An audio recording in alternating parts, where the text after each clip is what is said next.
the merit of the Agnishtoma sacrifice. Near to that is Ganga, and another, O Bharata, called Kupa. 30 millions of tirthas, O king, are present in that Kupa. Bathing there, O king, a person obtaineth heaven. Bathing also in the Ganga and adoring Mahabharata, one obtaineth the status of Ganapatiya and rescueth his own race. One should next proceed to Stanuvata, celebrated over the 3 worlds. Bathing there, O king, one obtaineth heaven. One should then proceed to Vajrapachana, the asylum of Vasishta. Having tasted the for 3 nights, one should eat jujubes. He that liveth on jujubes for 12 years, and he that fasteth at the tirtha for 3 nights, acquireth merit that is eternal. Arriving then at Indramarga, O king, and fasting there for a day and night, the pilgrim becometh adored in the abode of Indra. Arriving next at the tirtha called Agaratra, a person that stayeth there for 1 night, with regulated vows and refraining from untruth, becometh adored in the abode of Brahma. One should next go, O king, to the asylum of Aditya, that illustrious god who is a mass of effulgence. Bathing in that tirtha celebrated over 3 worlds, and worshipping the god of light, one goeth to the region of Aditya and rescueth his own race. The pilgrim then, O king, bathing in the tirtha of Soma, obtaineth, without doubt, the region of Soma. One should next proceed, O virtuous one, to the most sacred tirtha of the illustrious Aditya, that sanctifying tirtha which is celebrated over the whole world. It was here that Angiras, that ocean of ascetic austerities belonging to the Saraswata race, was born. Bathing in that tirtha, one obtaineth the merit of the horse sacrifice, and without doubt, gaineth also residence in the legion of Saraswati. With subdued senses and leading a brahmacharya mode of life, one should next proceed to Kanyasrama. Residing there for 3 nights, O king, with subdued senses and regulated diet, one obtaineth the 100 celestial damsels and goeth also to the abode of Brahma. One should next, O virtuous one, proceed to the tirtha called Anahati.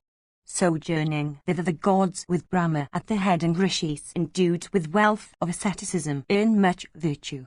Bathing in the Saraswati during a solar eclipse, one obtaineth the merit of 100 horse sacrifices, and any sacrifice that one may perform that produceth merit that is eternal.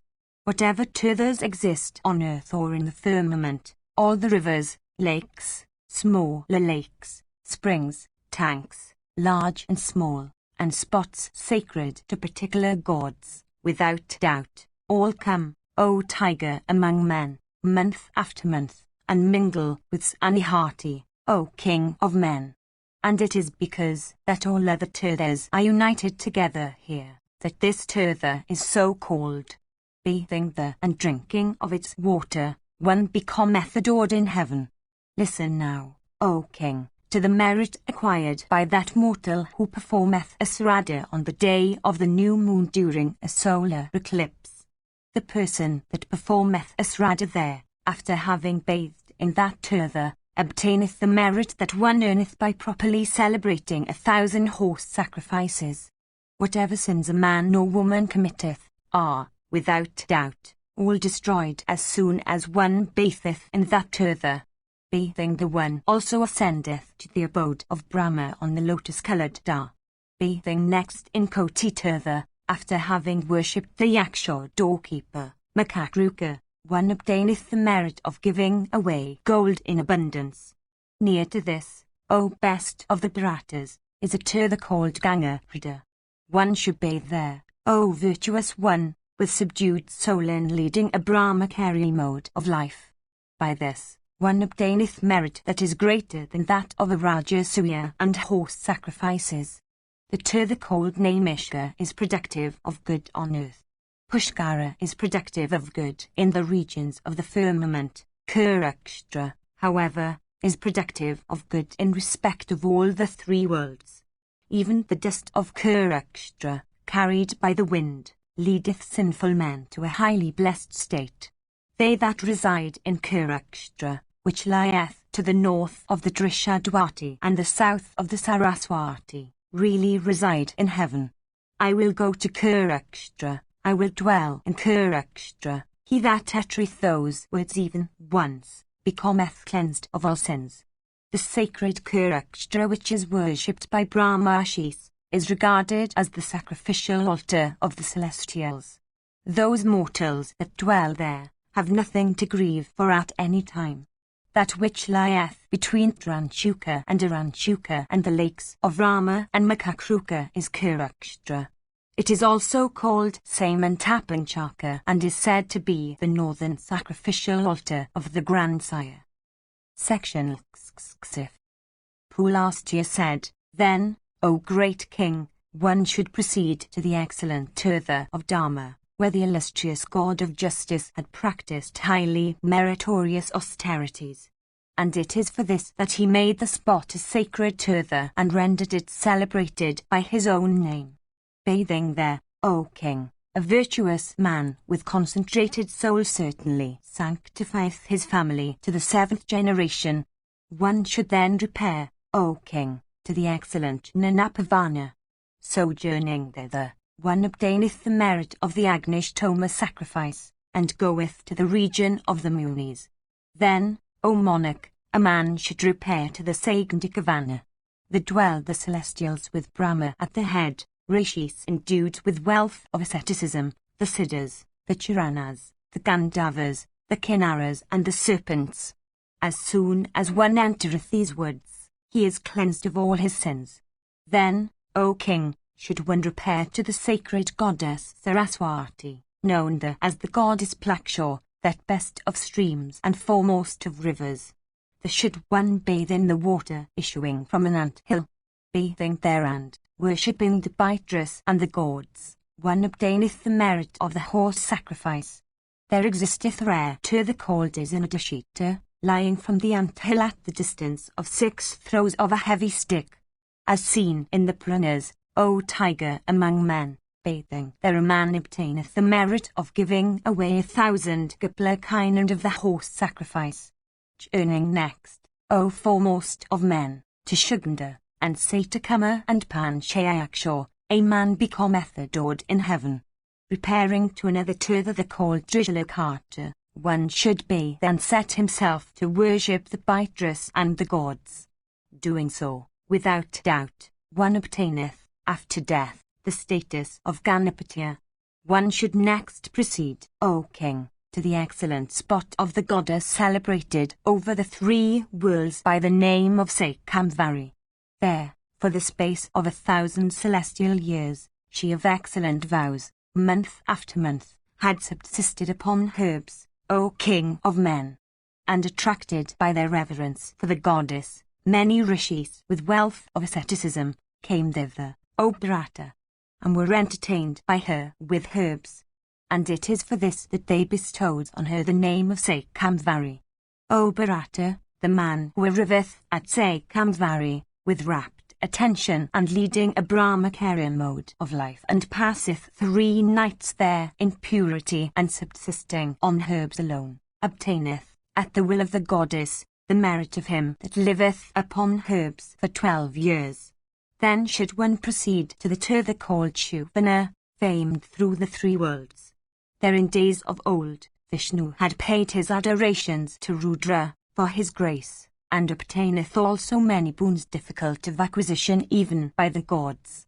And, O Bharata, the gratified destroyer of Tripura said, O Krishna, thou shalt, without doubt, be much beloved in the world, and the foremost of everything in the universe.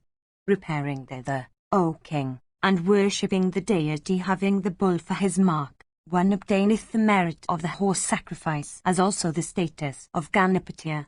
One should next proceed to the Tirtha of Tumavati. Fasting there for 3 nights, one obtaineth, without doubt, all the wishes cherished by him. To the southern half of this spot of the goddess, there is, O king, a Tirtha called Rathavata. One should, O virtuous one, go up to that place, with devout heart, and having his senses under control. By this, Through the grace of Mahadeva, one attaineth to an exalted state. After walking round the place, one should, O bull of the Bharata race, proceed to the Tirtha named Dara, which, O thou of great wisdom, washeth off all sins. Bathing there, O tiger among men, a man is freed from every sorrow. One should then repair, O virtuous one, after bowing to the great mountain, Himavat, to the source of the Ganges, which is, without doubt, like the gate of heaven. The should one, with concentrated soul, bathe in the Tirtha called Koti. By this, one obtaineth the merit of the Pundraka sacrifice, and delivereth his race. Residing one night there, one acquireth the merit of giving away 1,000 kine. By offering oblations of water duly to the gods and the Baitres, at Saptaganga, Triganga and Sakravata, which are all there, becometh adored in the regions of the virtuous. Bathing next at Kanakala, and fasting there for 3 nights, a person reapeth the merit of the horse sacrifice and goeth to heaven. Then, O Lord of men, the pilgrim should repair to Kapilavattha. Fasting for 1 night there, he obtaineth the merit of giving away 1,000 kine. O king, there is a Tirtha of the illustrious Kapila, king of the Nagas, that is celebrated, O thou best of Kuras, over all the worlds. Bathing there at the Nagatirtha one obtaineth, O king, the merit of giving away 1,000 Kapila kine. One should next repair to the excellent Tirtha of Santanu, called Lalitika. Bathing there, O king, one never sinketh into distress hereafter. The man that bathes at the confluence of the Ganga and the Yamuna obtains the merit of 10 horse sacrifices, and also rescues his race. One should next, O king, go to Shuganda, celebrated over the world. By this, cleansed of every sin, he becometh adored in the abode of Brahma. Then, O Lord of men, the pilgrim should repair to Rudravata. Bathing there, one ascendeth to heaven. Bathing at the confluence of the Ganga and the Saraswati, a person obtaineth the merit of the horse sacrifice and also ascendeth to heaven. Proceeding next to Bhadrakanswara and worshipping the gods duly, one, without sinking into distress, becometh adored in heaven. Then, O Lord of men, the pilgrim should proceed to the Tirtha called Kavjamruka. By this he obtaineth the merit of giving away 1,000 kine, and heaven also. Then, O king, the pilgrim should go to the Arundatavata. Proceeding thither with concentrated soul and practicing the Brahmacharya vows, one that batheth in Samudraka and fasteth for 3 nights, obtaineth the merit of the horse sacrifice and of giving away 1,000 kine, and also rescueth his race. One should next proceed to Brahmavata, with concentrated soul and practicing the Brahmacharya vows. By this, one obtaineth the merit of the horse sacrifice, and goeth to the region of Soma. The man that proceedeth to the Yamuna Prabhava, the source of the Yamuna, and batheth there, obtaineth the merit of the horse sacrifice and is worshipped in heaven.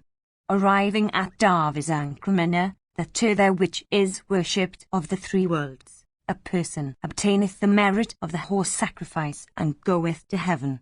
Repairing next to Sindhu Prabhava, the source of the Indus, which is worshipped by Siddhas and Gandharvas, and staying there for 5 nights, one obtaineth the merit of giving away gold in abundance. Proceeding next to the inaccessible Tirtha called Vidi, one obtaineth the merit of the horse sacrifice and ascendeth to heaven. Then, O Bharata, should one proceed to Rishikelia and Vasishtha. By visiting the latter, all orders attain to Brahmanhood. Repairing to Rishikelia and bathing there, and living a month upon herbs, and worshipping the gods and Pitris, one is cleansed of all his sins, and obtaineth the region of the Rishis. Proceeding next to Pragutanga, a person acquireth the merit of the horse sacrifice. Repairing then to Vipramakshar, one is freed from every sin. Proceeding then to the Tirtha of Kritika and Magha, one, O Bharata, obtaineth the merit superior to that of the Agnishtoma and Atrutta sacrifices. The man who, repairing to the excellent Tirtha called Vidya, batheth in the evening, obtaineth proficiency in every kind of knowledge. One should next reside for one night at Mahasrama, capable of destroying every sin, taking a single meal. By this, one obtains many auspicious regions, and delivers 10 preceding and 10 succeeding generations of his race. Dwelling next for a month of Mahalaya, and fasting there for 3 nights, one's soul is cleansed of all sins, and one acquires the merit of giving away gold in abundance. Proceeding next to Vidisika, worshipped by the grandsire, one obtaineth the merit of the horse sacrifice and the state of Dusanas. Going next to the Tirtha called Sandrika, worshipped by the Siddhas, one obtaineth personal beauty as witnessed by the ancients. Proceeding next to Brahmani with subdued senses and observing the Brahmacharya vow, a person ascendeth to the region of Brahma on a lotus-hued car. One should repair next to the sacred Naimishka, worshipped by the Siddhas, that dwelleth for I Brahma with the gods. By only purposing to go to Naimishka, half one's sins are destroyed. By entering it, one is cleansed of all his sins. The pilgrim of subdued senses should stay at Naimishka for a month. For, O Bharata, all the Tirthas of the earth are at Naimishka. Bathing there, with restrained senses and regulated fare, one obtains, O Bharata, the merit of the cow sacrifice, and also sanctifies, O best of the Bharatas, his race for 7 generations both upwards and downwards. He who renounceth his life at Naimishka by fasting, enjoyeth happiness in the heavenly regions. Even this is the opinion of the wise. O foremost of kings, Naimishka is ever sacred and holy. Proceeding next to Gangabida and fasting there for 3 nights, a man obtaineth the merit of the Vajrapiya sacrifice, and becometh like unto Brahma himself. Journeying to the Saraswati, one should offer oblations unto the gods and the Pitras. By this, one certainly enjoyeth bliss in the regions called Saraswata. Then should one went to Vahuda, with subdued soul and observing the Brahmacharya vow. Residing there for 1 night, one becometh adored in heaven, and obtaineth also, O Kaurava, the merit of the Devasitra sacrifice. Then should one repair to the holy Kshiravati, frequented by holier men. By worshipping the gods and the Pitris there, one obtains the merit of the Vajrapiya sacrifice. Proceeding next to Vimalasoka, with subdued soul and observing the Brahmacharya vow, and residing there for 1 night, one is adored in heaven. One should next proceed to the excellent Gopuratra in the Sarayu, whence Rama, O king, with all his attendants and animals, renouncing his body, ascended to heaven in consequence of the efficacy of the Tirtha alone. Bathing in that Tirtha, O Bharata, one's soul, through Rama's grace, and by virtue of his own deeds, being cleansed of all sins, one becometh adored in heaven. O Bharata. Proceeding next, O son of the Kuru race, to the Ramatirtha on the Gomati, and bathing there, one obtaineth the merit of the horse sacrifice, and sanctifieth also his own race. There, O bull of the Bharata race, is another Tirtha called Siddhasahasrika. Bathing there, with restrained senses and regulated diet, a person reapeth, O bull of Bharata race, the merit of giving away 1,000 kine.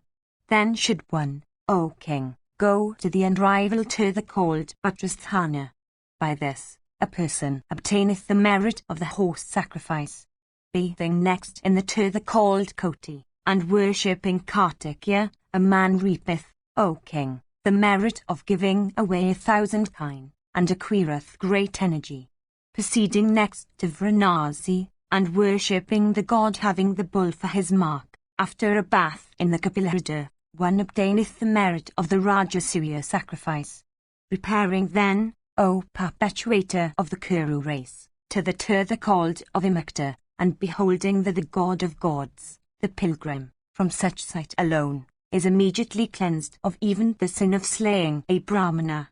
By renouncing one's life there, one obtaineth deliverance. Arriving next, O king, at the rare tirtha called Markandeya, celebrated over the world and situated at the confluence of the Ganges, a person obtaineth the merit of Agnishtoma sacrifice, and delivereth his race. Sojourning next to Gaya, with subdued senses and observing the Brahmacharya vow, one obtaineth the merit of the horse sacrifice and also rescueth his race. Therein that tirtha is the Akshayavata, celebrated over the three worlds. Whatever is offered to the Pitrus is said to become inexhaustible. Bathing at the Mahanadi, and offering oblations to the gods and the Pitrus, a man acquireth eternal regions, and also rescueth his race. Proceeding then to Brahmasara, that is adorned by the woods of Dharma, and passing one night there, a man attaineth to the region of Brahma. In that lake, Brahma had raised a sacrificial pillar. By walking round this pillar, a person acquireth the merit of the Vajrapaya sacrifice. One should next, O mighty monarch, go to Dhanuka, celebrated over the world.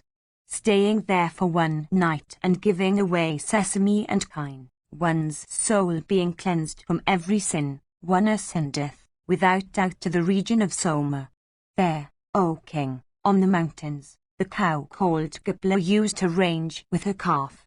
There is little doubt of this, O Bharata. The hoof marks of that cow and her calf are seen there to this day. By bathing in those hoof prints, O foremost of monarchs, whatever sin a man may have incurred is, O Bharata, washed away. Then should one go to Griravata, the spot consecrated to the trident-bearing god. Approaching the deity having the bull for his mark, one should rub himself with ashes. If a Brahmana, he obtains the merit of observing the 12 years vow, and if belonging to any of the other orders, he is freed from all his sins. One should next proceed to the rude Yanta mountains, resounding with melodious notes. There, O bull of the Brata race, is still seen the footprint of Savitri, the Brahmana of rigid vows, who saith his morning, noon and evening prayers there, obtaineth the merit of performing that service for 12 years. There, O bull of the Brata race, is the famous Yonadwara. Repairing thither, a person becometh exempted from the pain of rebirth. The person that stayeth at Gaya during both the dark and lighted fortnights certainly sanctifieth, O king, his own race up and down to the 7th generation. One should wish for many sons, so that even one may go to Gaya, or celebrate the horse sacrifice, or offer a Nila bull. Then, O king, the pilgrim should proceed to Philgu. By this, he obtains the merit of horse sacrifice, and acquires great success. O king, one should repair then, with subdued soul, to Dharmaprishta. There, O foremost of warriors, dwelleth Dharma for aye. Drinking of the water of a well which is there, and purifying oneself by a bath, he that offereth oblations to the gods and the Pitrus is cleansed of all his sins and ascendeth to heaven.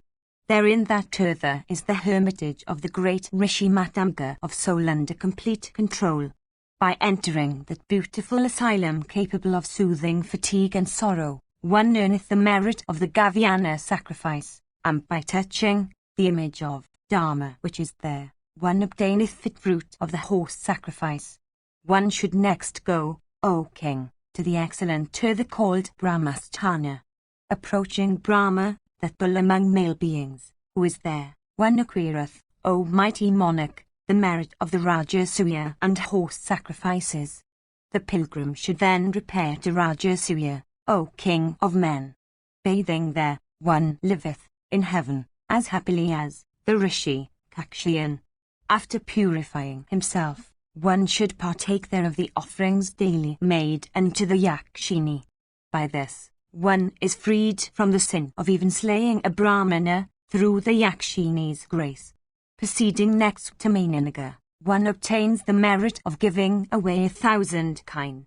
O Bharata, he that eateth anything relating to the tirtha of Mainanaga, if bitten by a venomous snake, doth not succumb to its poison. Residing there for one night, one is cleansed of one's sins. Then should one proceed to the favourite wood of the Brahmarshi Gotama. The bathing in the lake of Ahalia, one attaineth to an exalted state. Beholding next the image of Sri, one acquireth great prosperity. Therein that Tirtha is a well celebrated over the three worlds. Bathing in it, one obtaineth the merit of the horse sacrifice. There also existeth a well sacred to the royal Rishi Janaka, which is worshipped by the gods. Bathing in the well, one ascendeth to the region of Vishnu. Then should one repair to Vinasana that destroys every sin. By a sojourn thither, one obtaineth the merit of the Vajrapiya sacrifice, and goeth also to the region of Soma. Proceeding next to Gandaki, which is produced by the waters of every Tirtha, a person acquireth the merit of the Vajrapiya sacrifice, and ascendeth also to the solar region. Proceeding next to the Visala, that river celebrated over the three worlds, one obtaineth the merit of the Agnishtoma sacrifice, and ascendeth also to heaven.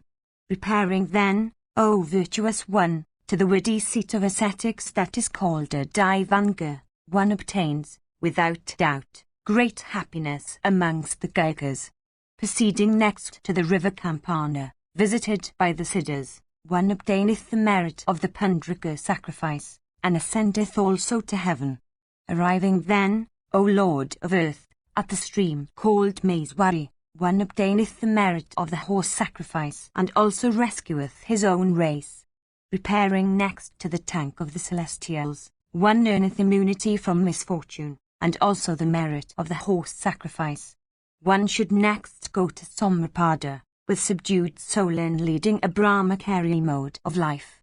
Bathing in Maeswarapada that is there, one reapeth the merit of the horse sacrifice. Therein that Tirtha, O bull of the Brata race, it is well known that 10 millions of Tirthas exist together. A wicked Asura in the shape of a tortoise had, O foremost of monarchs, been carrying it away when the powerful Vishnu recovered it from him. Therein that Tirtha should one perform his ablutions, for by this he acquireth the merit of the Pundraka sacrifice, and ascendeth also to the region of Vishnu. Then, O best of kings, should one proceed to the place of Narayana, where, O Bharata, Narayana is ever present and dwelleth for aye. There the gods with Brahma at the head, Rishis endued with wealth of asceticism, the Adityas, the Vasas, and the Rudras, all adore Janardana, in that Tirtha, and Vishnu of wonderful deeds hath become known as Salagrima. Approaching the eternal Vishnu, that Lord of the three worlds, that giver of boons, one obtaineth the merit of the horse sacrifice, and goeth to the region of Vishnu. Therein that place, O virtuous one, is a well, capable of destroying every sin. The four seas are ever present in that well. He that bathes in it, O king, will have immunity from misfortune. Beholding the image of the boon-giving, eternal, and fierce Mahadeva who is there, one shineth, O king, like the moon emerged from the cloud.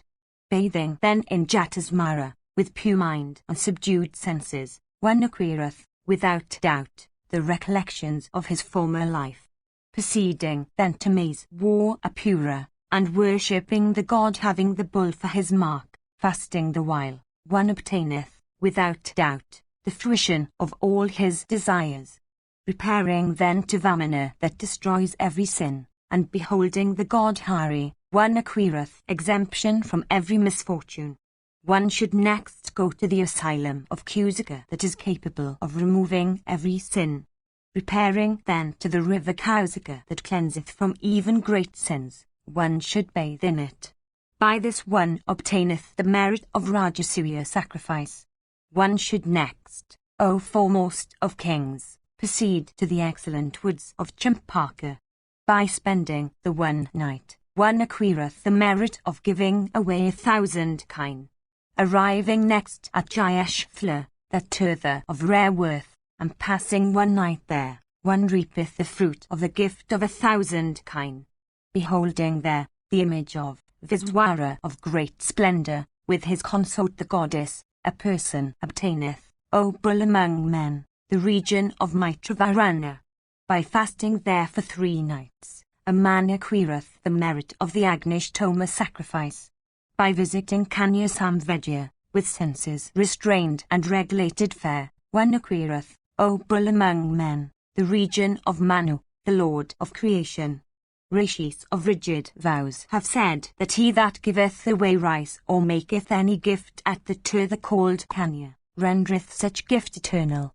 Arriving next at Nishchira celebrated over the three worlds, one obtaineth the merit of the horse sacrifice and goeth to the legion of Vishnu. O king, those that give away at the confluence of the Nishchira ascend to the blessed region of Brahma. Therein that Tirtha is the asylum of Vasishta that is known over the three worlds. Bathing there, one obtaineth the merit of the Vajrapiya sacrifice. Proceeding next to Divakata that is resorted to by celestial rishis, one acquireth the merit of the horse sacrifice, and also delivereth his race. Then should one, O king, go to the lake of the Muni Kausika, where Kusika's son, Viswamitra, obtained high success. Bathing there, a person acquireth the merit of the Vajrapiya sacrifice. There, O hero, at Kausika, should one reside for a month, O bull of the Bharata race. By a month's residence there, one reapeth the merit of the horse sacrifice. He that resideth at the best of Tirthas called Mahabharata, enjoys immunity from misfortune, and also obtains the merit of giving away gold in abundance. Beholding next Kartikeya who dwelleth at Virasrama, a man certainly reapeth the fruit of the horse sacrifice.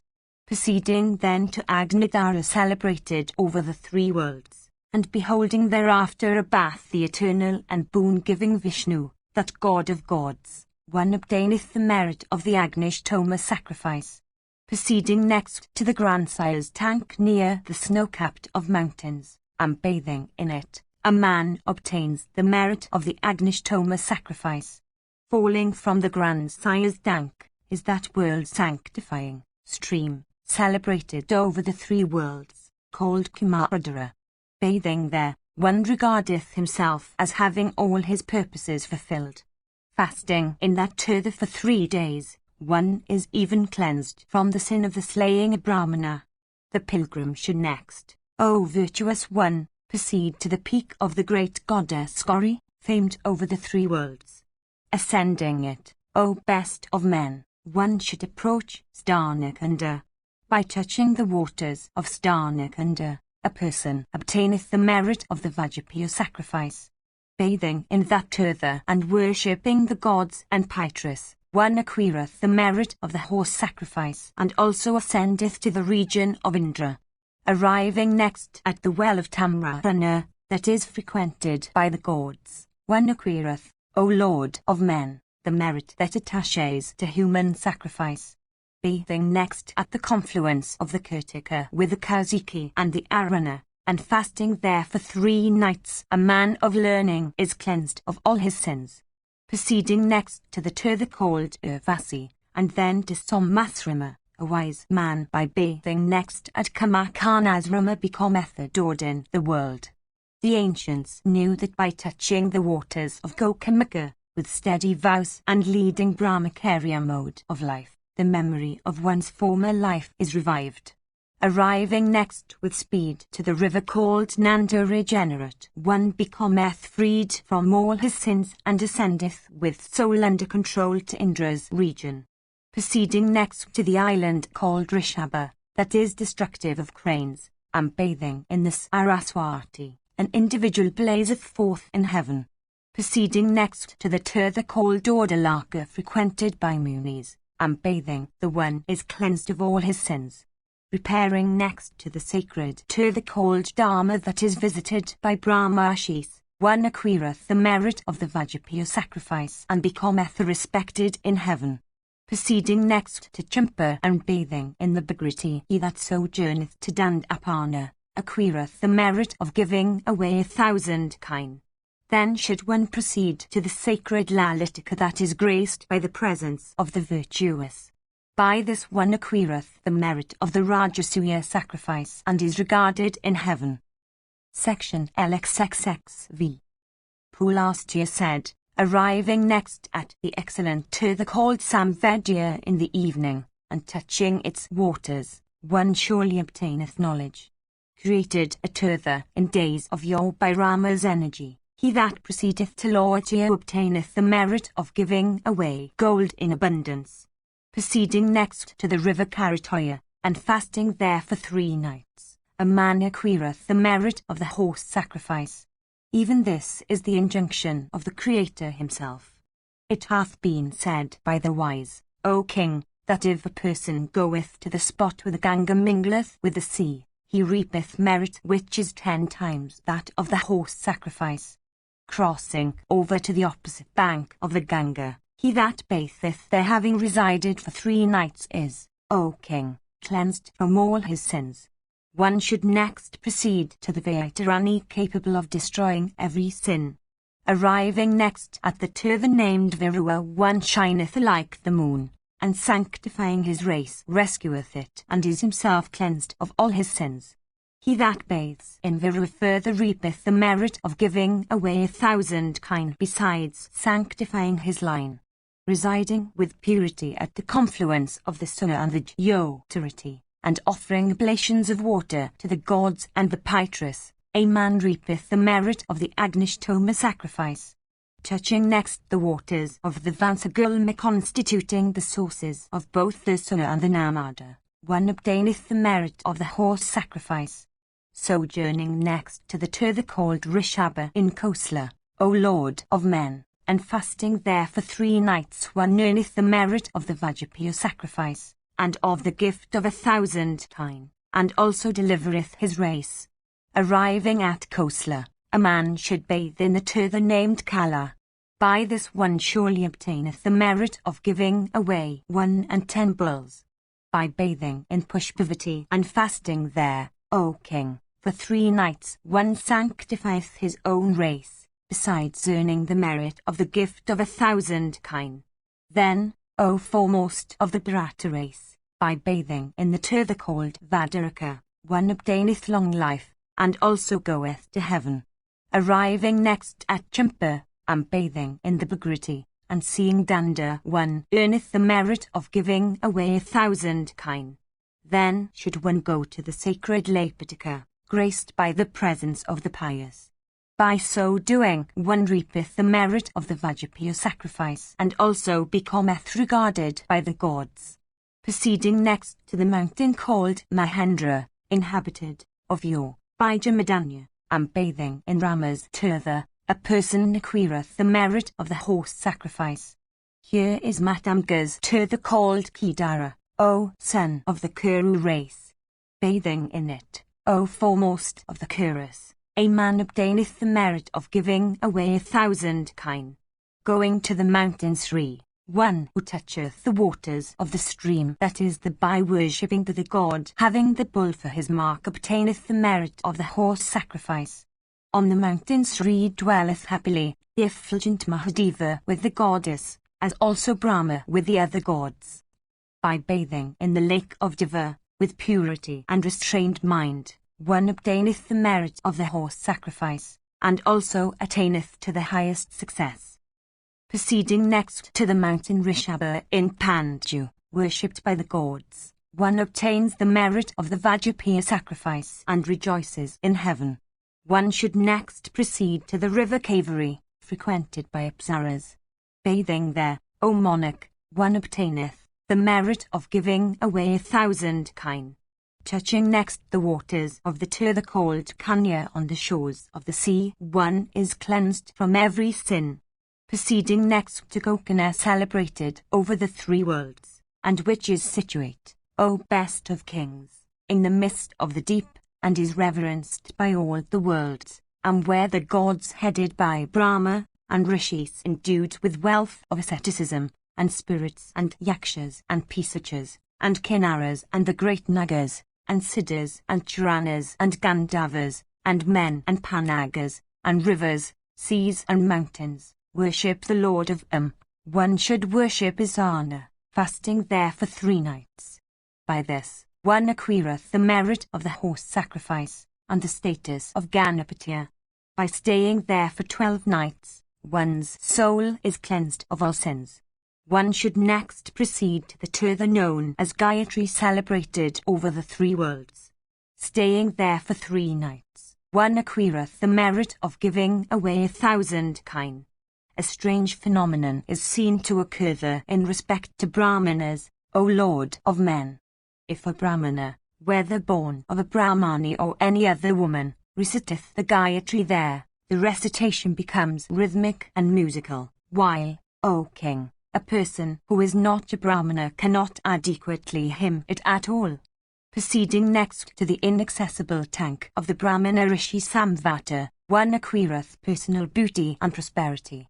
Repairing next to Vena, he that offers oblations of water to the gods and the Pitris, obtains a car drawn by peacocks and cranes.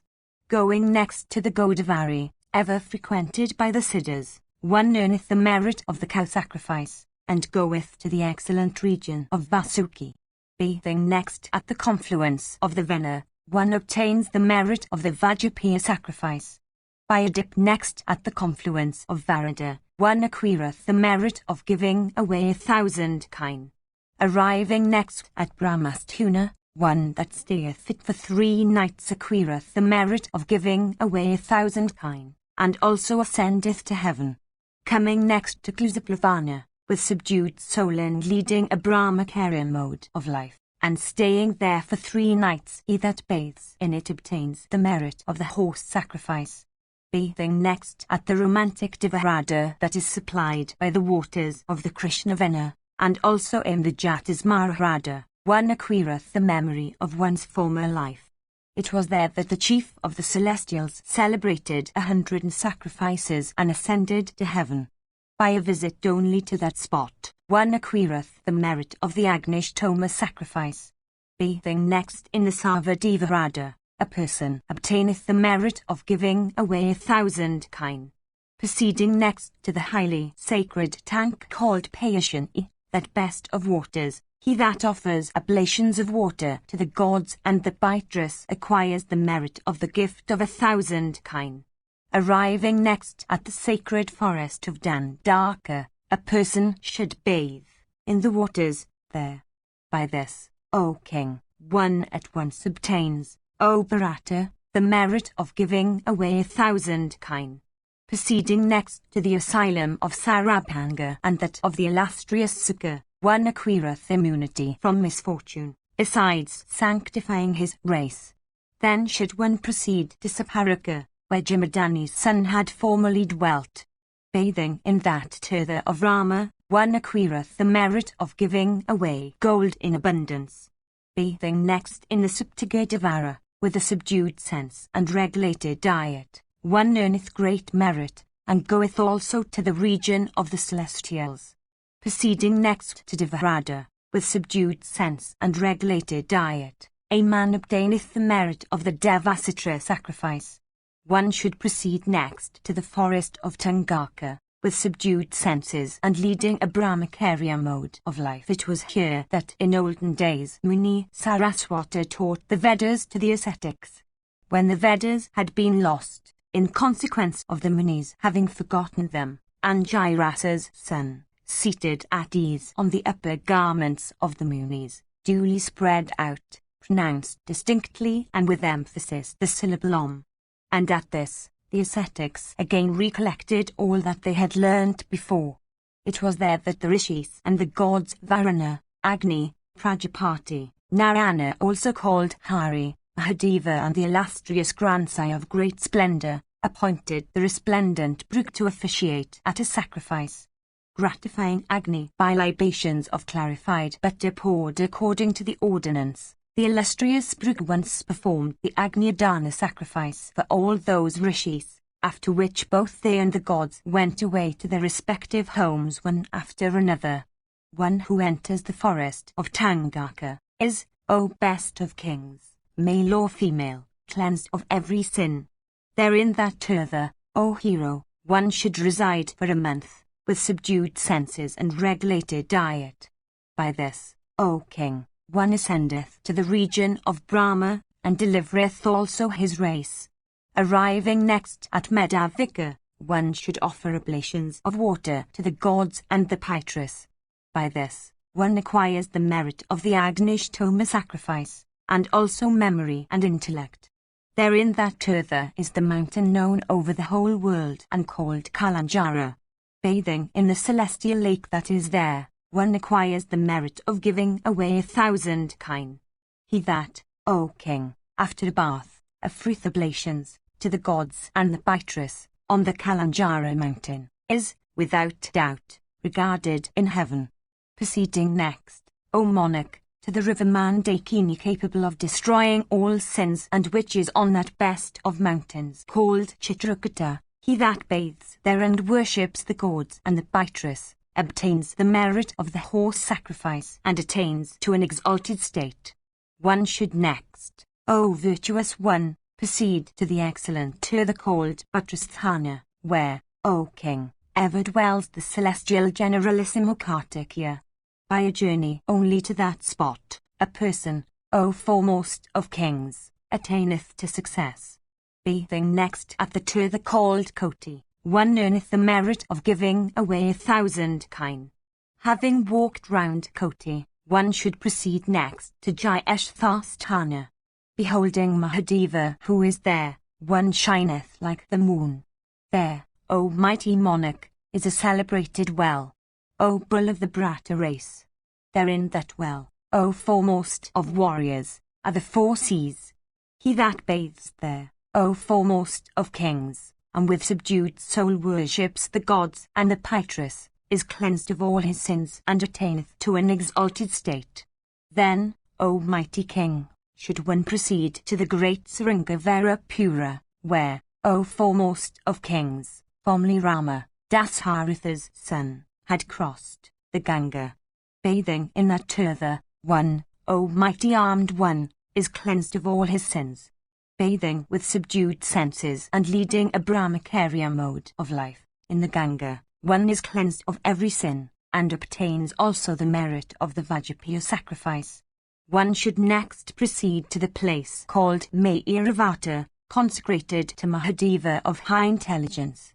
Beholding the god, bowing down to him and walking round the spot, one acquireth, O Bharata, the Ganapatiya status.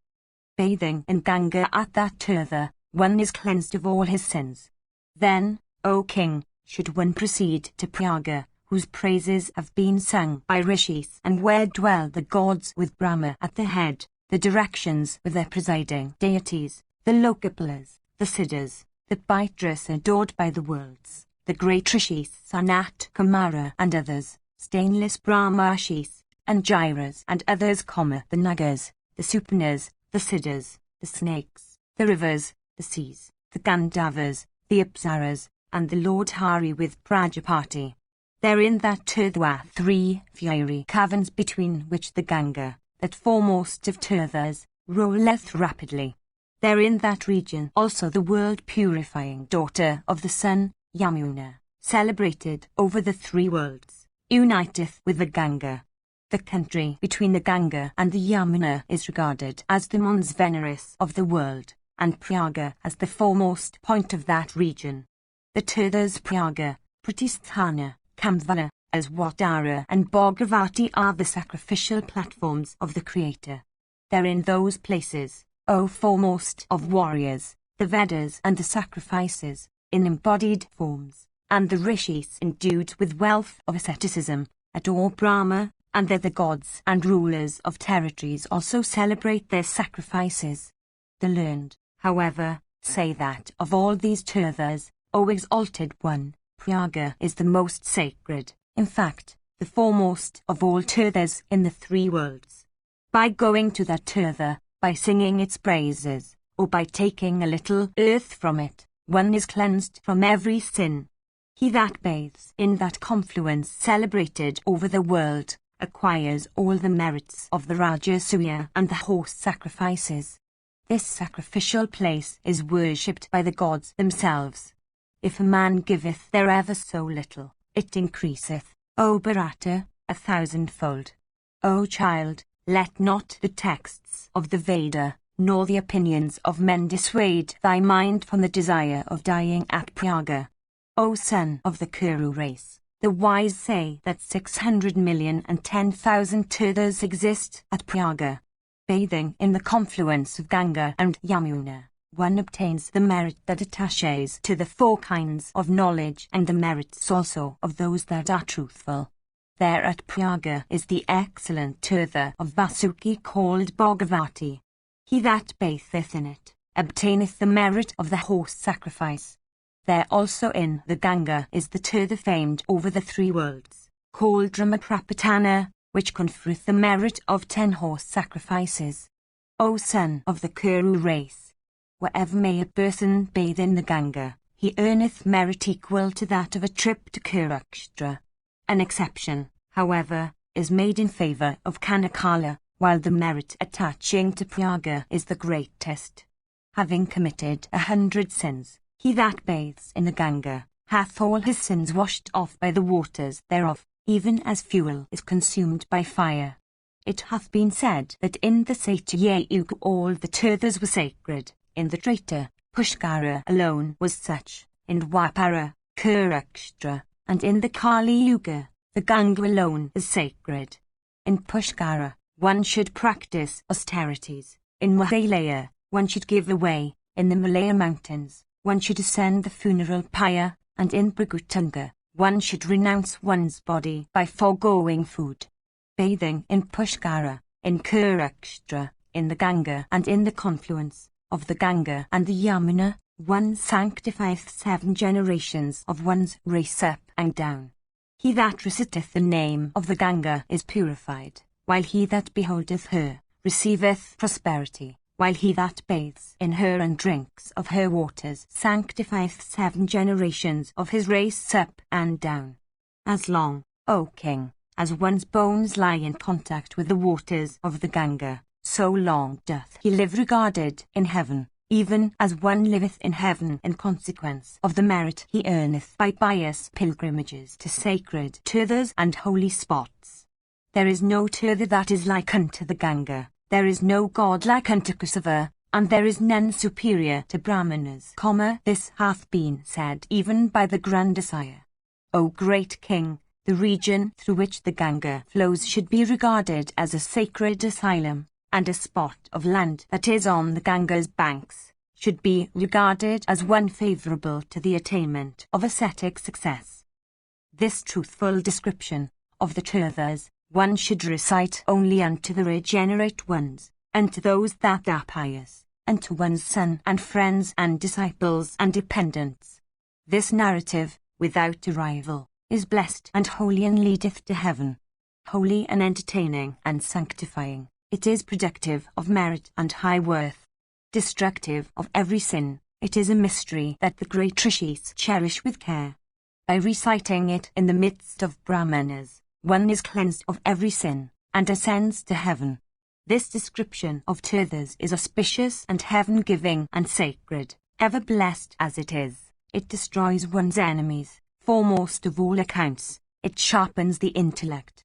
By reading this narrative the sonless obtains sons, the destitute obtains riches, a person of the royal order conquereth the whole earth, the Vaisya cometh by wealth, the Sudra obtaineth all his desires, and the Brahmana crosseth the ocean of the world.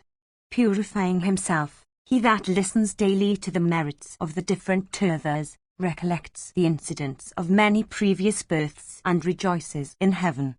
Of the tirthas that have been recited here, some are easily accessible, while others are difficult of access. But he that is inspired with the desire of beholding all tirthas should visit them even in imagination.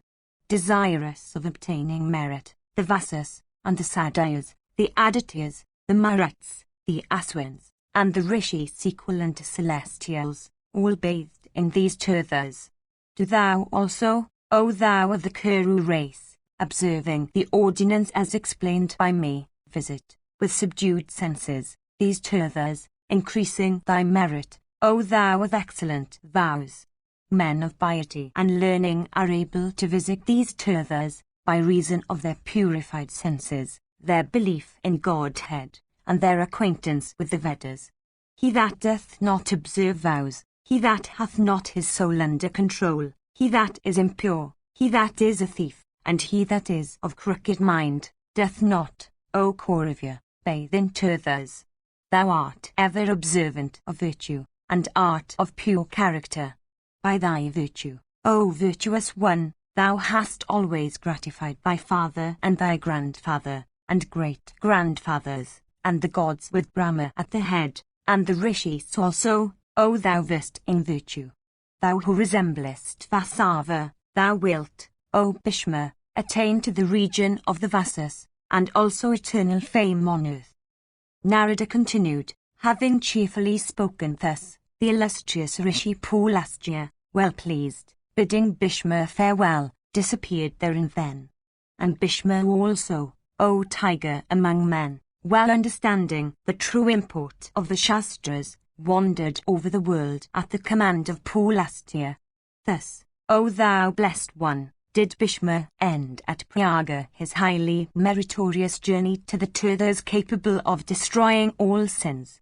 The man that ranges the earth in accordance with these injunctions obtains the highest fruit of 100 horse sacrifices and earns salvation hereafter. Thou wilt, O son of Pritha, obtain merit consisting of the 8 attributes, even like that which Bhishma, the foremost of the Kuras, had obtained of yore. And as thou wilt lead these ascetics to those Tirthas, thy merit will be much greater. Those Tirthas are infested by Rakshasas, and no one, save thyself, O son of Kuru race, can go there.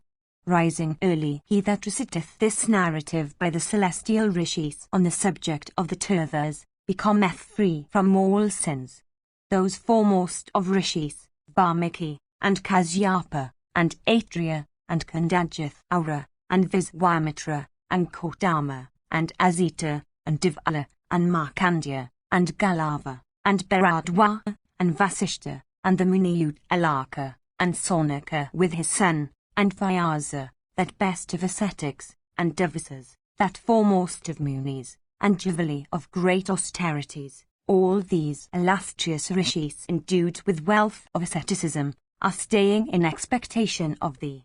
With these, O mighty king, do thou meet by visiting these Tirthas. And, O illustrious monarch, a great rishi of immeasurable energy, Lomasa by name, will come to thee.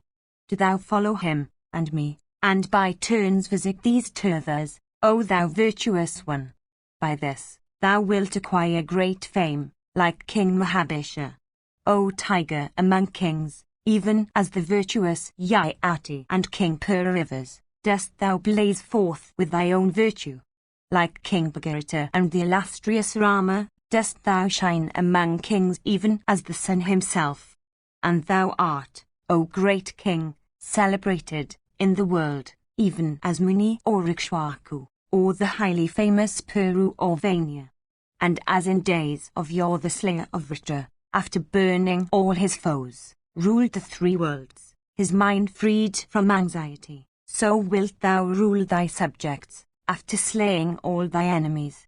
And, O thou of eyes like lotus leaves, having conquered the earth according to the customs of thy order, thou wilt obtain renown by thy virtue, even like Kartava Arjuna. Vaisampayana continued, O great king, having comforted the monarch thus, the illustrious Rishi Narada, bidding farewell to the king, disappeared therein then. And the virtuous Yudhishthira, reflecting upon the subject, began to recite unto the ascetics the merit attaching to Tirthas. Section V. Vaisampayana continued, having ascertained the opinion of his brothers, and of the intelligent Narada, King Yudhishthira, addressing Dharmya, who was like unto the grandsire himself, said, I have for the acquisition of arms, sent away the tiger among men, Jaishan, whose prowess is incapable of being baffled, and who is possessed of long arms and immeasurable intelligence. O thou of ascetic wealth, that hero is devoted to me, endues with ability, and well skilled in weapons, and like unto the exalted Vasudeva himself. I know them both, Krishna and Arjuna, those destroyers of enemies, O Brahmana, endues with prowess, even as the puissant Vyasa knoweth them. I know Vasudeva and Dhananjaya to be none else than Vishnu himself, possessed of the 6 attributes. And this is also what Narada knoweth, for he hath always spoken so unto me. I also know them to be Rishis, Nara and Narayana. Knowing him to possess the ability, I have sent him on the mission. Not inferior unto Indra and fully competent for the task, I have sent that son of a god to see the Lord of the Celestials and obtain weapons from him. Bhishma and Drona are traitors. Kripa and the son of Drona are invincible. These mighty warriors have been installed by Dhritarashtra's son in the command of his army. All these are versed in the Vedas, are heroic, and possessed of the knowledge of every weapon. Endued with great strength, these always desire to encounter Arjuna in fight. And Karna also of the Sutta caste is a mighty warrior versed in celestial weapons. In respect of the impetus of his weapons, he is endued with the strength of the wind god. Himself like a flame of fire, the arrows, proceeding from him, constitute its tongues. The slaps of his left hand cased in leathern fence constitute the crackling of that flame. The dust of the battlefield is its smoke. Urged by the sons of Dhritarashtra even as the wind urgeth the fire, Karna like unto the all-consuming fire at the end of the yuga that is sent by death himself, will, without doubt, consume my troops like unto a heap of straw. Only that mighty mass of clouds called Arjuna, aided by Krishna like unto a powerful wind, with celestial weapon representing its fierce lightning, the white steeds, the rows of white cranes coursing underneath and the unbearable Gandiva, the rainbow head, is capable of extinguishing the blazing flame represented by Karna by means of its arrowy showers let off with unflagging steadiness. That conqueror of hostile cities, Vatsu, will, without doubt, succeed in obtaining from Indra himself all the celestial weapons with their fullness and life. Alone he is equal, I think, unto them all.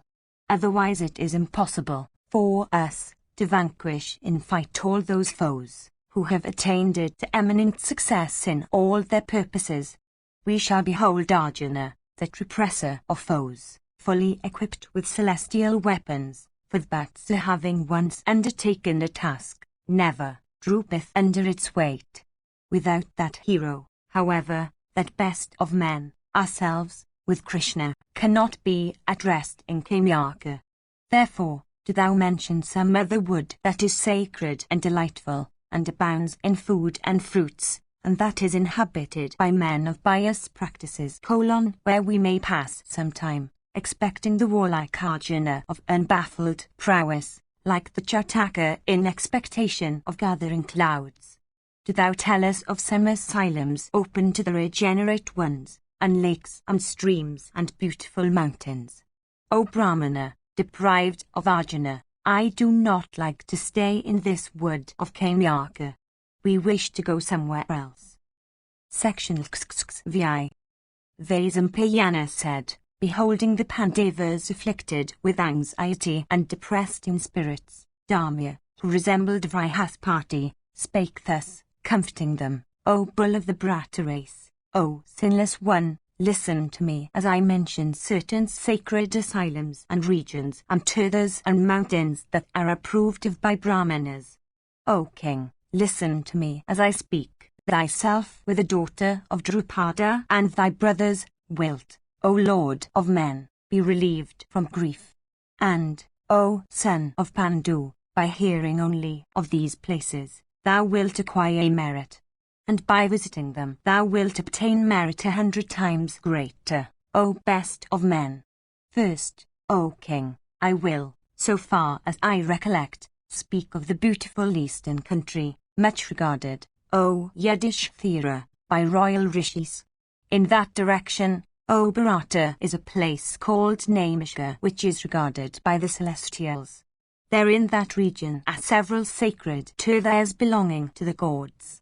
There also is the sacred and beautiful Gamati, which is adored by celestial rishis, and there also possibly is ? JBH, the sacrificial region of the gods and the sacrificial stake of Surya. In that quarter also is that best of hills called Gaia, which is sacred and much regarded by royal ascetics. There on that hill is the auspicious lake called Brahmasara, which is adored by celestial rishis. It is for this that the ancients say that one should wish for many sons, so that even one among them may visit Gaia, celebrate the horse sacrifice or give away an Ela bull, and thereby deliver 10 generations of his race up and down. There, O monarch, is a great river and spot called Gayasira. In Gayasira is a banyan, which is called by the Brahmanas the eternal banyan, for the food that is offered that to the biterous becometh eternal, O exalted one. The great river that floweth by the place is known by the name of Folgu, and its waters are all sacred. And, O bull among the Bharatas, there also, in that place, is the Kausiki, whose basin abounds in various fruit and roots, and where Viswamitra, endued with wealth of asceticism, acquired Brahmanhood. Towards that direction also is the sacred Ganga, on whose banks Bhagirata celebrated many sacrifices with profuse gifts to Brahmanas. They say that in the country of Panchala there is a wood called Utpala, where Viswamitra of Kusika's race had performed sacrifices with his son, and where, beholding the relics of Viswamitra's superhuman power, Rama, the son of Jamadani, recited the praises of his ancestry. At Kamyaka, Kusika's son had quaffed the Soma juice with Indra. Then, abandoning the Kshatriya order, he began to say, I am a Brahmana. In that quarter, O hero, is the sacred confluence of Ganga and Yamuna, which is celebrated over the world. Holy and sin-destroying, that Tirtha is much regarded by the rishis. It is there that the soul of all things, the grandsire, had, in olden days, performed his sacrifice, and it is for this, O chief of the Bharata race, that the place hath come to be called Prayaga. In this direction, O foremost of kings, lieth the excellent asylum of Agastya, O monarch, and the forest called Tapasa, decked by many ascetics. And there also is the great Tirtha called Haranavinda on the Kalanjara hills, and that best of mountains called Agastya, which is beautiful, sacred and auspicious. In that quarter, O descendant of the Kuru race, is the mountain called Mahendra, sacred to the illustrious Rama of the Brug race. There, O son of Kunti, the grandsire performed sacrifices of yore. There, O Yudhishthira, the sacred Bhagirata entereth the lake, and there also, O king, is that sacred river known by the name of the merit-bestowing Brahmasara, whose banks are inhabited by persons whose sins have been washed away, and whose sight alone produceth merit. In that direction also lieth the high Sudmatanga's excellent asylum, called Kedara, which is sacred and auspicious and celebrated over the world. And there also is the mountain called Kandoda, which is so delightful and abounding in fruits and roots and waters, and where the king of the Nishadas, Nala, had slaked his thirst and rested for a while. In that quarter also is the delightful Divavana, which is graced by ascetics. There also are the rivers Vahuda and Nanda on the mountain's crest.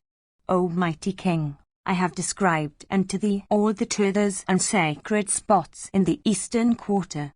Do thou now hear of the sacred Tirthas, and rivers and mountains and holy spots in the other 3 quarters. Section VI.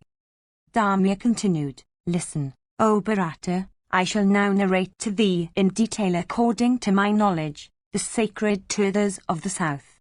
In that quarter lieth the sacred and auspicious river Godavari, full of water, abounding in groves and frequented by ascetics.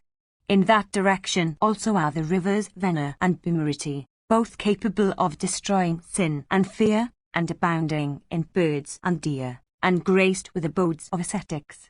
In that region also, O bull of the Bharata race, is the Tirtha of the royal ascetic Naragavis, the river Pashani, which is delightful and full of waters and visited by Brahmanas. There the illustrious Markandeya, of high ascetic merit besang the praises in verse of King Raiga's line. We have heard respecting the sacrificing King Raiga that which really took place while he was performing a sacrifice in the excellent Turtha called Varaha on the Payashan. In that sacrifice Indra became intoxicated with quaffing the soma, and the Brahmanas, with the gifts they received. The water of the Payashan taken up, in vessel, or flowing along the ground, or conveyed by the wind, can cleanse a person from whatever sins he may commit till the day of his death. Higher than heaven itself, and pure, and created and bestowed by the trident-bearing God, therein that Turtha is an image of Mahadeva beholding which immortal goeth to the region of Shiva, placing on one scale Ganga and the other rivers with their waters, and on the other, the Payashan. The latter, in my opinion, would be superior to all the Turthas together, in point of merit. Then, O foremost of the Bharata race, on the mountain called Varanasratasa is the sacred and auspicious wood of Mathara abounding in fruits and roots, and containing a sacrificial stake. Then, O king, it is said that in the region on the north of the Pravani, and about the sacred asylum of Kanwa, are many woody retreats of ascetics. And, O child, in the Turtha called Saparaka are two sacrificial platforms of the illustrious Jamadani, called Bashana and Panushkandra, O Bharata. And, O son of Kunti, in that spot is the Turtha called Asoka abounding in woody retreats of ascetics. And, O Yudhishthira, in the country of the Bandyas are the Turthas named Agastya and Varana.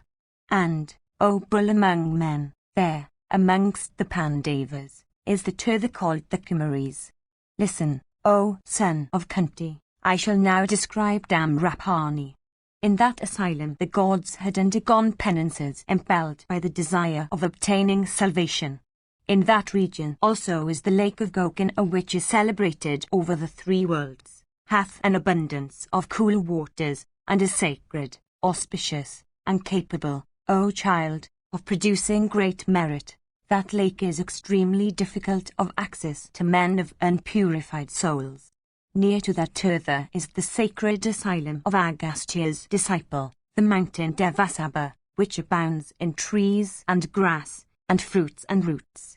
And there also is the Vidariya mountain, which is delightful, abounding in gems and capable of bestowing great merit.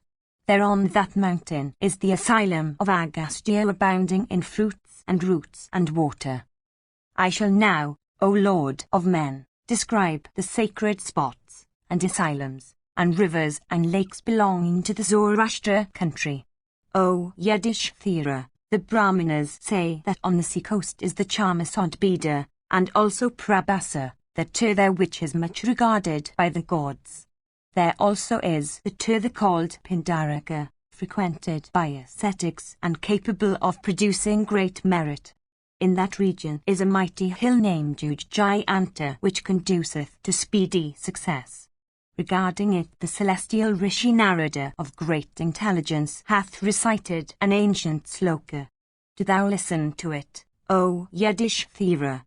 By performing austerities on the sacred hill of the Ujjayanta in Zoroastra, that abounds in birds and animals, a person becometh regarded in heaven. There also is Dwaravati, producing great merit, where dwelleth the slayer of Madhu, who is the ancient one in embodied form, and eternal virtue. Brahmanas versed in the Vedas, and persons acquainted with the philosophy of the soul say that the illustrious Krishna is eternal virtue. Govinda is said to be the purest of all pure things, the righteous of the righteous and the auspicious of the auspicious.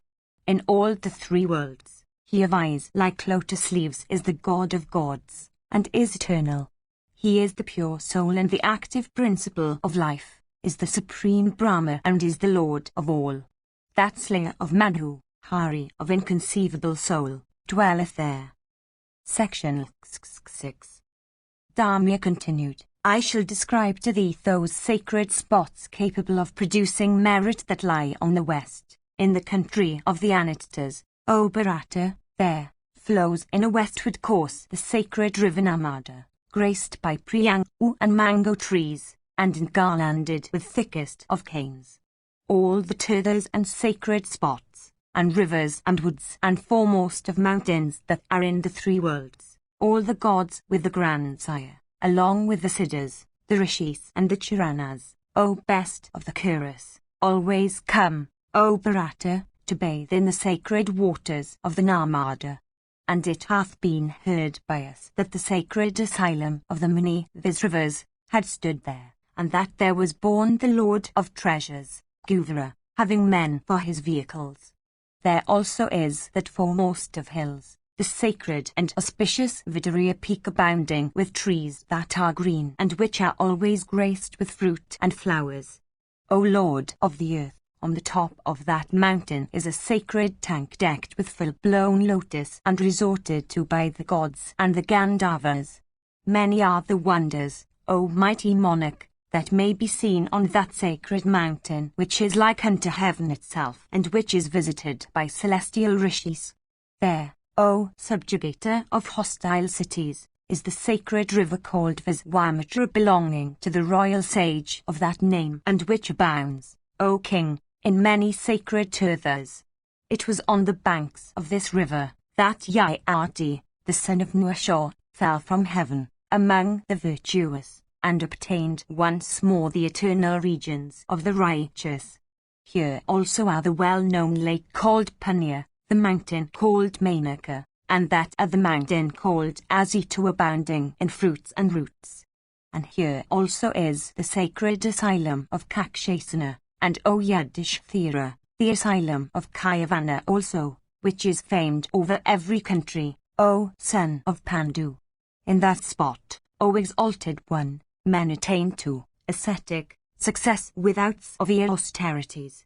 Here also, O mighty king, is the region called Jamvumaga, inhabited by birds and deer, and which constitutes the retreat of ascetics with souls under control, O thou foremost of those that have subdued their senses.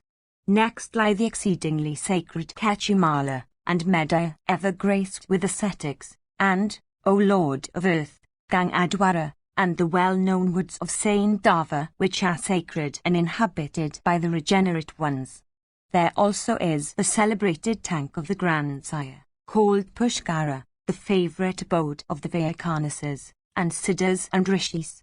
Moved by the desire of obtaining its protection, the Creator sang this verse at Pushkara, O chief of the chorus and foremost of virtuous men.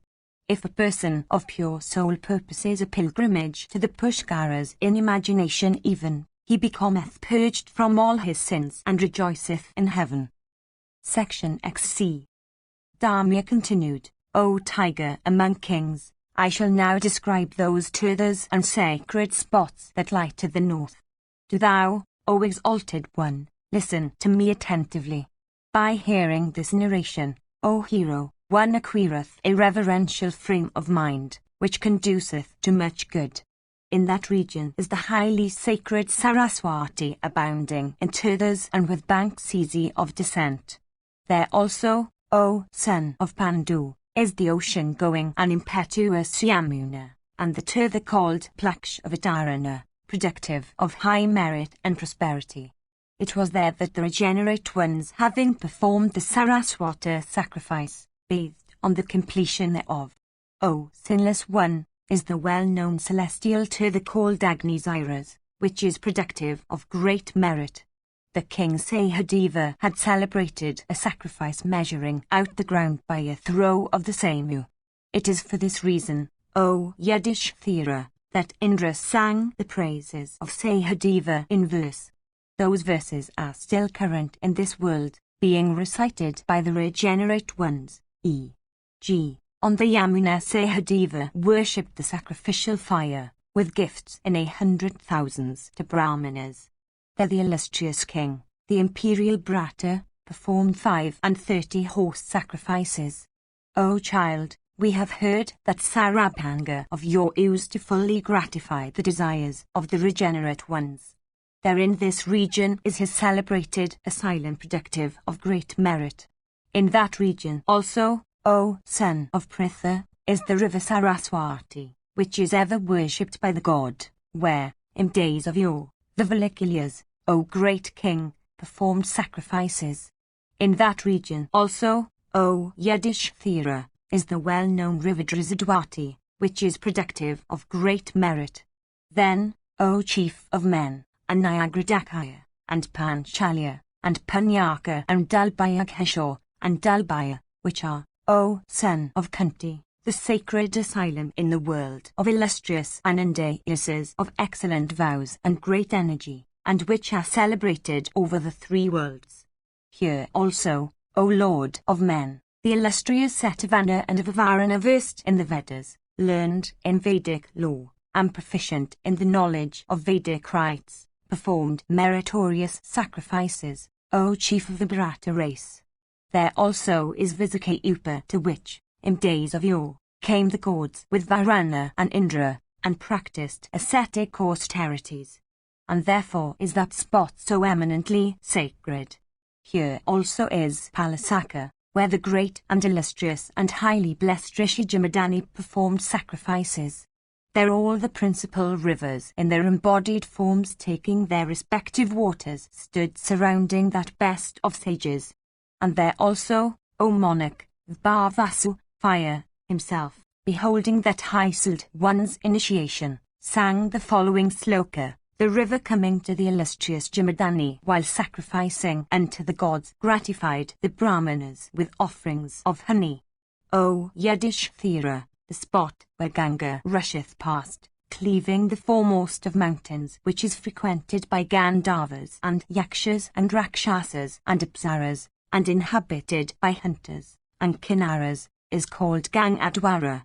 O king, Sanat Kumara regardeth that spot visited by Brahmarshis, as also the Tirthakanakala, that is near to it, as sacred. There also is the mountain named Pura, which is resorted to by great rishis, and where Puravas was born, and Bhrigu practiced ascetic austerities. For this it is, O king, that asylum hath become known as the great peak of Bhrigu. Near that peak is the sacred and extensive Vadari, that highly meritorious asylum, famed over the three worlds. Of him, O bull of the Bharata race, who is the present, the past and the future, who is called Narayana, and the Lord Vishnu, who is eternal and the best of male beings, and who is pre-eminently illustrious. Near Vadari, the cool current of Ganga was formerly warm, and the banks there were overspread with golden sands. There the gods and rishis of high fortune and exceeding effulgence, approaching the divine Lord Narayana, always worship him. The entire universe, with all its tirthas and holy spots, is there where dwelleth the divine and eternal Narayana, the supreme soul, for he is merit, he is the supreme Brahma, he is tirtha, he is the ascetic retreat, he is the first, he is the foremost of gods, and he is the great Lord of all creatures. He is eternal, he is the great Creator, and he is the highest state of blessedness. Learned persons versed in the scriptures attain to great happiness by knowing him. In that spot are the celestial rishis, the siddhas, and, indeed, all the rishis, where dwelleth the slayer of Manu, the primeval deity and mighty Yogin. Let no doubt enter thy heart that that spot is the foremost of all holy spots. These, O Lord of earth, are the tirthas and sacred spots on earth that I have recited, O best of men.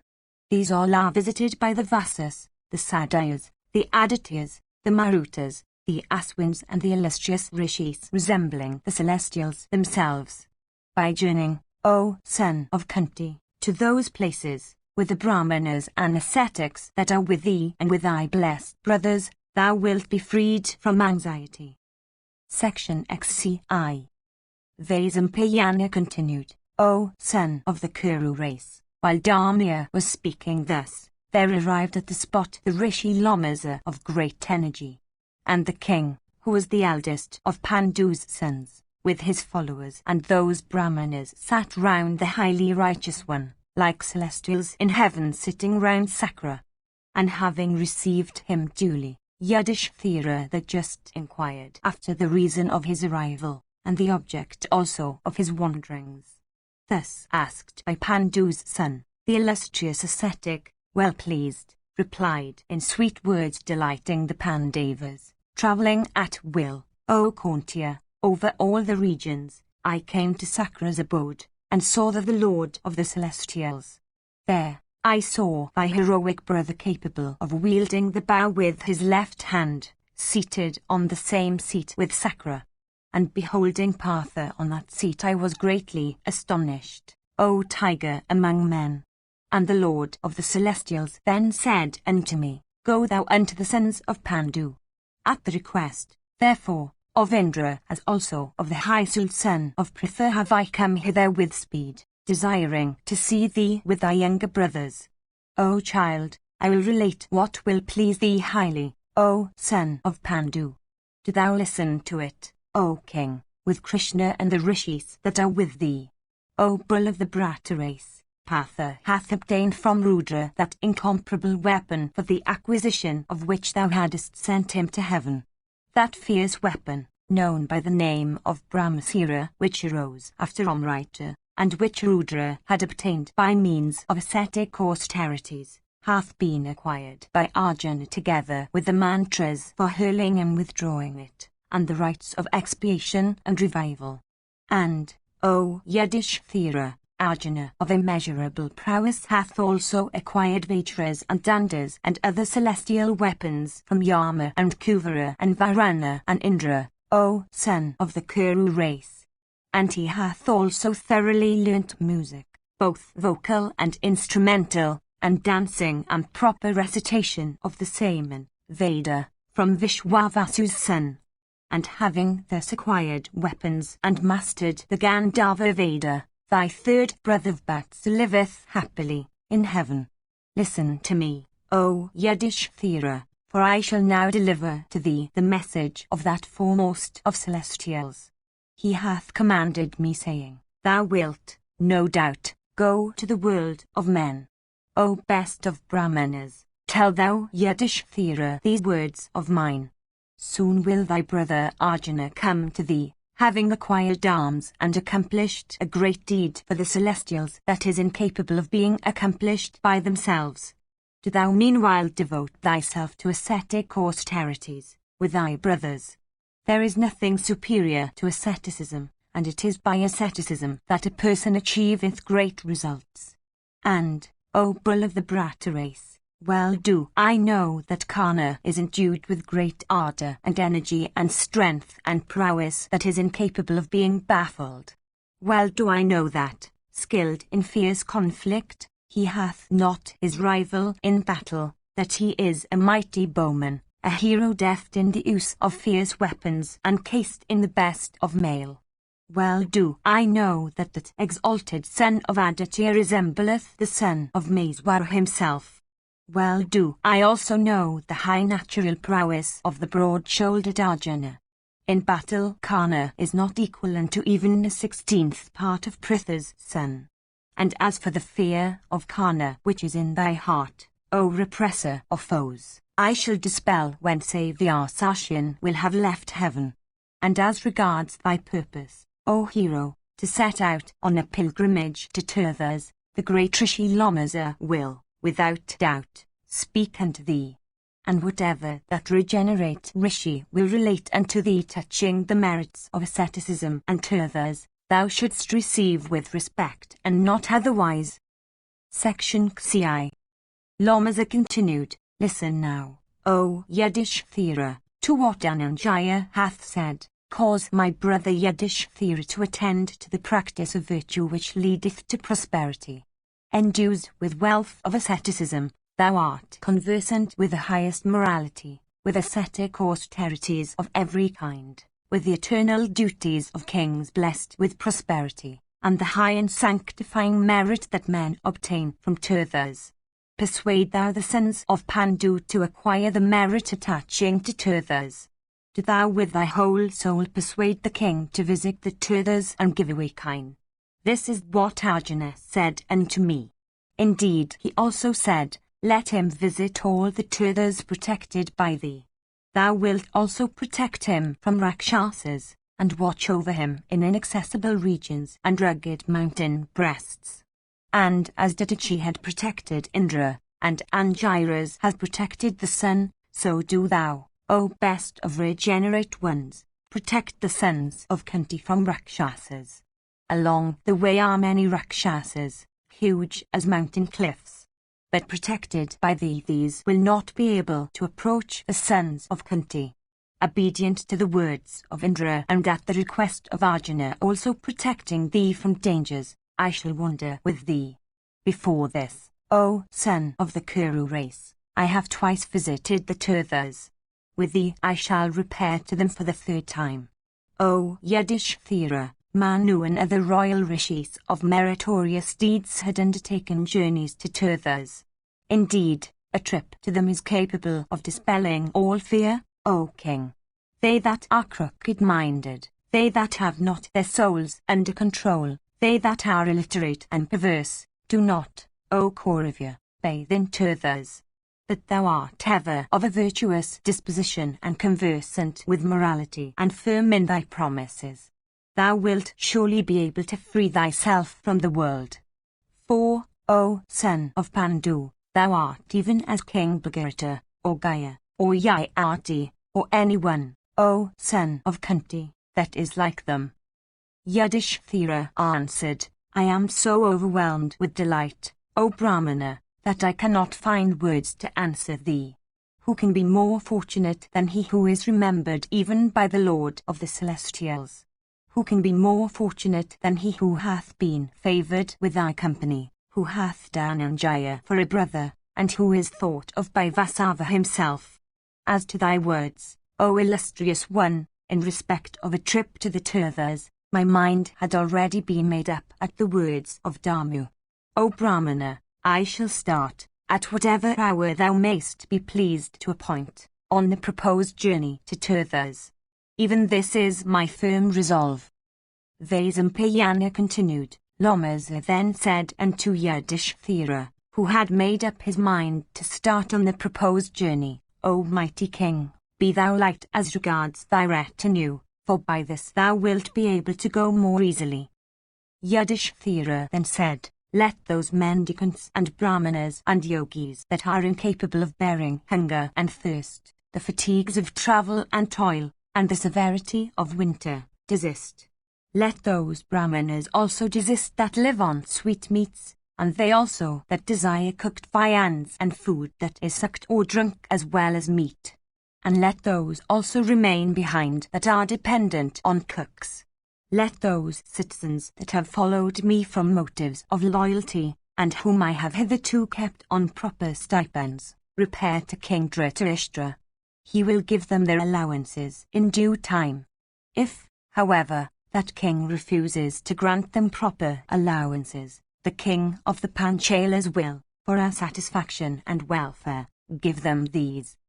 Vaisampayana continued, and thereupon oppressed with grief, the citizens and the principal brahmanas and yatis set out for Hastinapura. And out of affection for Yudhishthira the just, the royal son of Amvika received them properly, and gratified them with proper allowances. And the royal son of Kunti, with only a small number of brahmanas, abode for 3 nights at Kamyaka, cheered by Lomasa. Section CI. Vaisampayana said, those brahmanas then, that had been dwelling with him in the woods, beholding the son of Kunti about to set out on the pious pilgrimage, approached him, O king, and said, thou art about to set out, O king, on thy journey to the sacred Tirthas, along with thy brothers and accompanied by the illustrious Rishi Lomasa. O king, it behoveth thee, O son of Pandu, to take us with thee. Without thee, we shall not be able, O son of the Kuru race, to visit them at any time. Surrounded by dangers and difficult of access, they are infested by beasts of prey. Those Tirthas, O Lord of men, are inaccessible to persons in small parties. Foremost of all wielders of the bow, thy brothers are ever brave. Protected by your heroic selves, we also would proceed to them. permit us to acquire, O Lord of earth, through thy grace the blessed fruit of Turthas. Protected by thy energy, let us, O King, be cleansed of all our sins by visiting those Turthas and purified by baths therein. Bathing in those Turthas, thou also, O Bharata, wilt acquire without doubt the regions difficult of acquisition that Kartavirya and Ashtaka, the royal sage Lomapada and the imperial and heroic Bharata only had earned. In thy company, O King, we desire to behold Prabhasa and other Turthas, Mahendra and other hills, Ganga and other rivers, and Plakshore and other gigantic trees. If, O Lord of men, thou hast any regard for the Brahmanas, do thou abiding. Thou wilt surely have prosperity from this. O thou of mighty arms, the Turthas are infested by Rakshasas that ever obstruct ascetic penances. It behoveth thee to protect us from them. Protected by Lomasa and taking us with thee, go thou to all the Turthas spoken of by Dharmya and the intelligent Narada, as also all those that have been spoken of by the celestial Rishi Lomasa, endued with great ascetic wealth, and be thou, by this, cleansed of all thy sins. Thus addressed respectfully by them, the king, that bull amongst the sons of Pandu, surrounded by his heroic brothers headed by Bhima, with tears of joy in his eyes, said unto all those ascetics, let it be so. With the permission then of Lomasa, as also of his priest Dharmya, that foremost of Pandu's sons, with soul under complete control, resolved, along with his brothers and Drupada's daughter of faultless features, to set out. Just at this time, the blessed Vyasa, as also Parvata and Narada, all endued with high intelligence, came to Kamyaka for seeing the son of Pandu. Beholding them, King Yudhishthira worshipped them with due rites. And worshipped by the monarch thus, those blessed ones, addressing Yudhishthira, said, O Yudhishthira, O Bhima, and ye twins, banish all evil thoughts from your minds. Purify your hearts and then set out for the Turthas. The Brahmanas have said that the observance of regulations in respect of the body are called earthly vows, while efforts to purify the heart, so that it may be free from evil thoughts, were called spiritual vows. O King, the mind that is free from all evil thoughts is highly pure. Purifying yourselves, therefore, harbouring only friendly feelings for all, behold ye the Turthas. Observing earthly vows in respect of your bodies and purifying your minds by spiritual vows, obtain ye the fruits as recited of pilgrimages. Saying, so be it, the Pandavas with Krishna caused those celestial and human rishis to perform the usual propitiatory ceremonies. And those heroes, having worshipped the feet of Lomasa and Dwapayana and Narada and the celestial rishi Parvata, O King, and accompanied by Dharmya as also the ascetics that had been residing with them in the woods, set out on the day following the full moon of Grahayana in which the constellation Pushaya was ascendant. Dressed in barks and hides, and with matted lock on head, they were all cased in impenetrable mail and armed with swords. And O Janamjaya, the heroic sons of Bandu with quivers and arrows and scimitars and other weapons, and accompanied by Indrasena and other attendants with 14 cars, a number of cooks and servants of other classes, set out with faces turned towards the east. Section Ksif. Yudhishthira said, O best of celestial rishis, I do not think that I am without merits. Yet am I afflicted with so much sorrow that there never was a king like me. I think, however, that my enemies are destitute of the good qualities and even destitute of morality. Yet why, O Lomasa, do they prosper in this world? Lomasa said, grieve not ever, O King, O son of Pritha, that sinful men should often prosper in consequence of the sins they commit. A man may be seen to prosper by his sins, obtain good therefrom and vanquish his foes. Destruction, however, overtakes him to the roots. O King, I have seen many Daityas and Danavas prosper by sin, but I have also seen destruction overtake them. O exalted one, I have seen all this in the righteous age of yore. The gods practiced virtue, while the Asuras abandoned it. The gods visited the Tirthas, while the Asuras did not visit them. And at first the sinful Asuras were possessed with pride. And pride begat vanity, and vanity begat wrath. And from wrath arose every kind of evil propensities, and from these latter sprang shamelessness. And in consequence of shamelessness, good behavior disappeared from among them. And because they had become shameless and destitute of virtuous propensities and good conduct and virtuous vows, forgiveness and prosperity and morality forsook them in no time. And prosperity then, O king, sought the gods, while adversity sought the Asuras. And when the Daityas and the Danavas, deprived of sense by pride, were possessed by adversity, Kali also sought to possess them. And, O son of Kunti, overwhelmed with pride, and destitute of rites and sacrifices, and devoid of reason and feeling, and their hearts full of vanity, destruction overtook them soon. And covered with infamy, the Daityas were soon exterminated. The gods, however, who were virtuous in their practices, going to the seas, the rivers, the lakes and the holy spots, cleansed themselves of all sins, O son of Pandu, by means of ascetic penances and sacrifices and gifts and blessings, and obtained prosperity and the consequence. And because the gods always performed sacrifices and holy deeds, abandoning every practice that was evil, and visited the Tirthas, as the consequence thereof they acquired great good fortune. Guided by this, O king, do thou also, with thy brothers, bathe in Tirthas, for then thou wilt obtain prosperity once more. Even this is the eternal road. And, O monarch, as King Riga and Shivi and Osnara and Bhagrita and Vasumanas and Gaya and Puru and Pururivas, by practicing ascetic penances and visiting Tirthas and touching sacred waters and beholding illustrious ascetics, obtained fame and sanctity and merit and wealth, so wilt thou also obtain prosperity that is great. And as Ikshwaka with his sons, friends and followers, as Muchakunda and Mandashri and King Maruta, as the gods through power of asceticism and the celestial rishis also, had all obtained fame, so wilt thou also obtain great celebrity. The sons of Dhritarashtra, on the other hand, enslaved by sinfulness and ignorance, will, without doubt, be soon exterminated like the Daityas. Section XCV. Vaisampayana said, the heroic sons of Pandu, accompanied by their followers, proceeding from place to place, at last arrived at Naimishka.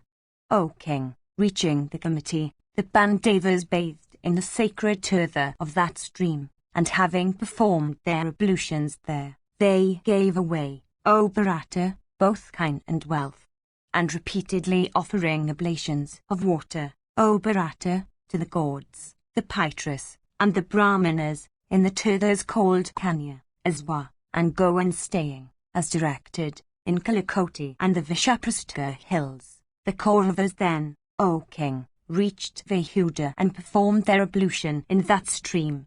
Proceeding next, O lord of earth, to the sacrificial region of the gods known by the name Prayaga, they bathed in the confluence of Ganga and Yamuna and residing the practiced ascetic penances of great merit. And the Pandavas, of truthful promises, bathing in the Tirtha, cleansed themselves of every sin. The sons of Bandu then, O king of the Bharata race, accompanied by those Brahmanas, proceeded to the Tirtha called Vidi, sacred to the Creator and adored by the ascetics. Residing there for some time and gratifying the Brahmanas with the fruit and roots of the wilderness and clarified butter, those heroes began to practice ascetic penances of great merit. They then proceeded to Mahadara, consecrated by that virtuous royal sage Gaya of unrivaled splendor. In that region is the hill called Gayasira, as well as the delightful river called Mahanadi, with fine banks graced by bushes of canes. On that celestial hill of holy peaks is a sacred turtle called Brahmasara, which is much adored by ascetics. There on the banks of that lake had dwelt of yore the eternal God himself of justice, and it was thither that the illustrious Rishi Agastya had repaired to behold that deity. It is from that lake that all the rivers take their rise, and there in that turtle, Mahadeva the wielder of the pinnacle, is present for aye. Arriving at that spot, the heroic sons of Bandu practiced the vow that is known by the name of the Chaturmasya according to all the rites and ordinances of the great sacrifice called Rishi Yajna. It is there that that mighty tree called the eternal banyan stands. Any sacrifice performed that produces merit that is eternal. In that sacrificial platform of the gods producing eternal merit, the Pandavas began to fast with concentrated souls. And there came unto them Brahmanas by hundreds endued with wealth of asceticism. And those Brahmanas also all performed the Chaturmasya sacrifice according to the rites inculcated by the rishis.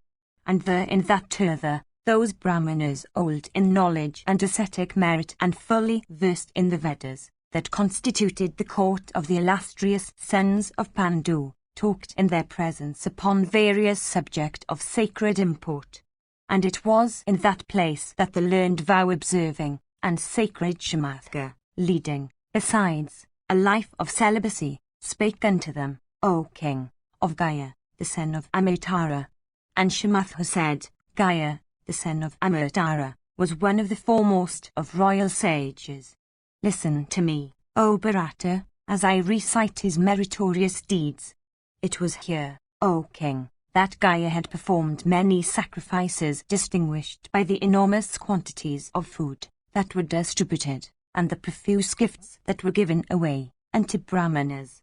Those sacrifices, O King, were distinguished by mountains in hundreds and thousands of cooked rice, lakes of clarified butter and rivers of curds in many hundreds, and streams of richly dressed curries in thousands. Day after day were these got ready and distributed amongst all comers, while, over and above this, Brahmanas and others, O King, received food that was clean and pure. During the conclusion also of every sacrifice, when gifts were dedicated to the Brahmanas, the chanting of the Vedas reached the heavens. And so loud, indeed, was the sound of the Vedic mantras that nothing else, O Bharata, could be heard there. Thus sacred sounds, O King, filled the earth, the points of the horizon, the sky and heaven itself. Even these were the wonders that persons noticed on those occasions. And gratified with the excellent viands and drinks that the illustrious Gaya provided, men, O bull of the Bharata race, went about singing these verses.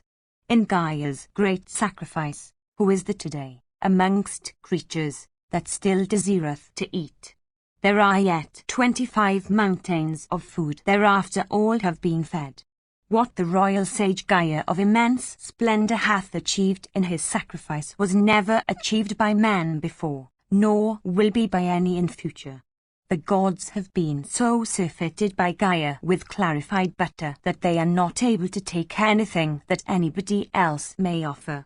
As sound grains on earth, as stars in the firmament, as drops showered by rain-charged clouds, cannot ever be counted by anybody, so can none count the gifts in Gaya's sacrifice. O son of the Kuru race, many times did King Gaya perform sacrifices of this description, here, by the side of this Brahmasara. Section XCVI. Vaisampayana said, after this the royal son of Kunti, who was ever distinguished for his profuse gifts unto Brahmanas, proceeded to the asylum of Agastya and took up his abode in Dajaya. It was here that that foremost of speakers, King Yudhishthira, asked Lomasa as to why Agastya had slain Vatapi there. And the king also inquired after the extent of that man-destroying deity's prowess, and the reason also of the illustrious Agastya's wrath being excited against that Asura. Thus questioned, Lomasa said, O son of Kuru race, there was in the city called Manamati, in days of yore, a deity named Ilwala, whose younger brother was Vatapi. One day that son of deity addressed the Brahmana endued with ascetic merit, saying, "O Holy One, grant me a son equal unto Indra." The Brahmana, however, did not grant the Asura a son like Indra. And at this, the Asura was inflamed with wrath against the Brahmana. And from that day, O king, the Asura Ilwala became a destroyer of Brahmanas. And endued with power of illusion, the angry Asura transformed his brother into a ram.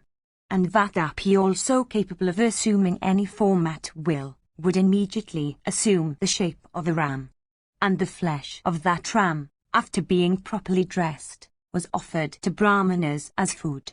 And after they had eaten of it, they were slain.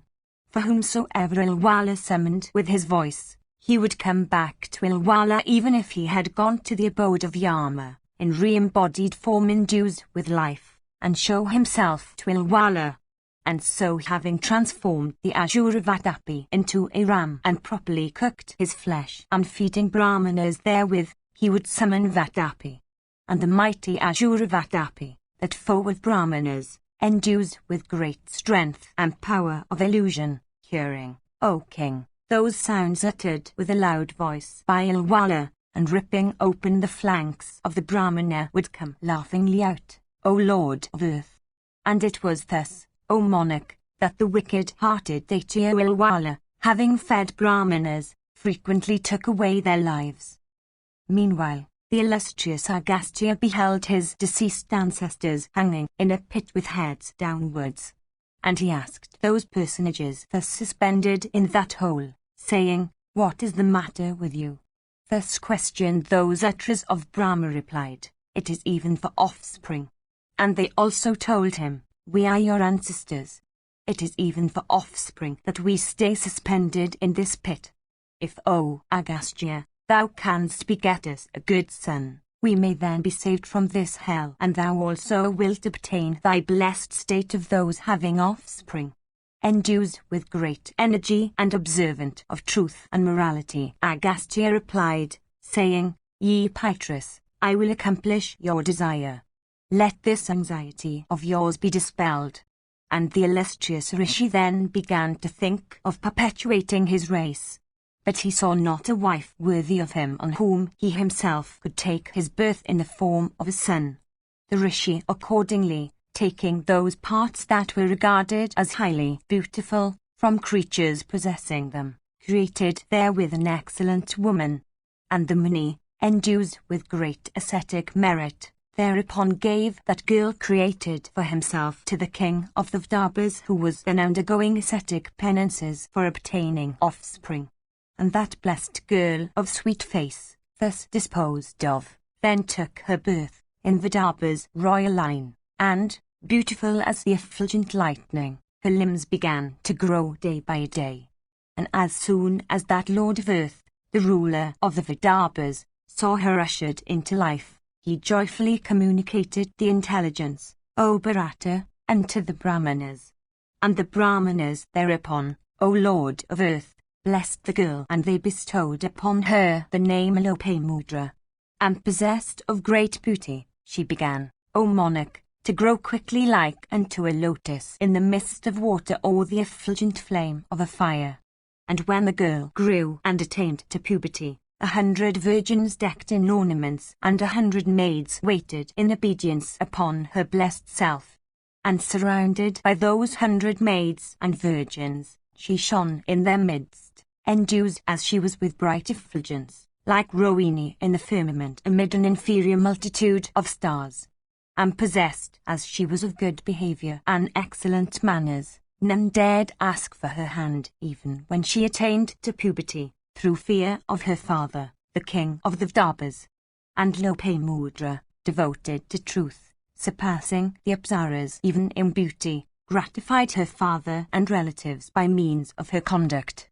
And her father, beholding his daughter the princess of Vidarbha attain to puberty, began to reflect in his mind, saying, "To whom should I give this daughter of mine?"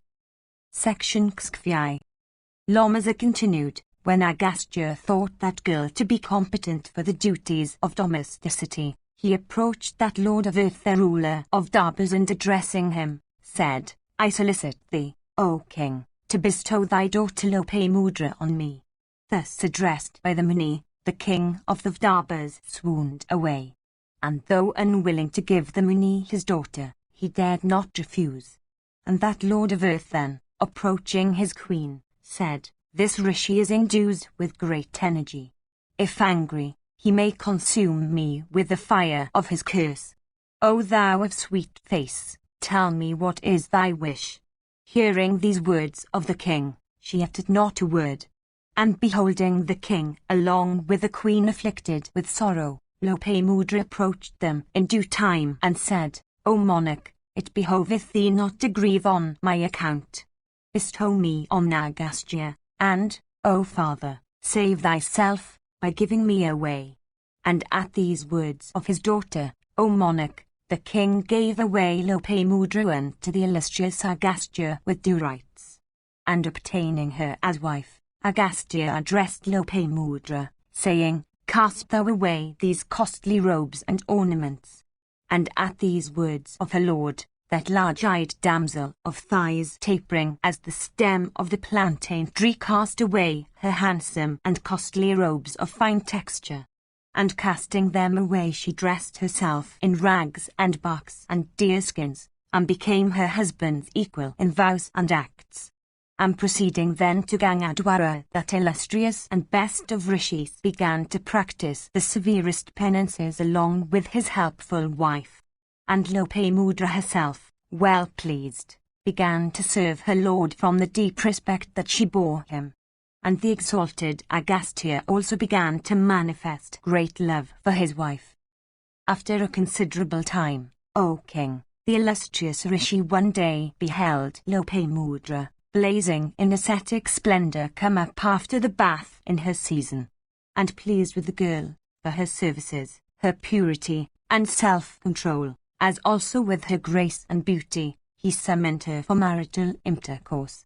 The girl, however, joining her hands, bashfully but lovingly addressed the rishi, saying, The husband, without doubt, weddeth the wife for offspring. But it behoveth thee, O rishi, to show that love to me which I have for thee. And it behoveth thee, O regenerate one, to approach me on the bed like to that which I had in the palace of my father. I also desire that thou shouldst be decked in garlands of flowers and other ornaments, and that I should approach thee adorned in those celestial ornaments that I like. Otherwise, I cannot approach thee, dressed in these rags dyed in red. Nor, O regenerate rishi, it is sinful to wear ornaments on such an occasion. Hearing these words of his wife, Agastya replied, O blessed girl, O thou of slender waist, I have not wealth like what thy father hath, O Lopamudra. She answered, saying, Thou who art endued with wealth of asceticism, art certainly able to bring hither within a moment, by ascetic power, everything that exists in the world of men. Agastya said, It is even so as thou hast said. That, however, would waste my ascetic merit. O bid me do that which may not loosen my ascetic merit. Lopamudra then said, O thou endued with wealth of asceticism, my season will not last long. I do not desire, however, to approach thee otherwise. Nor do I desire to diminish thy ascetic merit in any way. It behoveth thee, however, to do as I desire, without injuring thy virtue. Agastya then said, O blessed girl, if this be the resolve that thou hast settled in thy heart, I will go out in quest of wealth. Meanwhile, stay thou here as it pleaseth thee. Section XVI. Lomasa continued, Agastya then, O son of the Kuru race, went to King Sarutavan, who was regarded as richer than other kings, to beg for wealth. And that monarch, learning of the arrival of the pot-born rishi on the frontiers of his kingdoms, went out with his ministers and received the holy man with respect. And the king, duly offering the argyre in the first instance, submissively and with joined hands inquired then after the reason of the rishi's arrival. And Agastya answered, saying, O Lord of the earth, know that I have come to thee, desirous of wealth. Give me a portion according to thy ability and without doing injury to others. Lamaza continued, the king, then, representing unto the rishi the equality of his expenditure and income, said, O learned one, take thou from my possessions the wealth thou pleasest. Beholding, however, the equality of that monarch's expenditure with income, the rishi, who always saw both sides with equal eyes, thought that if he took anything under the circumstances, his act would result in injury to creatures. Taking, therefore, Srutivn with him, the rishi went to Varanaswar. The latter, hearing of their arrival on his frontiers, received them duly. And Varanaswar also offered them the argyles and water to wash their feet. And the monarch, with their permission, then inquired after the reason of their coming. And Agastya said, O Lord of earth, know that we have come to thee desirous of wealth. Give us what thou canst, without doing injury to others. Lamaza continued, that monarch then represented unto them the equality of his expenditure and income, and said, knowing this, take ye what ye desire. The rishi, however, who saw both sides with equal eyes, beholding the equality of that monarch's income with expenditure, thought that if he took anything under the circumstances, his act would result in injury to all creatures. Agastya and Srutivn, with King Varanaswar, then went to Purakatsa's son, Trisadasu, of enormous wealth. The high Trisadasu, learning of their arrival on the confines of his kingdom, went out, O king, and received them well. And that best of monarchs in Ikshvaku's line, having worshipped all of them duly, inquired after the reason of their arrival. And Agastya answered, O Lord of earth, know that we have all come to thee, desirous of wealth. Give us what you can, without injuring others. Lamaza continued, that monarch then represented unto them the equality of his income with expenditure, and said, knowing this, take ye what ye desire. Beholding, however, the equality of that monarch's expenditure with income, the rishi, who saw both sides with equal eyes, thought that if he took anything under the circumstances, his act would result in injury to all creatures. Then, O monarch, all those kings looking at one another, together spoke unto the rishis, saying, O Brahmana, there is a Danava of the name Alwala who, of all persons on earth, is possessed of enormous wealth. Let us all approach him today and beg wealth of him. Lamaza continued, this suggestion, O king, of begging wealth of Alwala appeared to them to be proper. And, O monarch, all of them went together to Alwala after this. Section 6. Lamaza said, when Alwala learnt that those kings along with a great rishi had arrived on the confines of his domain, he went out with his ministers and worshipped them duly. And that prince of Asuras received them hospitably, entertaining them, O son of the Kuru race, with well-dressed meat supplied by his brother Vatapi, transformed into a ram. Then all those royal sages, beholding the mighty Asura Vatapi, who had been transformed into a ram thus cooked for them, became sad and cheerless and were nearly deprived of themselves. But that best of rishis, Agastya, addressing those royal sages, said, yield ye not to grief, I will eat up the great Asura. And the mighty rishi then sat himself down on an excellent seat, and the prince of Asuras, Alwala, began to distribute the food smilingly. And Agastya ate up the whole of the meat supplied by Vatapi, transformed into a ram. And after the dinner was over, Alwala began to summon his brother. But thereupon a quantity of air alone came out of the illustrious rishi's stomach, with a sound that was as loud, O child, as the roar of the clouds.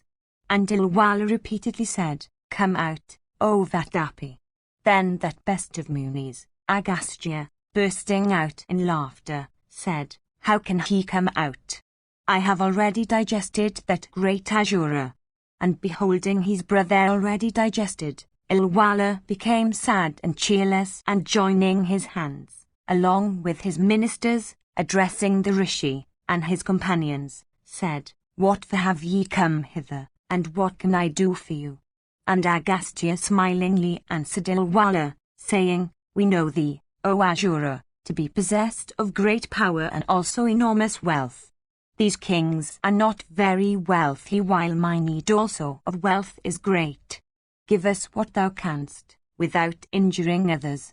Thus addressed, Ilwala saluted the Rishi and said, "If thou say what it is that I mean to give, then will I give you wealth." Hearing this, Agastya said, "O great Asura, thou hast even purposed to give unto each of these kings 10,000 kine and as many gold coins.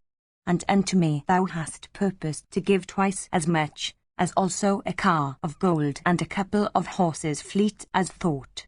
If thou inquirest now, thou wilt soon learn that your car is made of gold." Thereupon, O son of Kunti, Ilwala made inquiries and learnt that the car he had intended to give away was really a golden one. And the Daitya then with a sad heart gave away much wealth and that car, unto which were yoked 2 steeds called Virava and Zurava. And those steeds, O Bharata, took those kings and Agastya and all that wealth to the asylum of Agastya within the twinkling of an eye. And those royal sages, then obtaining Agastya's permission, went away to their respective cities. And Agastya also, with that wealth, did all that his wife Lopamudra had desired. And Lopamudra then said, "O illustrious one, thou hast now accomplished all my wishes. Beget thou a child on me that shall be possessed of great energy." And Agastya replied unto her, saying, "O blessed and beauteous one, I have been much gratified with thy conduct. Listen thou unto me as regards the proposal I make in respect of thy offspring. Wouldst thou have 1,000 sons, or a century of sons each equal to 10, or 10 sons equal each to 100, or only one son who may vanquish 1,000? Lopamudra answered, "Let me have one son equal unto 1,000, O thou endued with wealth of asceticism. One good and learned son is preferable to many evil ones." Lomasa continued, saying, "So be it." That pious Muni thereupon knew his devout wife of equal behavior. And after she had conceived, he retired into the forest. And after the Muni had gone away, the fetus began to grow for 7 years. And after the 7th year had expired, there came out of the womb the highly learned Risi, blazing, O Bharata, in his own splendor. And the great Brahmana and illustrious ascetic, endued with mighty energy, shook his birth as the Rishi's son, coming out of the womb, as if repeating the Vedas with the Upanishads and the Angas. Endued with great energy while yet a child, he used to carry loads of sacrificial fuel into the asylum of his father, and was thence called Dime of Aha, carrier of sacrificial wood. And the Muni, beholding his son possessed of such virtues, became highly glad.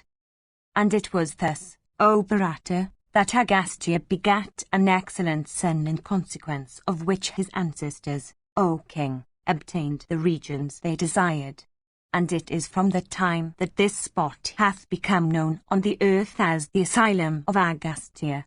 Indeed, O king, this is the asylum graced with numerous beauties, of that Agastya who had slain Vatapi of Prahada's race.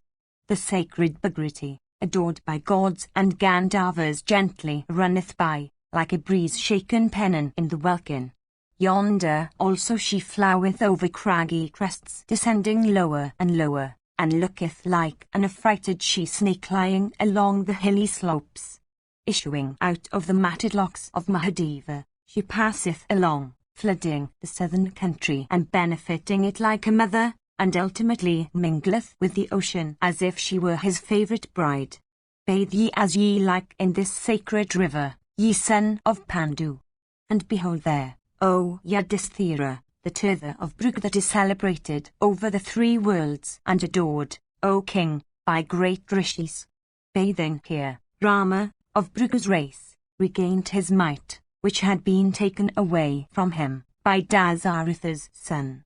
Bathing here, O son of Pandu, with thy brothers and Krishna, thou wilt certainly regain that energy of thine that hath been taken away by Duryodhana, even as Rama regained his that had been taken away by Dasaratha's son in hostile encounter. Vaisampayana continued. At these words of Lomasa, Yudhishthira bathed with his brothers and Krishna, and offered oblations of water, O Bharata, to the gods and the Pitris. And, O bull among men, after Yudhishthira had bathed in that turtha, his body blazed forth in brighter effulgence, and he became invisible in respect of all foes. The son of Pandu then, O king, asked Lomasa, saying, O illustrious one, why had Rama's energy and might been taken away? And how also did he regain it? O exalted one, I ask thee, tell me everything. Lomasa said, Listen, O king, to the history of Rama, the son of Dasaratha, and Rama of Bhrigu's line gifted with intelligence. For the destruction of Ravana, O king, Vishnu, in his own body, shook his birth as the son of illustrious Dasaratha. We saw in Ayodhya the son of Dasaratha after he had been born. It was then that Rama of Bhrigu's line, the son of Rishikabharinuka, hearing of Rama the son of Dasaratha, of spotless deeds, went to Ayodhya, impelled by curiosity, and taking with him that celestial bow so fatal to the Kshatriyas, for ascertaining the prowess of Dasaratha's son. And Dasaratha, hearing that Rama of Bhrigu's race had arrived on the confines of his domains, set his own son Rama to receive the hero with respect. And beholding Dasaratha's son approach and stand before him with ready weapons, Rama of Bhrigu's line smilingly addressed him, O son of Kunti, saying, O king, O exalted one, string, if thou canst, with all thy mighty, this bow which in my hands was made the instrument of destroying the Kshatriya race. Thus addressed, Dasaratha's son answered, O illustrious one, it behoveth thee not to insult me thus. Nor am I, amongst the regenerate classes, deficient in the virtues of the Kshatriya order. The descendants of Ikshwaku in special never boast of the prowess of their arms. Then unto Dasaratha's son who said so, Rama of Bhrigu's line replied, A truce to all crafty speech, O king. Take this bow. At this, Rama the son of Dasaratha shook in anger from the hands of Rama of Bhrigu's line that celestial bow that had dealt death to the foremost of Kshatriyas. And, O Bharata, the mighty hero smilingly strung that bow without the least exertion, and with its twang loud as the thunder rattle, affrighted all creatures. And Rama, the son of Dasaratha, then, addressing Rama of Bhrigu, said, Here, I have strung this bow. What else, O Brahmana, shall I do for thee? Then Rama, the son of Jamadani, gave unto the illustrious son of Dasaratha a celestial arrow and said, Placing this on the bowstring, draw to thy ear, O hero. Lomasa continued, hearing this, Dasaratha's son blazed up in wrath and said, I have heard what thou hast said, and even pardoned thee. O son of Bhrigu's race, thou art full of vanity. Through the grandsire's grace thou hast obtained energy that is superior to that of the Kshatriyas. And it is for this that thou insultest me. Behold me now in my native form, I give thee sight. Then Rama of Bhrigu's race beheld in the body of Dasaratha's son the Adityas with the Vasas, the Rudras, the Satyas with the Marutas, the Pitris, Hutasana, the stellar constellations and the planets, the Gandharvas, the Rakshasas, the Yakshas, the rivers, the Tirthas, those eternal rishis identified with Brahma and called the Valkylias, the celestial rishis, the seas and mountains, the Vedas with the Upanishads and Vashats and the sacrifices, the Samans in their living form, the science of weapons, O Bharata, and the clouds with rain and lightning, O Yudhishthira, and the illustrious Vishnu then shot that shaft. And at this the earth was filled with sounds of thunder, and burning meteors, O Bharata, began to flash through the welkin. and showers of dust and rain fell upon the surface of the earth, and whirlwinds and frightful sounds convulsed everything, and the earth herself began to quake. And shot by the hand of Rama, that child, confounding by its energy the other Rama, came back blazing into Rama's hands. And Bhargava, who had thus been deprived of his senses, regaining consciousness and life, bowed unto Rama, that manifestation of Vishnu's power. And commanded by Vishnu, he proceeded to the mountains of Mahendra. And thenceforth that great ascetic began to dwell there, in terror and shame. And after the expiration of a year, the Pitris, beholding Rama dwelling the deprived of energy, his pride quelled, and himself sunk in affliction, said unto him, O son, having approached Vishnu, thy behaviour towards him was not proper. He deserveth for eye worship and respect in the three worlds. Go, O son, to that sacred river which goeth by name of Vadhusara. Bathing in all the tirthas of that stream, thou wilt regain thy energy. There in that river is the tirthas called Diptoda, where thy grandsire Bhrigu, O Rama, in the celestial age had practiced ascetic penances of great merit. Thus addressed by them, Rama, O son of Kunti, did what the Pitris bade him, and obtained back at this tirtha, O son of Pandu, the energy he had lost. Even this, so, child, was what befell Rama of spotless deeds in days of yore, after he had, O king, met Vishnu, in the form of Dasaratha's son. Section C. Yudhishthira said, O best of regenerate ones, I desire again to hear of the achievements in detail of Agastya, that illustrious rishi endued with great intelligence. Lomasa said, Listen now, O king, to the excellent and wonderful and extraordinary history of Agastya, as also, O monarch, about the prowess of that rishi of immeasurable energy. There were in the greater age certain tribes of fierce Danavas that were invincible in battle, and they were known by the name of Klakas and were endued with terrible prowess. Placing themselves under Vritra and arming themselves with diverse weapons, they pursued the celestials with Indra at their head in all directions. The gods then all resolved upon the destruction of Vritra, and went with Indra at their head to Brahma. And beholding them standing before him with joined hands, Paramshvi addressed them all and said, Everything is known to me, ye gods, about what ye seek. I shall indicate now the means by which ye may slay Vritra. There is a high-souled and great rishi known by the name of Diditya. Go ye all together unto him and solicit of him a boon. With well-pleased heart, that rishi of virtuous soul will even grant you the boon. Desirous as ye are of victory, go ye all together unto him and tell him, for the good of the three worlds, give us thy bones. Renouncing his body, he will give you his bones. With these bones of his, make ye a fierce and powerful weapon to be called Vajra, endued with 6 sides and terrible roaring, capable of destroying even the most powerful enemies. With that weapon will he of 100 sacrifices slay Vrisha. I have now told you all. See that all this is done speedily. Thus addressed by him, the gods, with the grandsire's leave, came away, and with Narayana at their head proceeded to the asylum of Diditya.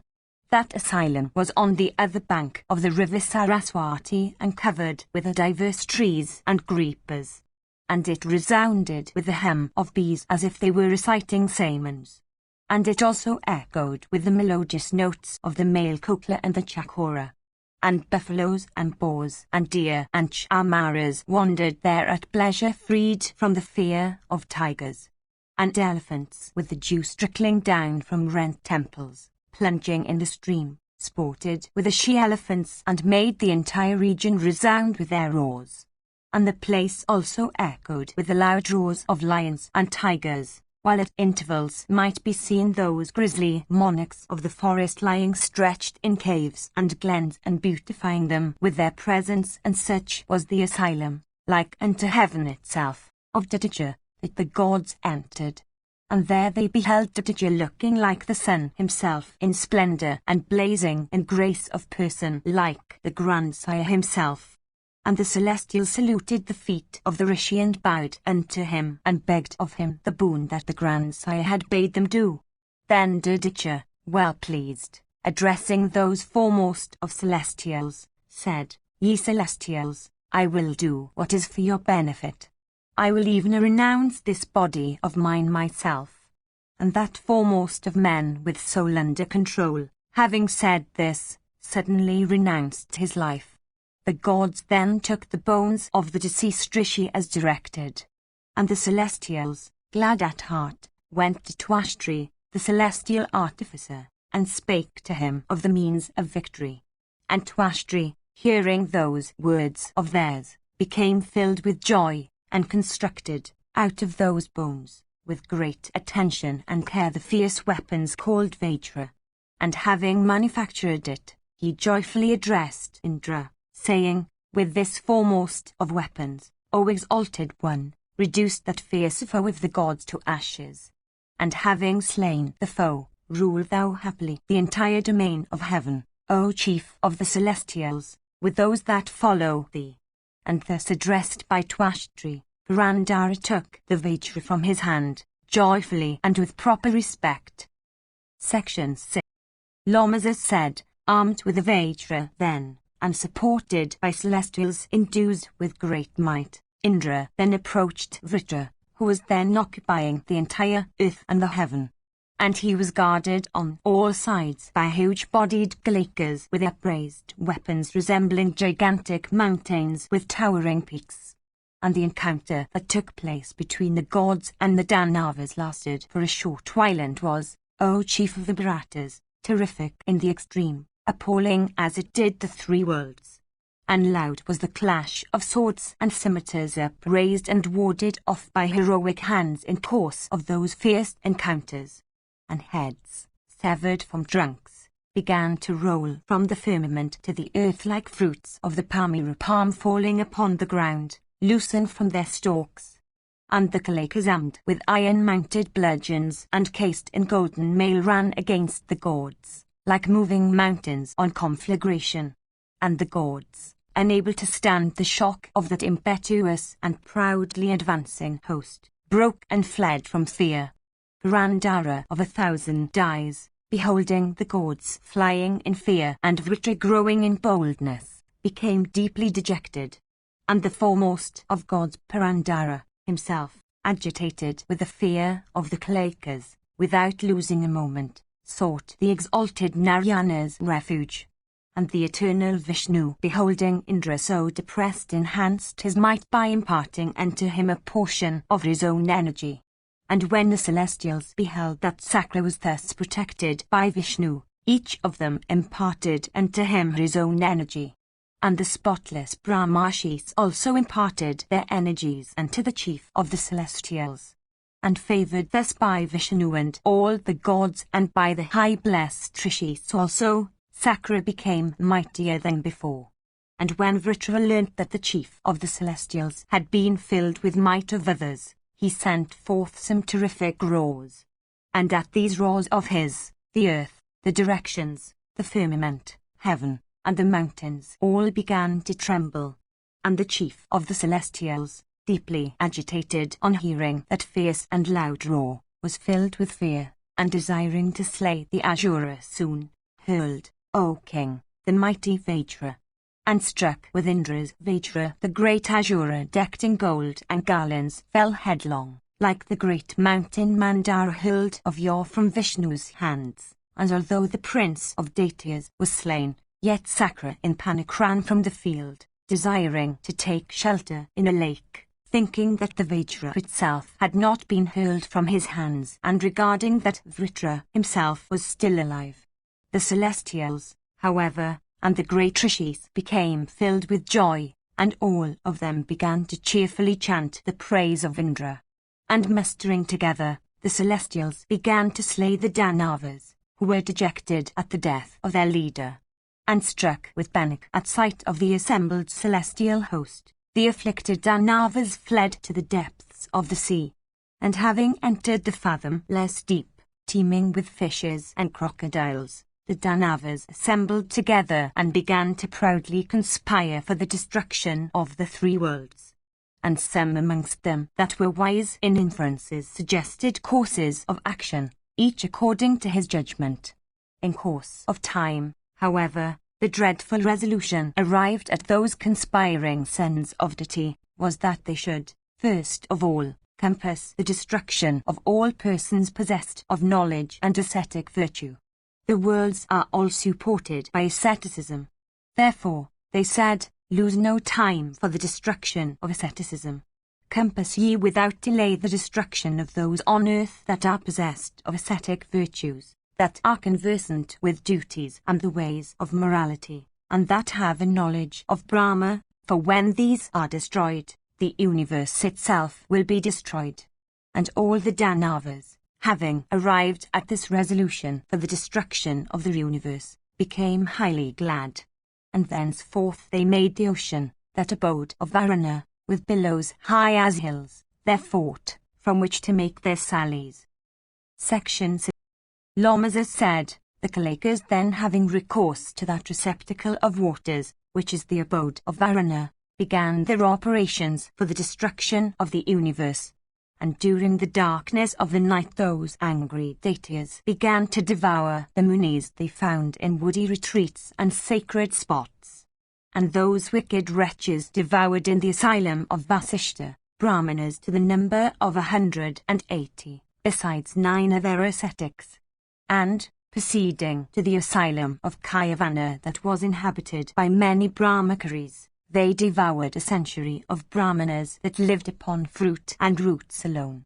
And they began to do all this during the darkness of the night, while they entered the depths of the sea by day. And they slew a full score of Brahmanas of subdued souls and leading a Brahmacharya mode of life and living upon air and water alone, in the retreat of Bharadwaj. And it was thus that those Danavas the Kalakas, intoxicated with prowess of alms and their lives nearly run out, gradually invaded all the asylums of the rishis during the darkness of the night, slaughtering numerous Brahmanas. And, O best of men, although the Danavas behaved in this way towards the ascetics in woody retreats, yet men failed to discover anything of them. And every morning people saw the dead bodies of munis emaciated with frugal diet, lying on the ground. And many of those bodies were without flesh and without blood, without marrow, without entrails, and with limbs separated from one another. And here and there lay on the ground heaps of bones like masses of conch shells. And the earth was scattered over with their sacrificial contents of broken jars and shattered ladles for pouring libations of clarified butter, and with the sacred fires kept with care by the ascetics. And the universe afflicted with the terror of the Kalakas, being destitute of Vedic studies and vashats and sacrificial festivals and religious rites, became entirely cheerless.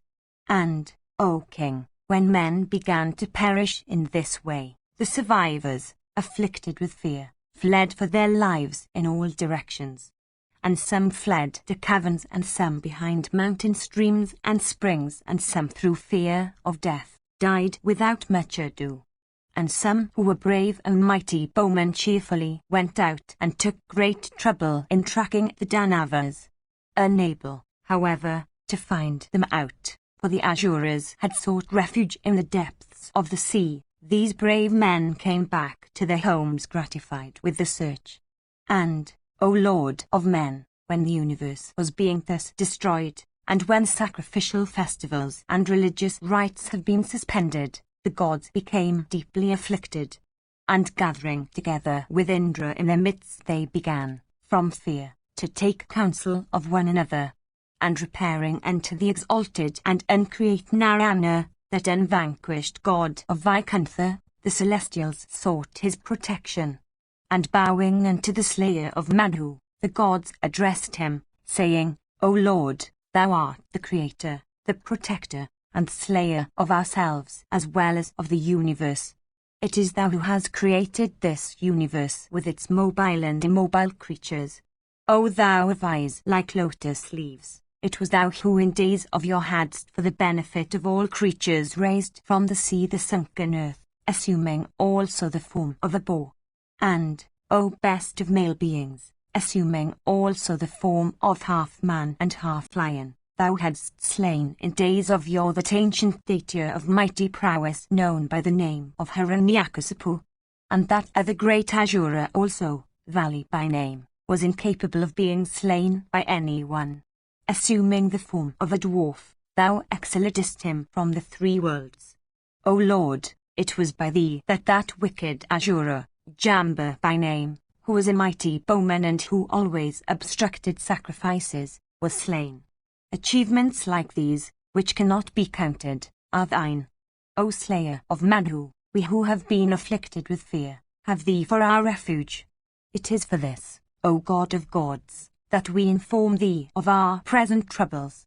Protect the worlds, the gods, and Sakra also, from a terrible fear. Section CI.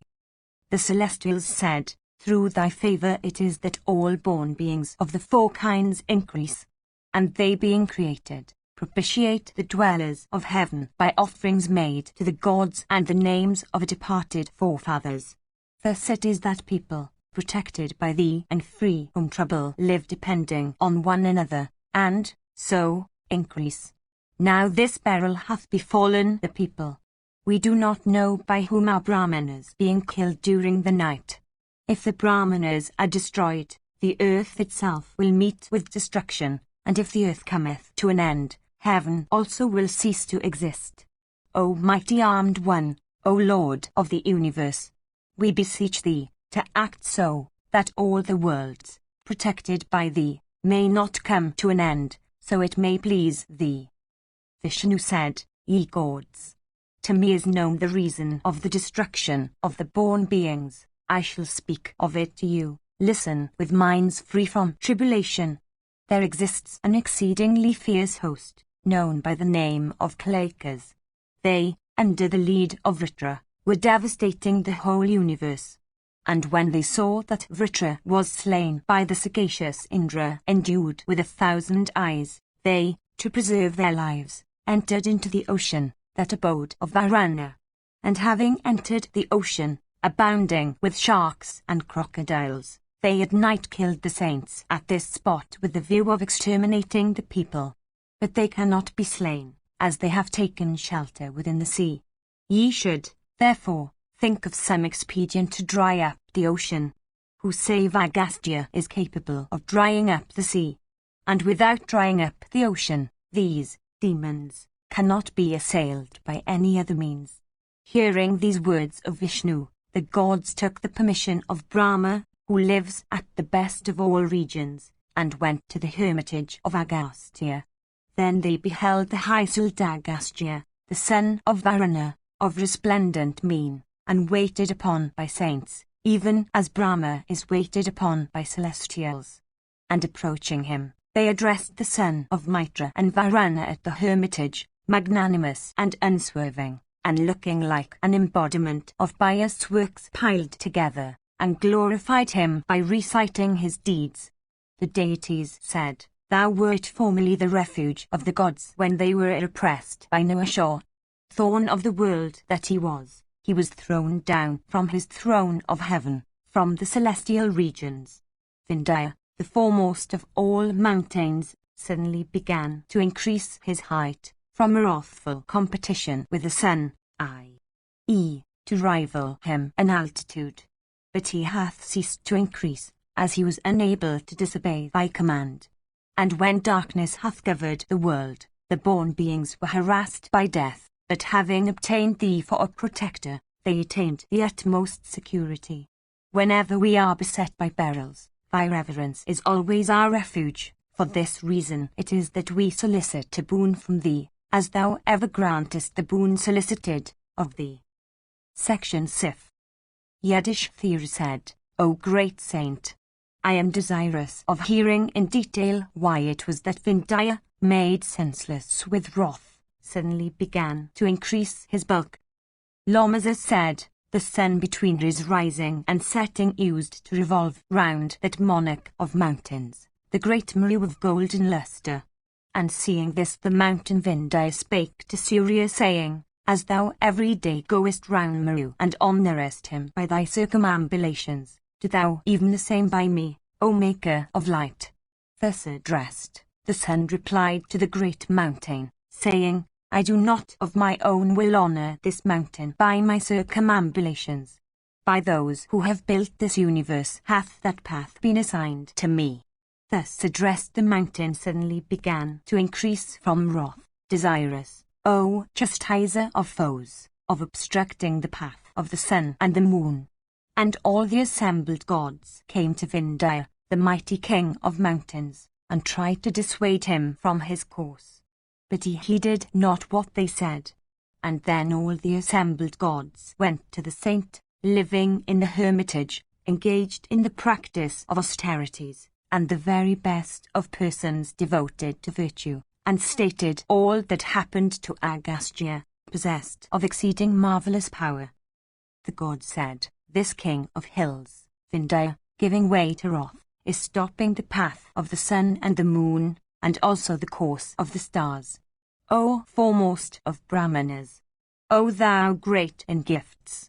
Excepting thyself, there is none who can prevent him. Therefore do thou make him desist. Hearing these words of the gods, the Brahmana came to the mountain. And he with his wife, having arrived there, came near Vindhya and spake to him, saying, O thou best of mountains! I wish to have a path given to me by thee, as, for some purpose, I shall have to go to the southern region. Until my return, do thou wait for me. And when I have returned, O king of mountains, thou mayst increase in bulk as much as thou pleasest. And, O slayer of foes, having made this compact with Vindhya up to the present day, Varuna's son doth not return from the southern region. Thus have I, asked by thee, narrated to thee why Vindhya doth not increase in bulk, by reason of the power of Agastya. Now, O king, hear how the Klakas were killed by the gods, after they had obtained their prayer from Agastya. Having heard the words of the gods, Agastya, the son of Mitra, and Varuna, said, Wherefore are ye come? What boon do ye solicit from me? Thus addressed by him, the deities then spake to the saint, saying, This deed we ask thee to achieve, viz., to drink up the great ocean. O magnanimous saint! Then we shall be able to slay those enemies of the gods, known by the name of Klakas, together with all their adherents.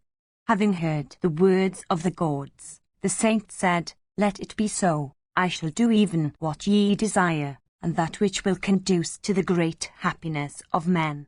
Having said this, he then proceeded to the ocean, the lord of rivers, accompanied by sages, ripe in the practice of penances, and also by the deities, O thou who leadest an excellent life. And men and snakes, celestial choristers, yakshas and kinnaras followed the magnanimous saints, desirous of witnessing that wonderful event. Then they came up all together near to the sea, of awful roar, dancing, as it were, with its billows, bounding with the breeze, and laughing with masses of froth, and stumbling at the caves, and thronged with diverse kinds of sharks, and frequented by flocks of various birds. And the deities, accompanied by Agastya and celestial choristers and huge snakes and highly gifted saints, approached the immense watery waste. Section CV.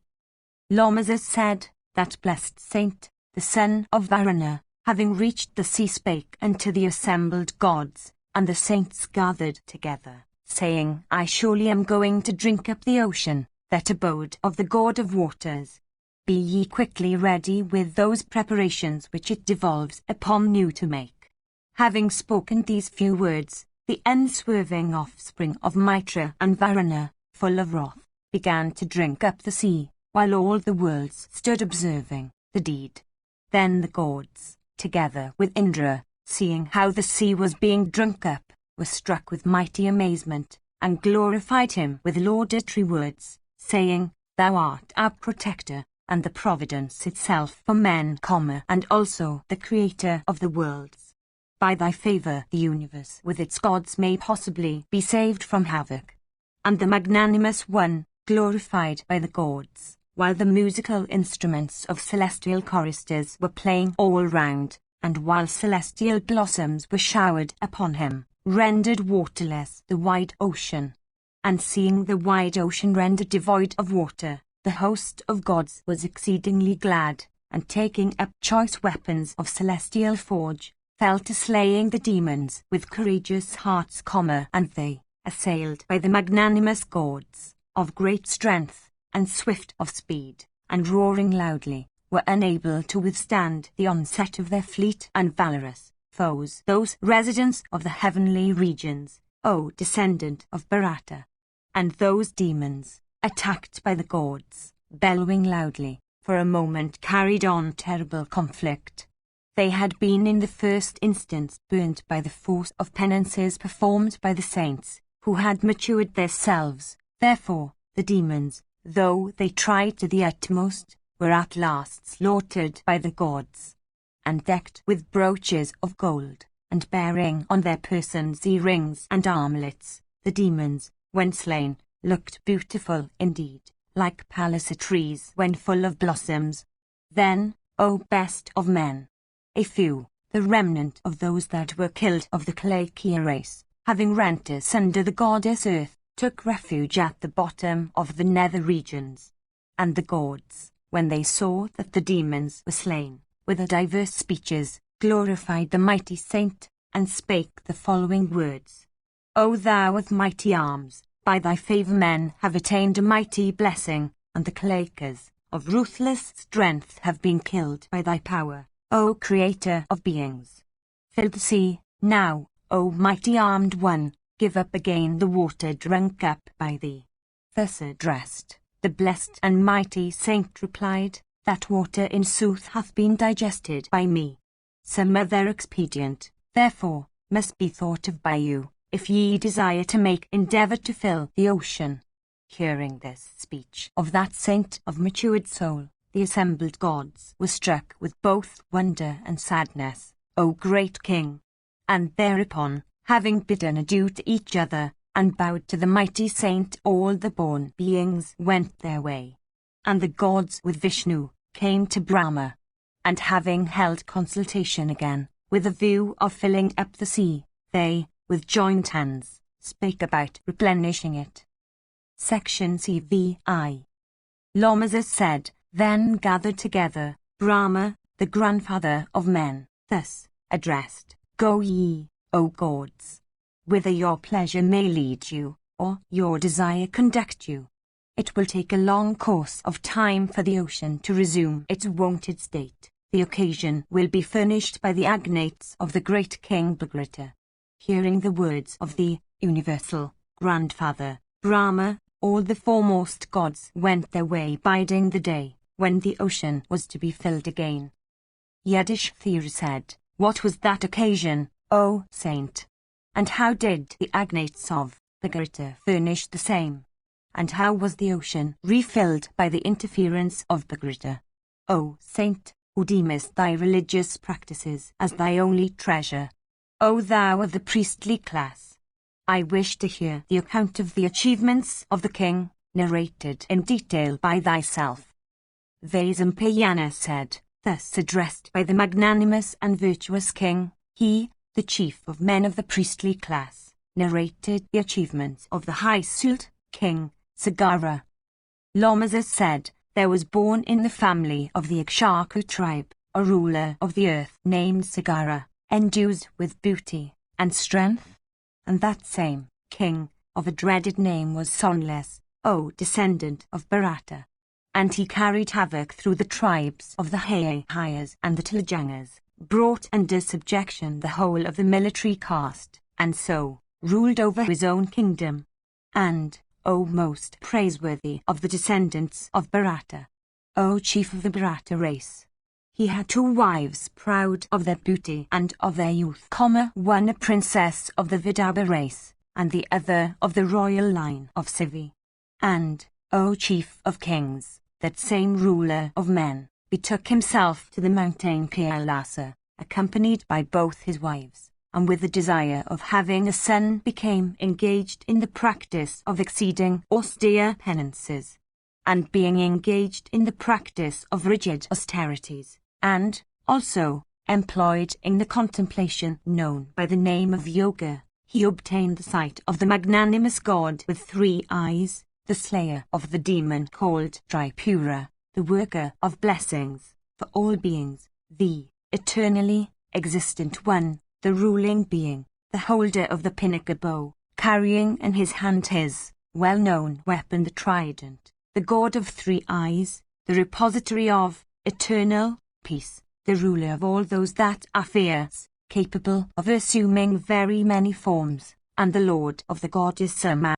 And that same ruler of men, of mighty arms, as soon as he beheld the God, that giver of boons, fell down at his feet, with both his queens, and proffered a prayer to have a son.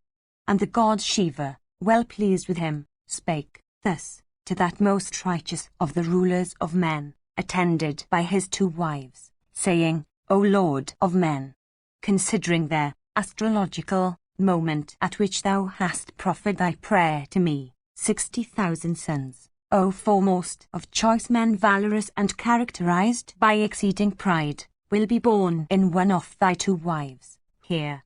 But they all, O ruler of the earth, shall perish together.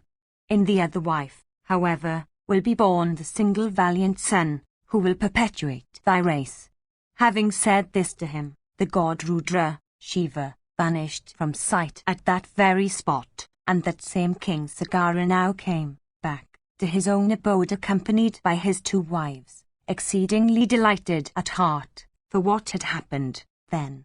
And, O most praiseworthy of the sons of Manu, that is, men, they're the 2 lotus-eyed wives of him, the princess of Vidarbha and the princess of Sivi, came, ere long, to be with child. And afterwards, on the due day, the princess of Vidarbha brought forth something of the shape of a god, and the princess of Sivi gave birth to a boy as beautiful as a god. Then the ruler of the earth made up his mind to throw away the god Kama when he heard, proceeding from the sky, a speech, uttered in a grave and solemn voice, O king, do thou not be guilty of this hasty act, thou shouldst not abandon thy sons. Take out the seeds from the gourd and let them be preserved with care in steaming vessels partly filled with clarified butter. Then thou wilt get, O scion of Bharata's race, 60,000 sons. O ruler of men, the great god, Shiva, hath spoken that thy sons are to be born in this manner. Let not therefore thy mind be turned away therefrom. Section Kvi. Lomazas said, O most righteous of kings, when he heard these words, proceeding from the sky, he had faith therein, and did all that he was directed to do, O chief of the men of Bharata's race. Then the ruler of men took separately each of the seeds and then placed these divisions of the gourd in vessels filled with clarified butter, and intent on the preservation of his sons, he provided a nurse for every receptacle. Then, after a long time, arose 60,000 exceedingly powerful sons of that same king, gifted with unmeasured strength. They were born, O ruler of earth, to that saint-like king, by Rudra's favor. And they were terrible, and their acts were ruthless. And they were able to ascend and roam about in the sky, and being numerous themselves, despised everybody, including the gods. And they would chase even the gods, the Gandharvas, and the Rakshasas, and all the born beings, being themselves valiant and addicted to fighting. Then all people, harassed by the dull-headed sons of Sagara, united with all the gods, went to Brahma as their refuge, and then addressed the blessed grandfather of all beings, Brahma, go ye your way, ye gods, together with all these men. In a not very long space of time, there will come about, O gods, a great and exceedingly terrible destruction of Sagara's sons, caused by the deed perpetrated by them. Thus addressed, those same gods and men, O Lord of the sons of Manu, bade adieu to the grandfather, and went back to whence they had come. Then, O chief of Bharata's race, after the expiry of very many days, the mighty King Sagara accepted the consecration for performing the rites of a horse sacrifice. And his horse began to roam over the world, protected by his sons. And when the horse reached the sea, waterless and frightful to behold, although the horse was guarded with very great care, it suddenly vanished at the very spot it stood upon. Then, O respected sir, those same sons of Sagara imagined the same fine horse to have been stolen, and returning to their father, narrated how it had been stolen out of sight. And thereupon he addressed them, saying, Go ye and search for the horse in all the cardinal points.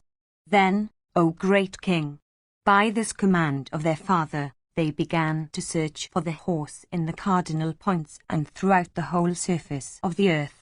But all those sons of Sagara, all mutually united, could not find the horse, nor the person who had stolen it. And coming back then, they with joined palms thus addressed their father, standing before them, O protector of men, O ruler of the earth, O king, by thy command, the whole of this world with its hills and its forest tracts, with its seas, and its woods, and its islands, with its rivulets and rivers and caves, hath been searched through by us. But we cannot find either the horse, or the thief who had stolen the same. And hearing the words, the same king became senseless with wrath, and then told them all, carried away by destiny, Go ye all, may ye never return. Search ye again for the horse. Without that sacrificial horse, ye must never return, my boys. And those same sons of Sagara accepted this command of their father, and once more began to search through the entire world. Now these heroes saw a rift on the surface of the earth, and having reached this pit, the sons of Sagara began to excavate it. And with spades and pickaxes they went on digging the sea, making the utmost efforts. And that same abode of Varuna, namely the ocean, being thus excavated by the united sons of Sagara and rent and cut on all sides round, was placed in a condition of the utmost distress. And the demons and snakes and rakshasas and various other animated beings began to utter distressful cries, while being killed by Sagara's sons. And hundreds and thousands of animated beings were beheld with severed heads and separated trunks, and with their skins and bones and joints rent asunder and broken. Thus they went on digging the ocean, which was the abode of Varuna, and an exceedingly long space of time expired in this work, but still the horse was not found.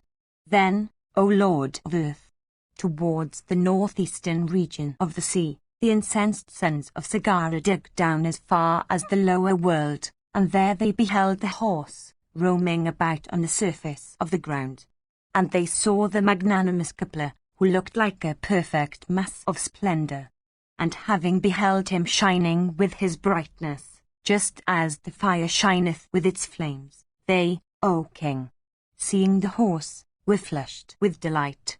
And they being incensed, sent forward by their fate, paid no heed to the presence of the magnanimous Kepler, and ran forward with a view to seizing the horse. Then, O great king, Kepler, the most righteous of saints, he whom the great sages name as Kepler Vasudeva, assumed a fiery look, and the mighty saint shot flames towards them, and thereby burned down the dull-headed sons of Sagara. And Narada, whose practice of austerities was very great, when he beheld them reduced to ashes, came to Sagara's side, and gave the information to him.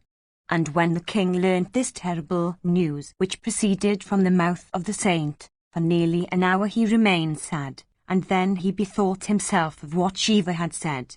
Then sending for Ansuman, the son of Samanjas, and his own grandson, he, O chief of Bharata's race, spake the following words, those same 60,000 sons of unmeasured strength having encountered Kipla's wrath, have met their death on my account. And, O my boy of stainless character, thy father also hath been forsaken by me, in order to discharge my duty as a king, and being desirous of doing good to my subjects. Yudhishthira said, O saint, whose sole wealth consists in religious practices, tell me for what reason Sagara, the foremost of kings, abandoned his own begotten son, endued with valor, an act so difficult for all other men. Lomazas said, a son was born to Sagara, known by the name of Asamanjas, he who was given birth to by the princess of Sivi, and he used to seize by throat the feeble children of the townsmen, and threw them while screaming into the river. And thereupon the townsmen, overwhelmed with terror and grief, met together, and all standing with joined palms, besought Sagara in the following way, O great king, thou art our protector from the dreaded peril of attack from a hostile force. Therefore it is proper for thee to deliver us from the frightful danger proceeding from Asamanjas. And the most righteous of the rulers of men, having heard this frightful news from his subjects, for nearly an hour remained sad, and then spake to his ministers, saying, This day from the city let my son Asamanjas be driven forth. If ye wish to do what will be acceptable to me, let this be quickly done. And, O protector of men, those same ministers, thus addressed by the king, performed in a hurry exactly what the king had commanded them to do. Thus have I narrated to thee how the magnanimous Sagara banished his son, with a view to the welfare of the residents of the town. I shall now fully narrate to thee what Ansuman of the powerful bow was told by Sagara. Listen to me. Sagara said, O my boy, sore am I at heart for having abandoned thy father, on account of the death of my sons, and also on being unsuccessful in getting back the horse. Therefore, O grandson, harassed with grief and confounded with the obstruction to my religious rites as I am, thou must bring back the horse and deliver me from hell. Thus addressed by the magnanimous Sagara, Ansuman went with sorrow to that spot where the earth had been excavated, and by that very passage he entered into the sea, and beheld that illustrious Kipler and that same horse. And having beheld that ancient saint, most righteous of his order, looking like a mass of light, he bowed with his head to the ground, and informed him of the reason of his visit. Then, O great king, Kipler was pleased with Ansuman, and that saint of a virtuous soul told him to ask for a favour from him. And he in the first place prayed for the horse, for the purpose of using it in the sacrifice. In the second place he prayed for the purification of his fathers.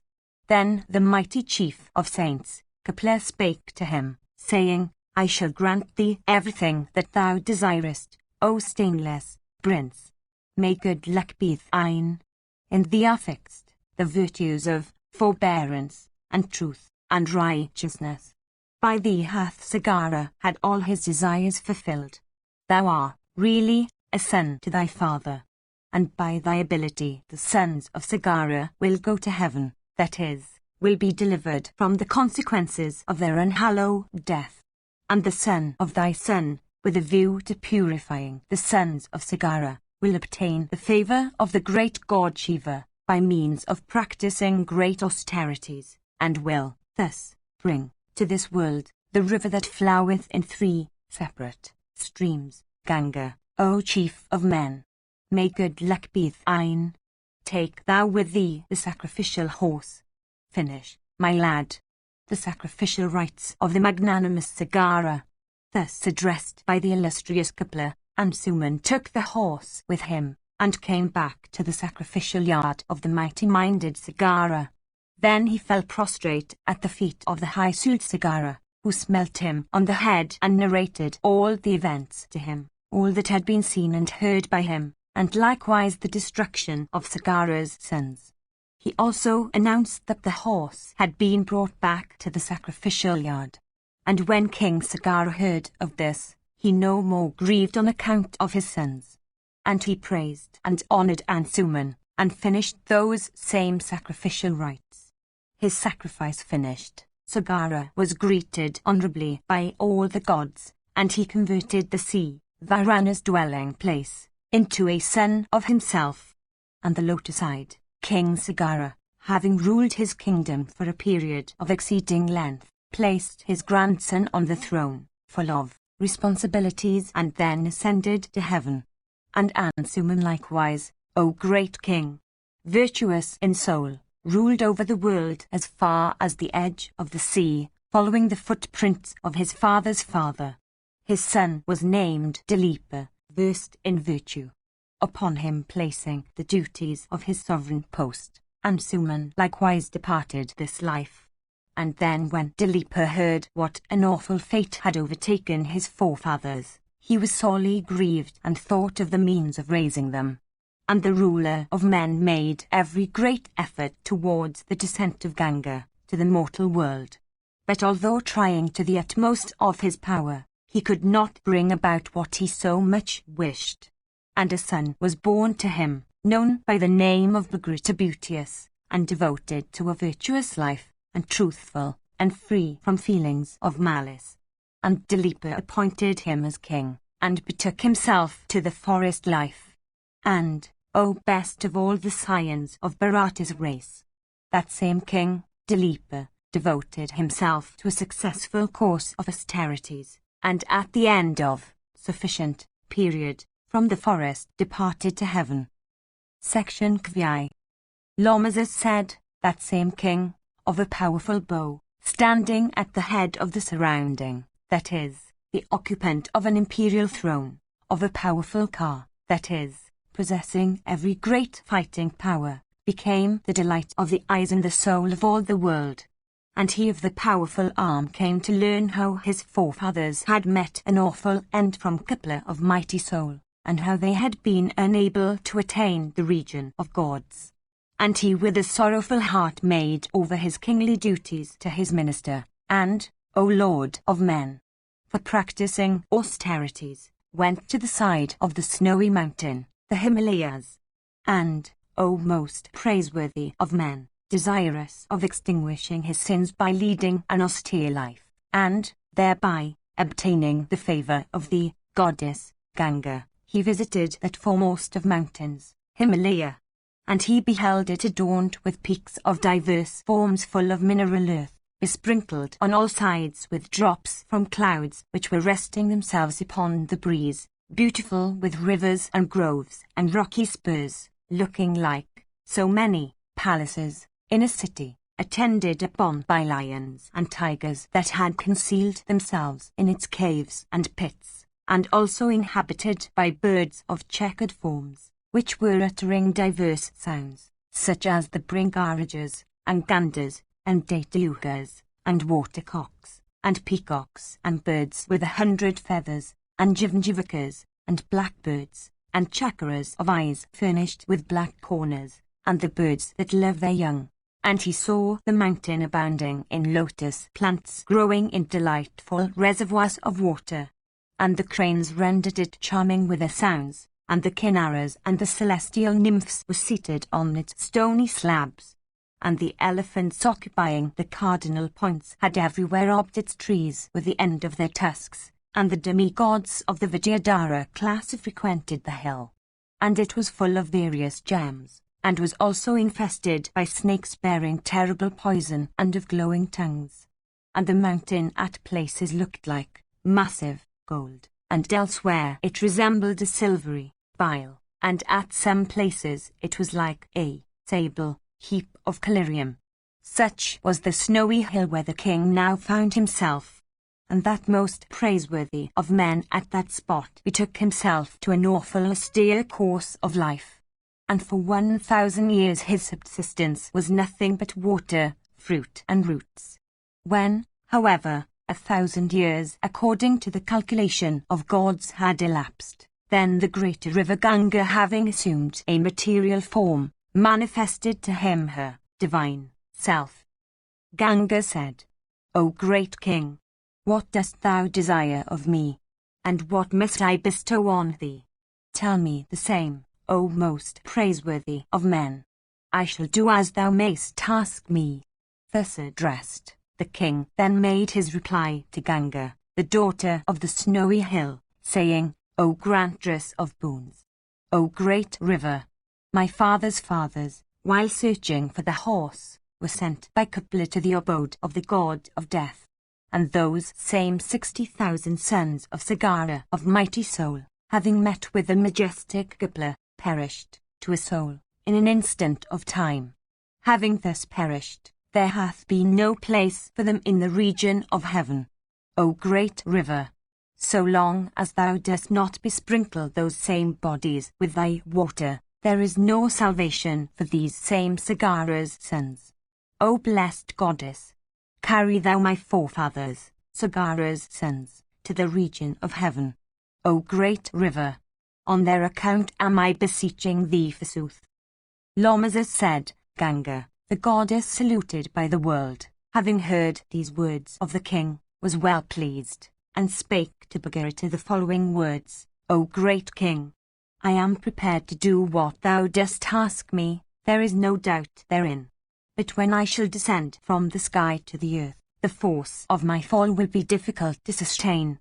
O protector of men, in the three worlds there exists none who is able to sustain the same, excepting Shiva, the most praiseworthy of gods, the great lord with a throat of sable blue. O prince of a powerful arm, obtain the favor, by practicing austerities, of that same Shiva, giver of boons. That same God will sustain my descent upon his head. Thy desire he will fulfill, the desire, namely, to be of service to thy fathers, O king." Then the great king Bhagirath, having heard the same, went to the Kailasa hill, and betaking himself to a severe course of penances, at the expiration of a certain length of time obtained the favor of that worker of blessings, Shiva. And, O protector of men, that same best of men, in order that his forefathers might have a place in heaven secured to them, received from that very Shiva the fulfillment of his wish, namely the wish that the descending Ganga might be sustained. Section 6. Lomazes said, the blessed god, having heard what Bhagirath had said, and with a view to doing what was agreeable to the residents of heaven, replied to the king, saying, "So let it be. O most righteous of the protectors of men, O prince of a powerful arm, for thy sake I shall sustain the river of the gods, when she will take her descent from the sky, she who is pure and blessed and divine, O king of a mighty arm." Saying this, he came to the snowy mountain, surrounded by his attendants, of awful mien, and with uplifted weapons of diverse forms. And standing there, he said to Bhagirath, the most praiseworthy of men, "O prince of a powerful arm, do thou pray to the river, the daughter of the king of mountains. I shall sustain that most praiseworthy of rivers when she falls down from the third region of the world, heaven." Having heard these words uttered by Shiva, the king became devout in heart, made obeisance, and directed his thoughts towards Ganga. Then the delightful river of pure water, in being so thought of by the king, and seeing that the great Lord Shiva was standing to receive her fall, came down all of a sudden from the sky. And seeing that she had taken her leap from the sky, the gods, together with the mighty saints, the Gandharvas, the snakes, and the Yakshas, assembled there as spectators. Then came down from the sky Ganga, the daughter of the snowy mountain, and her whirlpools were raging, and she was teeming with fishes and sharks. O king, she, directing her course towards the sea, separated herself into 3 streams, and her water was bestrewn with piles of froth, which looked like so many rows of white ganders, and crooked and tortuous in the movement of her body, at places, and at others stumbling at it were, and covered with foam as with a robe. She went forward like a woman drunk. And elsewhere, by virtue of the roar of her waters, she uttered loud sounds, thus assuming very many different aspects, when she fell from the sky and reached the surface of the earth, she said to Bharata, "O great king, show me the path that I shall have to take. O Lord of the earth, for thy sake have I descended to the earth." Having heard these words, King Bharata directed his course towards the spot where lay those bodies of mighty Sagara's sons, in order that, O most praiseworthy of men, the holy water might flood the same. Having achieved the task of sustaining Ganga, Shiva, saluted by men, went to Kailasa, the most praiseworthy of mountains, accompanied by the celestials. And the protector of men, Bharata, accompanied by Ganga, reached the sea, and the sea, the abode of Varuna, was quickly filled.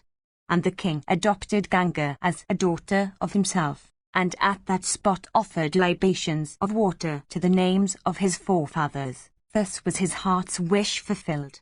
Thus asked by thee, I have narrated the whole story how Ganga, running in 3 streams, was brought down to the earth for filling the sea, how the mighty saint had drunk up the sea for a particular reason, and how, O Lord, Vatapi, the slayer of Brahmanas, was destroyed by Agastya. Section CX. Vaisampayana said, O chief of the Bharata race. Then the son of Kunti went at a slow pace to the 2 rivers Nanda and Aparananda, which had the virtue of destroying the dread of sin. And the protector of men, having reached the healthy hill Himakata, beheld the very many strange and inconceivable sights. Though the very utterance of words caused the gathering of clouds, and 1,000 volleys of stones. And people at its sight were struck sad, and were unable to ascend the hill. There the winds blew for aye, and the heavens always poured down rains, and likewise the sounds of the recitation of the sacred writ were heard, yet nobody was seen. In the evening and in the morning would be seen the blessed fire that carries offerings to the gods, and their flies would bite and interrupt the practice of austerities. And there a sadness would overtake the soul, and people would become sick. The son of Pandu, having observed very many strange circumstances of this character, again addressed his questions to Lomasa with reference to these wonderful things. Lomasa said, O slayer of foes, O king, I am going to tell thee as we heard it before, do thou attend to the same with intent mind. In this speak of Rishava, there was once a saint known by that name, and his life had lasted for many 100 years. And he was devoted to penances and was greatly wrathful. And he, forsooth, for having been spoken to by others, from wrath addressed the hill thus, Whoever should utter any words here, thou must throw stones at him, and thou must call up the winds to prevent him from making any noise. This was what the saint said. And so at this place, as soon as a man utters any words, he is forbidden by a roaring cloud. O king. Thus these deeds were performed by that great saint, and from wrath he also forbade other acts. O king. Tradition says that when the gods of your had come to the Nanda, suddenly came over there a number of men to look at the celestials. Those same gods at whose head stood Indra did not, however, like to be seen, and so they rendered this spot inaccessible by raising obstructions in the form of hills. And from that day forward, O Kunti's son, men could not cast their eyes at any time on what looked like a hill, far less could they ascend the same. This big mountain is incapable of being seen by one who hath not led an austere life, nor can such a one ascend it. Therefore, O son of Kunti, keep thou thy tongue under control. Here at that time all those gods performed the best sacrificial rites. O Bharata's son, even up to this day these marks thereof may be seen. This grass here hath the form of the sacred Kusa grass. The ground here seemeth to be overspread with the sacred grass, and, O Lord of men, many of these trees here look like the spots for tying the sacrificial beasts. O Bharata's son, still the gods and saints have residence here, and their sacred fire is observed in the morning and in the evening. Here if one bathes, his sin is forthwith destroyed, O Kunti's son, O most praiseworthy of the race of Kuru. Do thou, therefore, perform thy ablutions, together with thy younger brothers. Then after having washed thyself in the Nanda, thou wilt repair to the river Kausiki, the spot where the most excellent and severest form of penances was practiced by Viswamitra. Then the king with his attendants, having washed his body there, proceeded to the river Kausiki, which was pure and delightful and pleasant with cool water. Lomazes said, "This is the pure divine river by name Kausiki, O chief of Bharata's race. And this is the delightful hermitage of Viswamitra, conspicuous here, and this is a hermitage, with a holy name, belonging to Kasyapa of mighty soul, whose son was Rishyasringa, devoted to penances, and of passions under control. He by force of his penances caused Indra to reign, and that god, the slayer of the demons Vala and Vritra, dreading him, poured down rain during drought. That powerful and mighty son of Kasyapa was born of a hind. He worked a great marvel in the territory of Lomapada. And when the crops had been restored, King Lomapada gave his daughter Santa in marriage to him, as the son gave in marriage his daughter Savitri. Yudhishthira said, "How was the son of Kasyapa, Rishyasringa, born of a hind? And how was he endowed with holiness, being the issue of a reprehensible sexual connection? And for what reason was Indra, the slayer of the demons Vala and Vritra, afraid of that same sagacious boy, and poured down rain during a period of drought? And how beautiful was that Princess Santa, pure in life, she who allured the heart of him when he had turned himself into a stag? And since the royal Saint Lomapada is said to have been of a virtuous disposition, why was it that in his territory, Indra, the chastiser of the demon Parka, had withheld rain? O holy saint! All this in detail, exactly as it happened, thou wilt be pleased to narrate to me, for I am desirous of hearing the deeds of Rishyasringa's life."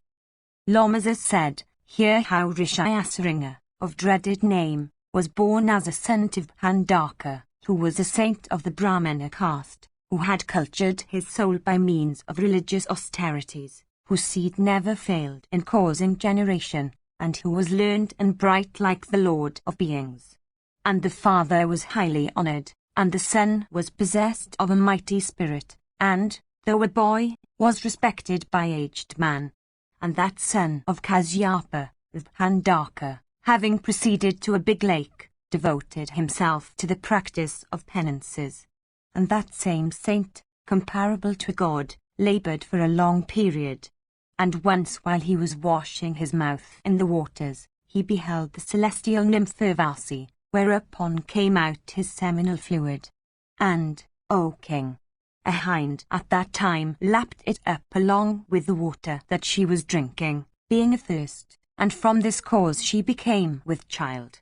That same hind had really been a daughter of the gods, and had been told of yore by the holy Brahma, the creator of the worlds, "Thou shalt be a hind, and when in that form, thou shalt give birth to a saint, thou shalt then be freed." As destiny would have it, and as the word of the Creator would not be untrue, in that same hind was born his, Bhandaka's, son, a mighty saint. And Rishyasringa, devoted to penances, always passed his days in the forest. O king, there was a horn on the head of that magnanimous saint, and for this reason did he come to be known at the time by the name of Rishyasringa. And barring his father, not a man had ever before been seen by him, therefore his mind, O protector of men, was entirely devoted to the duties of a continent life. At this very period there was a ruler of the land of Anga known by the name of Lomapada, who was a friend of Dasaratha. We have heard that he from love of pleasure had been guilty of a falsehood towards a Brahmana. And that same ruler of the world had at that time been shunned by all persons of the priestly class. And he was without a ministering priest to assist him in his religious rites. And the god of 1,000 eyes, Indra, suddenly abstained from giving rain in his territory, so that his people began to suffer, and O Lord of the earth. He questioned a number of Brahmanas, devoted to penances, of cultivated minds, and possessed of capabilities with reference to the matter of rain being granted by the Lord of gods, saying, How may the heavens grant us the rain? Think of an expedient for this purpose. And those same cultured men, being thus questioned, gave expression to their respective views. And one among them, the best of saints, spake to that same king, saying, O Lord of kings, the Brahmanas are angry with thee. Do some act, therefore, for appeasing them. O ruler of the earth, send for Rishyasringa, the son of a saint, resident of the forest, knowing nothing of the female sex, and always taking delight in simplicity. O king, if he, great in the practice of penances, should show himself in thy territory, forthwith rain would be granted by the heavens, herein I have no doubt at all. And, O king, having heard these words, Lamapada made atonement for his sins. And he went away, and when the Brahmanas had been appeased, he returned again, and seeing the king returned, the people were again glad at heart. Then the king of anger convened a meeting of his ministers, proficient in giving counsel, and he took great pains in order to settle some plan for securing a visit from Rishyasringa. And, O unswerving prince, with those ministers, who were versed in all branches of knowledge, and exceedingly proficient in worldly matters, and had a thorough training in practical affairs, he at last settled a plan for gaining his object. And then he sent for a number of courtesans, women of the town, clever in everything. And when they came, that same ruler of the earth spake to them, saying, Ye lovely women, ye must find some means to allure and obtain the confidence of the son of the saint Rishyasringa, whom ye must bring over to my territory. And those same women, on the one hand afraid of the anger of the king, and on the other, dreading a curse from the saint, became sad and confounded, and declared the business to be beyond their power. One, however, among them, a hoary woman, thus spake to the king, O great king, him whose wealth solely consists in penances, I shall try to bring over here. Thou wilt, however, have to procure for me certain things, in connection with the plan. In that case, I may be able to bring over the son of the saint, Rishyasringa. Thereupon the king gave an order that all that she might ask for should be procured. And he also gave a good deal of wealth and jewels of various kinds. And then, O Lord of the earth, she took with herself a number of women endowed with beauty and youth, and went to the forest without delay. Section CXI. Lamaza said, O descendant of Bharata, she, in order to compass the object of the king, prepared a floating hermitage, both because the king had ordered so, and also because it exactly accorded with her plan. And the floating hermitage, containing artificial trees adorned with various flowers and fruits, and surrounded by diverse shrubs and creeping plants, and capable of furnishing choice and delicious fruits, was exceedingly delightful, and nice, and pleasing, and looked as if it had been created by magic. Then she moored the vessel at no great distance from the hermitage of Kasyapa's son, and sent emissaries to survey the place where that same saint habitually went about. And then she saw an opportunity, and having conceived a plan in her mind, sent forward her daughter, a courtesan by trade and of smart sense. And that clever woman went to the vicinity of the religious man, and arriving at the hermitage beheld the son of the saint. The courtesan said, I hope, O saint, that is all well with the religious devotees, and I hope that thou hast a plentiful store of fruits and roots, and that thou takest delight in this hermitage. Verily, I come here now to pay thee a visit. I hope the practice of austerities among the saints is on the increase. I hope that thy father's spirit hath not slackened, and that he is well pleased with thee, O Rishyasringa of the priestly caste. I hope thou prosecutest the studies proper for thee. Rishyasringa said, Thou art shining with lustre, as if thou wert a mass of light. And I deem thee worthy of obeisance. Verily I shall give thee water for washing thy feet, and such fruits and roots also as may be liked by thee, for this is what my religion hath prescribed to me. Be thou pleased to take at thy pleasure thy seat on a mat made of the sacred grass, covered over with a black deer skin and made pleasant and comfortable to sit upon. And where is thy hermitage, O Brahmana? Thou resemblest to God in thy mien. What is the name of this particular religious vow, which thou seemest to be observing now? The courtesan said, O son of Kasyapa, on the other side of yonder hill, which covers the space of 3 yojanas, is my hermitage, a delightful place. There, not to receive obeisance is the rule of my faith, nor do I touch water for washing my feet. I am not worthy of obeisance from persons like thee, but I must make obeisance to thee, O Brahmana. This is the religious observance to be practiced by me, namely, that thou must be clasped in my arms. Rishyasringa said, Let me give thee ripe fruits, such as galnuts, myrobalans, karushas, ingadas from sandy tracts, and Indian figure. May it please thee to take a delight in them.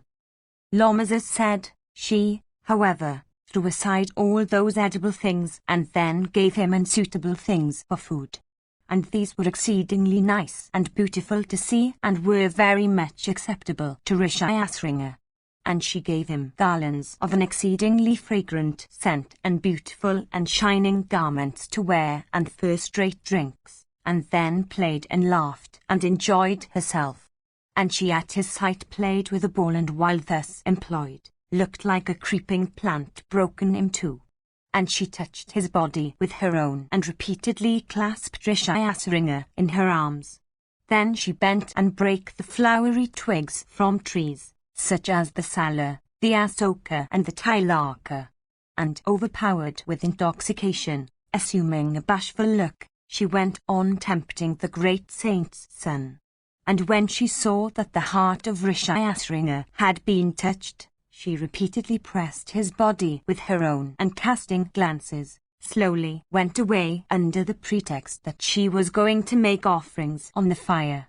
On her departure, Rishyasringa became overpowered with love and lost his sense.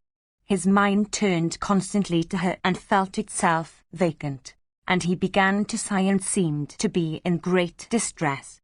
At that moment appeared Handaka, Kasyapa's son, he whose eyes were tawny like those of a lion, whose body was covered with hair down to the tip of the nails, who was devoted to studies proper for his caste, and whose life was pure and was passed in religious meditation. He came up and saw that his son was seated alone, pensive and sad, his mind upset and sighing again and again with upturned eyes. And Handaka spake to his distressed son, saying, My boy, why is it that thou art not hewing the logs for fuel? I hope thou hast performed the ceremony of burnt offering today. I hope thou hast polished the sacrificial ladles and spoons and brought the calf to the milch cow whose milk furnisheth materials for making offerings on the fire. Verily thou art not in thy wonted state, O son. Thou seemest to be pensive, and to have lost thy sense. Why art thou so sad today? Let me ask thee, who hath been to this place today? Section XI. Rishyasringa said, Here came today a religious student with a mass of hair on his head. And he was neither short nor tall. And he was of a spirited look and a golden complexion, and endued with eye large as lotuses, and he was shining and graceful as a god. And rich was his beauty blazing like the sun, and he was exceedingly fair with eyes graceful and black. And his twisted hair was blue-black and neat and long and of a fragrant scent and tied up with strings of gold. A beautiful ornament was shining on his neck which looked like lightning in the sky. and under the throat he had 2 balls of flesh without a single hair upon them, and of an exceedingly beautiful form. And his waist was slender to a degree, and his navel neat, and smooth also was the region about his ribs. Then again there shone a golden string from under his cloth, just like this waist string of mine. And there was something on his feet of a wonderful shape, which gave forth a jingling sound. Upon his wrists likewise was tied a pair of ornaments that made a similar sound, and looked just like this rosary here. And when he walked, his ornaments uttered a jingling sound like those uttered by delighted ganders upon a sheet of water. And he had on his person garments of a wonderful make. These clothes of mine are by no means beautiful like those. And his face was wonderful to behold, and his voice was calculated to gladden the heart, and his speech was pleasant like the song of the male blackbird. And while listening to the same I felt touched to my inmost soul. And as a forest in the midst of the vernal season assumes a grace only when it is swept over by the breeze, so, O Father, he of an excellent and pure smell looks beautiful when fanned by the air. And his mass of hair is neatly tied up, and remains adhering to the head and forehead evenly sundered in 2. And his 2 eyes seemed to be covered with wonderful chakravaka birds of an exceedingly beautiful form. And he carried upon his right palm a wonderful globular fruit, which reaches the ground and again leaps up to the sky in a strange way. And he beats it and turns himself round and whirls like a tree moved by the breeze. And when I looked at him, O Father, he seemed to be a son of the celestials, and my joy was extreme, and my pleasure unbounded. And he clasped my body, took hold of my matted hair, and bent down my mouth, and, mingling his mouth with my own, uttered a sound that was exceedingly pleasant. And he doth not care for water for washing his feet, nor for those fruits offered by me. And he told me that such was the religious observance practiced by him. And he gave unto me a number of fruits. Those fruits were tasteful unto me. These here are not equal to the mint taste. They have not got any rind nor any stone within them, like these. And he of a noble form gave me to drink water of an exceedingly fine flavour, and having drunk it, I experienced great pleasure, and the ground seemed to be moving under my feet. And these are the garlands beautiful and fragrant and twined with silken threads that belong to him.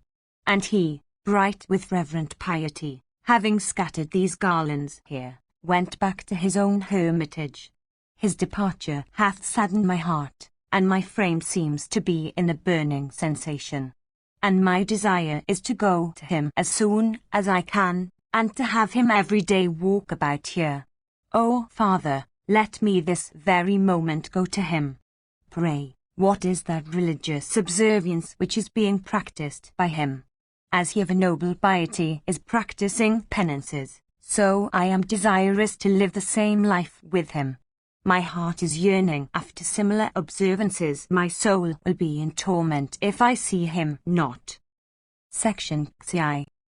Pandaka said, those are, O son, Rakshasas. They walk about in that wonderfully beautiful form. Their strength is unrivaled and their beauty great, and they always meditate obstruction to the practice of penances. And, O my boy, they assume lovely forms and try to allure by diverse means. And those fierce beings hurled the saints, the dwellers of the woods, from blessed regions, won by their pious deeds, and the saint who hath control over his soul, and who is desirous of obtaining the regions where go the righteous, ought to have nothing to do with them. And their acts are vile, and their delight is in causing obstruction to those who practice penance. Therefore, a pious man should never look at them. And, O son, those were drinks unworthy to be drunk, being as they were spirituous liquors consumed by unrighteous men. And these garlands, also, bright and fragrant and of various hues, are not intended for saints. Having thus forbidden his sin by saying that those were wicked demons, Pandaka went in quest of her. and when by 3 days' search he was unable to trace where she was, he then came back to his own hermitage. In the meanwhile, when the son of Kasyapa had gone out to gather fruits, then that very courtesan came again to tempt Rishyasringa in the manner described above.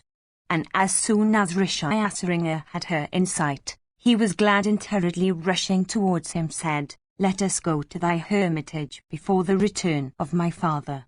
Then, O king, those same courtesans by contrivances made the only son of Kasyapa enter their bark, and armed the vessel, and by various means they went on delighting him, and at length came to the side of Anga's king. And leaving then that floating vessel of an exceedingly white tint upon the water, and having placed it within sight of the hermitage, he similarly prepared a beautiful forest known by the name of the floating hermitage. The king, however, kept that only son of Handaka within that part of the palace destined for the females, when of a sudden he beheld that rain was poured by the heavens, and that the world began to be flooded with water. And Lamapada, the desire of his heart fulfilled, bestowed his daughter Santa on Rishyasringa in marriage. And with a view to appease the wrath of his father, he ordered kine to be placed, and fields to be ploughed, by the road that Handaka was to take, in order to come to his son. And the king also placed plentiful cattle and stout cowherds, and gave the latter the following order: "When the great saint of Handaka should inquire of you about his son, ye must join your palms and say to him that these cattle and these ploughed fields belong to his son, and that ye are his slaves, and that ye are ready to obey him in all that he might bid." Now the saint, whose wrath was fierce, came to his hermitage, having gathered fruits and roots, and searched for his son. But not finding him, he became exceedingly wroth. And he was tortured with anger, and suspected it to be the doing of the king. And therefore he directed his course towards the city of Champa, having made up his mind to burn the king, his city, and his whole territory. And on the way he was fatigued and hungry, when he reached those same settlements of cowherds, rich with cattle. And he was honoured in a suitable way by those cowherds, and then spent the night in a manner befitting a king.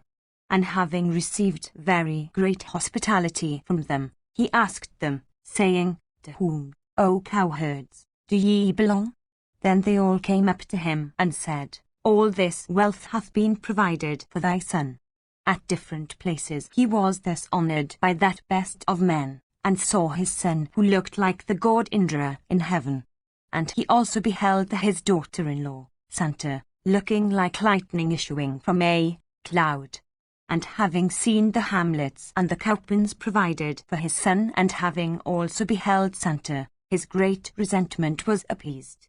And O king of men, Handaka expressed great satisfaction with the very ruler of the earth, and the great saint, whose power rivalled that of the sun and the god of fire, placed there his son, and thus spake: "As soon as a son is born to thee, and having performed all that is agreeable to the king, to the forest must thou come without fail."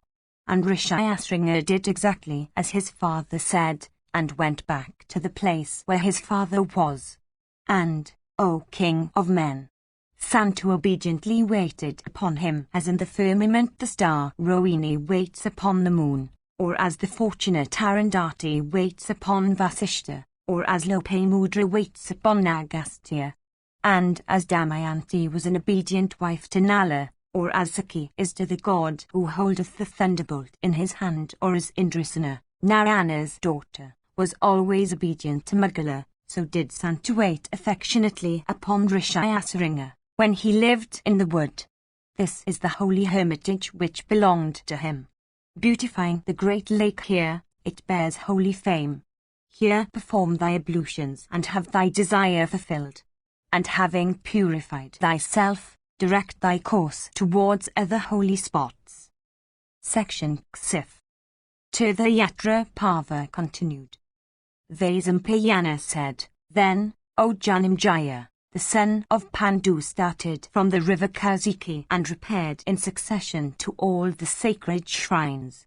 And, O protector of men, he came to the sea where the river Ganga falls into it, and there in the center of 500 rivers, he performed the holy ceremony of a plunge. Then, O ruler of the earth, accompanied by his brothers, the valiant prince proceeded by the shore of the sea towards the land where the Kalinga tribes dwell. Lomasa said, "There is the land, O Kunti's son, where the Kalinga tribes dwell. Through it passeth the river Vaitarani, on the banks whereof even the god of virtue performed religious river, having first placed himself under the protection of the celestials. Verily, this is the northern bank, inhabited by saints, suitable for the performance of religious rites, beautified by a hill, and frequented by persons of the regenerate caste. This spot, in holiness, rivals the path whereby a virtuous man, fit for going to heaven, repairs to the region inhabited by gods. And verily, at this spot in former times, other saints likewise worshipped the immortals by the performance of religious rites. And at the very spot it was that the god Rudra, O King of Kings, seized the sacrificial beast and exclaimed, "This is my share, O chief of the descendants of Bharata." Then when the beast was carried away by Shiva, the god spake to him, saying, "Cast not a covetous glance at the property of others, disregarding all the righteous rules." Then they addressed words of glorification of a pleasing kind to the god Rudra, and they satisfied him by offering a sacrifice, and paid him suitable honors. Thereupon he gave up the beast, and went by the path trodden by the gods.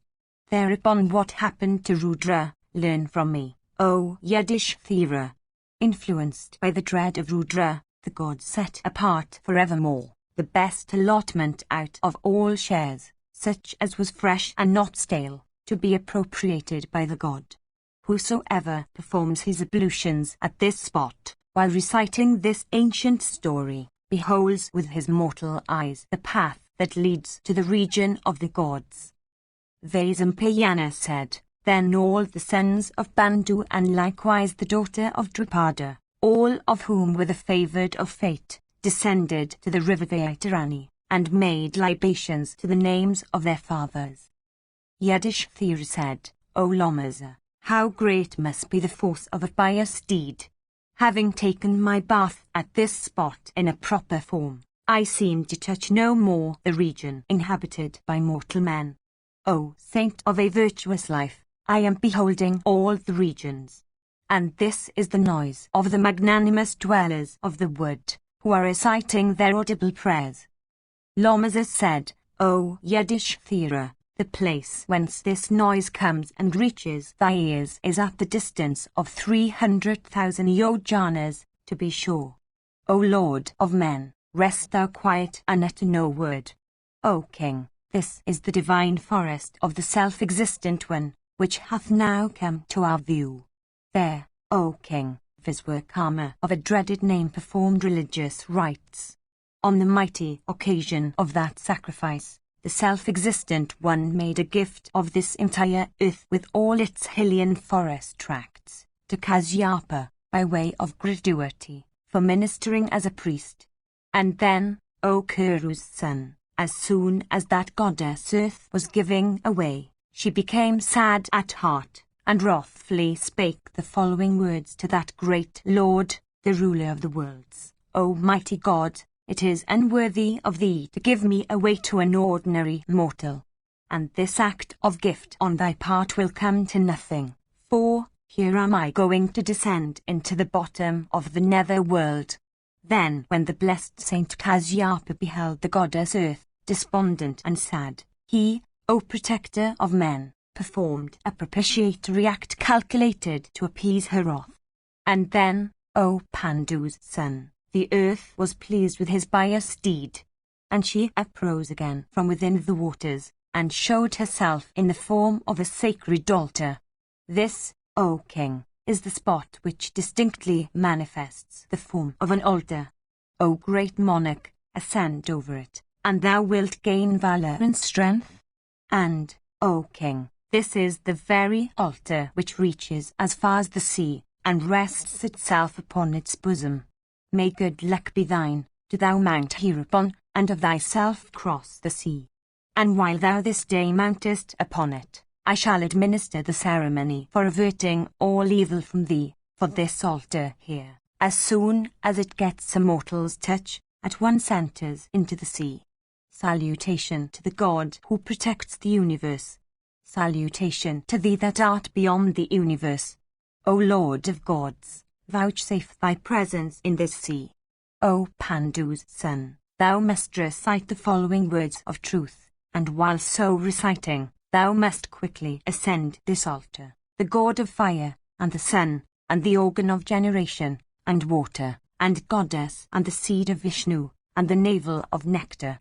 The god of fire is the organ that generated the ocean, the earth is thy body, Vishnu deposited the seed that caused thy being, and thou art the navel of nectar. Thus, O Pandu's son, the words of truth must be audibly recited, and while so reciting, one must plunge into the Lord of rivers. O most praiseworthy of Kunti's son, otherwise this Lord of waters of divine birth, this best storehouse of the waters, of the earth, should not be touched, O son of Kunti, even with the end of a sacred grass. Vaisampayana said, then when the ceremony for averting evil had been completed in his behalf, the magnanimous Yudhishthira went into the sea, and having performed all that the saint had bid, repaired to the skirts of the Mahendra hill, and spent the night at that spot. Section CXV. Vaisampayana said, the protector of the earth spent there a single night, and with his brothers, paid the highest honours to the religious men. And Lomasa made him acquainted with the names of all of them, such as the Brigas, the Angiras, the Vasishtas, and the Kasyapas. And the royal saint paid visit to them all and made obeisance to them with joined palms. And then he asked the valiant Akritavarna, who was a follower of Parashurama, when will the revered Parashurama show himself to the religious men here? It is desired on that occasion to obtain a sight of the descendant of Bhrigu. Akritavarna said, thy journey to this spot is already known to Rama, whose soul spontaneously knows everything. And he is in every way well pleased with thee, and he will show himself readily to thee. And the saints who practice penances here are permitted to see him on the 14th and the 8th day of the lunar course. On the morrow at the end of this very night there will set in the 14th day of the lunar course. On that occasion thou wilt have a sight of him, clad in a sable deerskin, and wearing his hair in the form of a matted mass. Yudhishthira said, thou hast been a follower of the mighty Rama, Jamadani's son, thou must, therefore, have been the eyewitness of all the deeds achieved by him in former days. I, therefore, request thee to narrate to me how the members of the military caste were vanquished by Rama on the field of battle, and what the original cause of those conflicts was. Akritavarna said, with pleasure shall I recite to thee that excellent story, O Bharata's son, O chief of kings, the story of the godlike deeds of Rama, the son of Jamadani, who traced his origin to Bhrigu's race. I shall also relate the achievements of the great ruler of the Haya tribe. That king, Arjuna by name, the mighty lord of the Haya tribe, was killed by Rama. He, O Pandu's son, was endued with 1,000 arms, and by the favour of Dattreya he likewise had a celestial car made of gold. And, O protector of the earth, his rule extended over the entire animated world, wheresoever located on this earth. And the car of that mighty monarch could proceed everywhere in an unobstructed course. And grown resistless by the virtue of a granted boon, he ever mounted on that car, trampled upon gods and yakshas and saints on all sides round. And all the born beings wheresoever placed were harassed by him.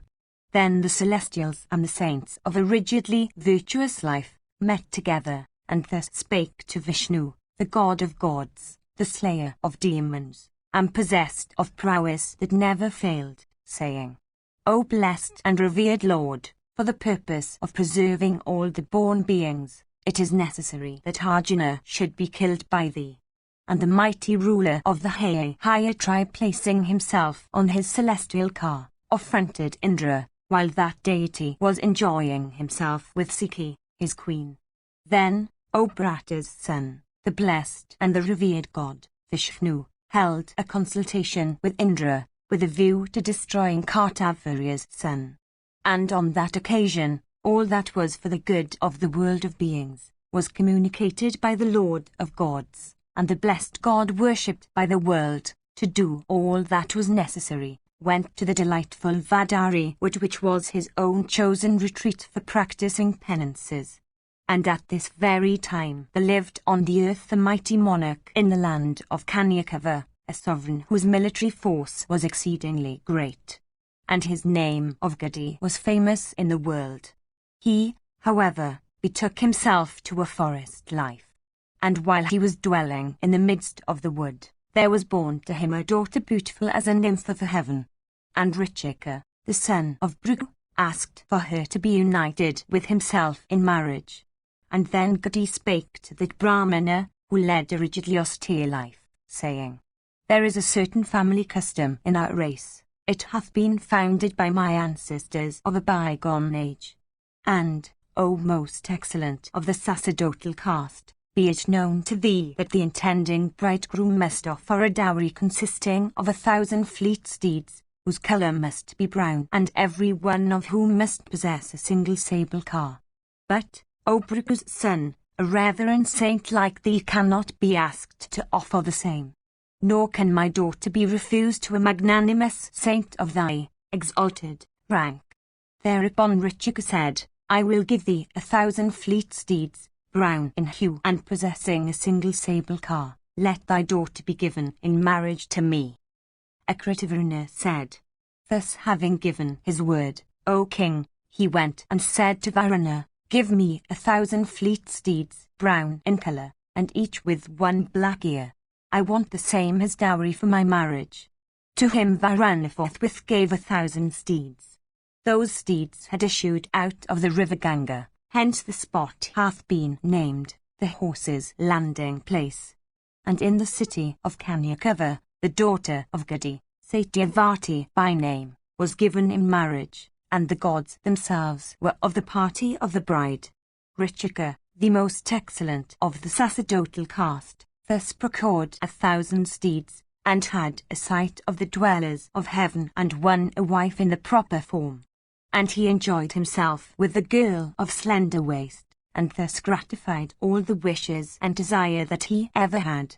And when the marriage had been celebrated, O king, his further Bhrigu came on a visit to see him and his wife, and he was glad to see his praiseworthy son. And the husband and wife together paid their best respects to him, who was worshipped by all the gods. And when he had seated himself, they both, with joined palms, stood near him, in order that they might do his bidding. And then the revered saint, Bhrigu, glad at heart, thus spoke to his daughter-in-law, saying, O lovely daughter, as for a boon I am ready to grant thee any object of thy wish. And thereupon she asked for his favour in this, that a son might be born to both herself and her mother. And he vouchsafed the favour thus asked for. Bhrigu said, During the days that your season lasts, thou and thy mother must take a bath, with a ceremony for bringing forth a male child. And ye two must then separately embrace 2 different trees, she a peepal tree, and thou a fig tree.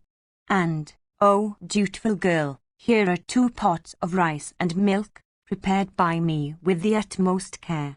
I having ransacked the whole universe to find the drugs, the essence whereof hath been blended with this milk and rice. It must be taken as food with the greatest care. And saying this, he vanished from sight. The 2 ladies, however, made an interchange both in the matter of the pots of rice, and likewise as regards the trees, to be embraced by each. Then after the lapse of very many days, the revered saint once more came. And he came knowing what had happened, by his attribute of divine knowledge. Then Brugha, possessed of mighty strength, spake to Satyavati, his daughter-in-law, saying, O dutiful girl! O my daughter of a lovely brow, the wrong pot of rice thou tookest as food. And it was the wrong tree which was embraced by thee. It was thy mother who deluded thee. A son will be born of thee, who, though of the priestly caste, will be of a character fit for the military order, while a mighty son will be born of thy mother, who, though by birth a Kshatriya, will assume a life suitable to the sacerdotal order. And his power will be great, and he will walk on the path trodden by righteous men. Then she entreated her father-in-law again and again, saying, Let not my son be of this character, but let my grandson be such. And, O Pandu's son, he replied, So let it be. And thus he was pleased to grant her prayer. Then she brought forth on the expected day a son by name Jamadani. And this son of Brugha was endowed with both splendor and grace. And he grew in years and in strength, and excelled the other saints in the proficiency of his Vedic law. O chieftain of Bharata's race, to him, rivaling in lustre the author of light, the sun, came spontaneously and without instruction the knowledge of the entire military art and of the fourfold missile arms. Section CXVI. Akritavaruna said, Jamadani devoted himself to the study of the Veda and the practice of sacred penances, and became famous for his great austerities. Then he pursued a methodical course of study and obtained a mastery over the entire Veda. And, O king, he paid a visit to Prasnajit and solicited the hand of Renuka in marriage. And this prayer was granted by the king. And the delight of Brugha's race, having thus obtained Renuka for his wife, shook his residence with her in a hermitage, and began to practice penances, being assisted by her. And 4 boys were born of her, with Rama for the 5th. And although the youngest, Rama was superior to all in merit. Now once upon a time, when her sons had gone out for the purpose of gathering fruits, Renuka, who had a pure and austere life, went out to bathe. And, O king, while returning home, she happened to cast her glance towards the king of Martitavata, known by the name of Chitraratha. The king was in the water with his wives, and wearing on his breast a lotus wreath, was engaged in sport. And beholding his magnificent form, Renuka was inspired with desire. And this unlawful desire she could not control, but became polluted within the water, and came back to the hermitage frightened at heart. Her husband readily perceived what state she was in, and mighty and powerful and of a wrathful turn of mind, when he beheld that she had been giddy and that the lustre of chastity had abandoned her, he reproached her by crying out, Fie! At that very moment came in the eldest of Jamadani's sons, Rumanvan, and then Sushna, and then Vasu, and likewise Viswavasu, and the mighty saint directed them all one by one to put an end to the life of their mother. They, however, were quite confounded and lost heart, and they could not utter a single word. Then he Inaya cursed them, and on being cursed they lost their sense and suddenly became like inanimate objects, and comparable in conduct to beasts and birds. And then Rama, the slayer of hostile heroes, came to the hermitage, last of all. Him the mighty armed Jamadani, of great austerities, addressed, saying, Kill this wicked mother of thine, without compunction, O my son. Thereupon Rama immediately took up an axe and therewith severed his mother's head. Then, O great king, the wrath of Jamadani of mighty soul was at once appeased, and well pleased. He spake the following words, Thou hast, my boy, performed at my bidding this difficult task, being versed in virtue. Therefore, whatsoever wishes there may be in thy heart, I am ready to grant them all. Do thou ask me. Thereupon Rama solicited that his mother might be restored to life, and that he might not be haunted by the remembrance of this cruel deed, and that he might not be affected by any sin. and that his brothers might recover their former state, and that he might be unrivalled on the field of battle, and that he might obtain long life. And, O Bharata's son, Jamadagni, whose penances were the most rigid, granted all those desires of his son. Once, however, O Lord, when his sons had gone out as before, the valorous son of Kartavirya, the lord of the country near the shore of the sea, came up to the hermitage. And when he arrived at that hermitage, the wife of the saint received him hospitably. He, however, intoxicated with a warrior's pride, was not at all pleased with the reception accorded to him, and by force and in defiance of all resistance, seized and carried off from that hermitage the chief of the cows whose milk supplied the sacred butter, not heeding the loud lowing of the cow. And he wantonly pulled down the large trees of the wood. When Rama came home, his father himself told him all that had happened. Then when Rama saw how the cow was lowing for its calf, resentment arose in his heart. And he rushed towards Kartavirya's son, whose last moments had drawn nigh. Then the descendant of Bhrigu, the exterminator of hostile heroes, put forth his valour on the field of battle, and with sharpened arrows with flattened tips, which were shot from a beautiful bow, cut down Arjuna's arms, which numbered 1,000, and were massive like wooden bolts for barring the door. He, already touched by the hand of death, was overpowered by Rama, his foe. Then the kinsmen of Arjuna, their wrath excited against Rama, rushed at Jamadagni in his hermitage, while Rama was away. And they slew him there, for although his strength was great, yet being at the time engaged in penances, he would not fight. And while thus attacked by his foes, he repeatedly shouted the name of Rama in a helpless and piteous way. And, O Yudhishthira, the sons of Kartavirya shot Jamadagni with their arrows, and having thus chastised their foe, went their way. And when they had gone away, and when Jamadagni had breathed his last, Rama, the delight of Bhrigu's race, returned to the hermitage, bearing in his arms fuel for religious rites. And the hero beheld his father who had been put to death, and grieved exceedingly he began to bewail the unworthy fate that had laid his father low. Section XVI. Rama said, "The blame is mine, O father, that like a stag in the wood, thou hast been shot dead with arrows, by those mean and stupid wretches, the sons of Kartavirya. And O father, virtuous and unswerving from the path of righteousness and inoffensive to all animated beings as thou wert, how came it to be permitted by fate that thou shouldst die in this way? What an awful sin must have been committed by them, who have killed thee with hundreds of sharpened shafts, although thou wert an aged man, and engaged in penances at the time and absolutely averse to fighting with them. With what face will those shameless persons speak of this deed of theirs to their friends and servants, viz., that they have slain an unassisted and unresisting virtuous man? O protector of men. Thus he, grating penance, bewailed much in a piteous manner, and then performed the obsequies of his departed sire. And Rama, the conqueror of hostile cities, cremated his father on the funeral pyre, and vowed, O sign of Bharata's race, the slaughter of the entire military caste, and of exceeding strength in the field of battle, and possessed of valour suited to a heroic soul, and comparable to the god of death himself, he took up his weapon in wrathful mood, and single-handed put Kartavirya's sons to death.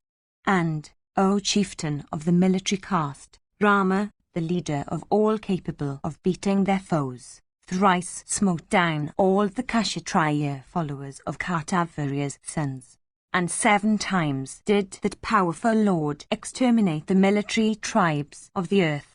In the tract of land called Samantapanchaka 5 lakes of blood were made by him. Though the mightiest scion of Bhrigu's race offered libations to his forefathers, the Bhrigus, and Richiku appeared to him in a visible form, and spake to him words of counsel. Then the son of Jamadagni of dreaded name, performed a mighty sacrifice and gratified the Lord of the Celestials, and bestowed the earth to the ministering priests. And, O protector of human beings, he raised an altar made of gold, 10 viamas in breadth and 9 in height, and made a gift of the same to the magnanimous Kasyapa.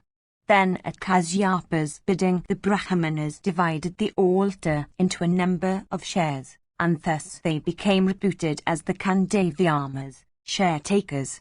And the exterminator of the military race, possessed of immense strength, bestowed the earth upon the high-souled Kasyapa, and then became engaged in penance of an exceedingly severe form. He now dwells in this Mahendra, monarch of hills.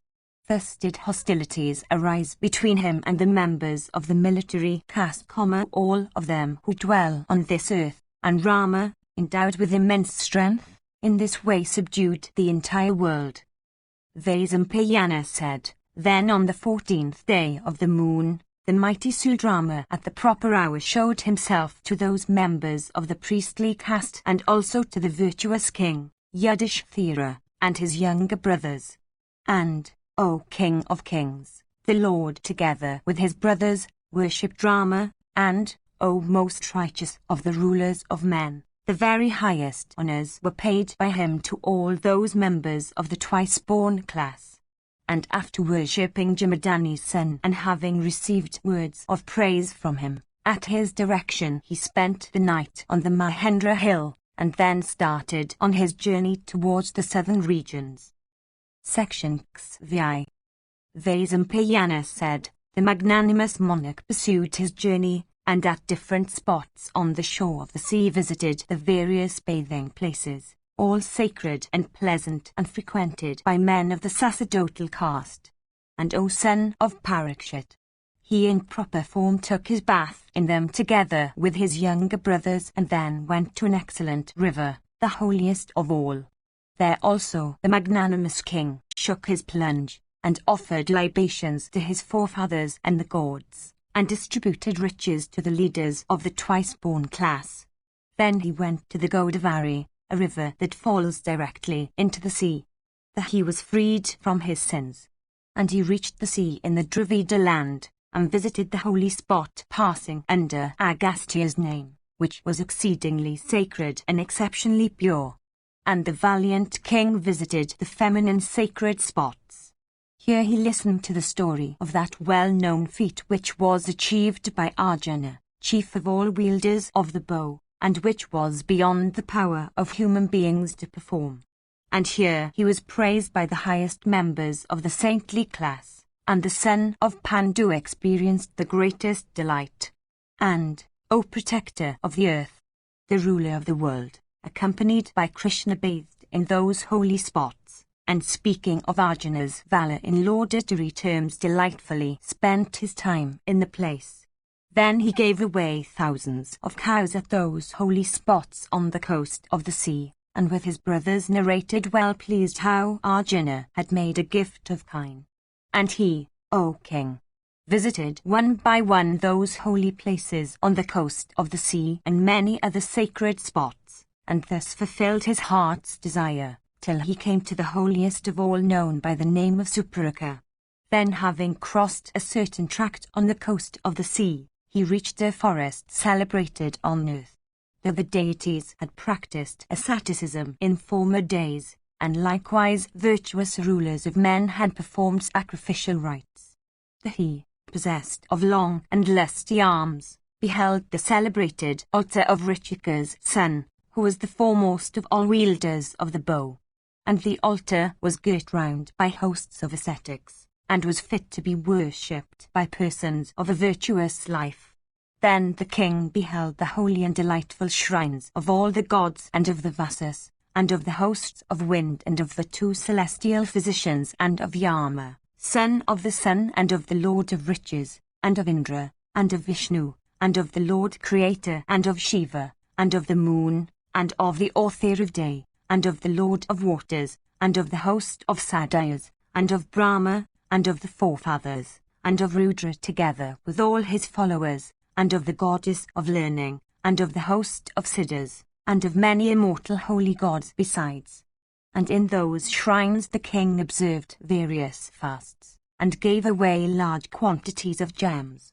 He plunged his body in all the holy spots, and then came again to Saparaka.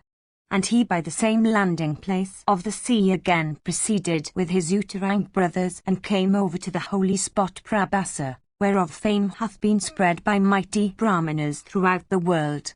That he, possessed of a pair of large red eyes, washed himself with all his younger brothers, and offered libations to the forefathers and the celestial hosts, and so did Krishna and all those Brahmanas together with Lomasa. For 12 days he subsisted upon air and water. And he performed ablutions for days and nights and surrounded himself with fires kindled on all sides. Thus that greatest of all virtuous men engaged himself in asceticism. That while he was acting thus, information reached both Balarama and Krishna that the king was practicing penances of a most austere form, and these two leaders of the entire Vrishni tribe accompanied with troops came to Yudhishthira of Ajuma's race. And when the Vrishnis beheld that the sons of Pandu lay down on the ground, their bodies besmeared all over with dirt, and when they beheld the daughter of Drupada in a sad state, their grief was great and they could not refrain from breaking out in loud lamentations.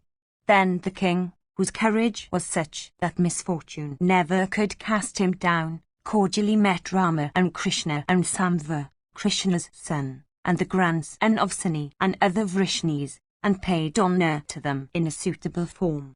And they also in return paid honour to all the sons of Pritha, and were similarly honoured by Pandu's sons. And they seated themselves round about Yudhishthira, as round Indra, O king, as seated the celestial hosts. And highly pleased, he recounted to them all the machinations of his adversaries, and how also he had resided in the forest, and how Arjuna had gone to Indra's abode in order to learn the science of arms. All this he related with a gladdened heart.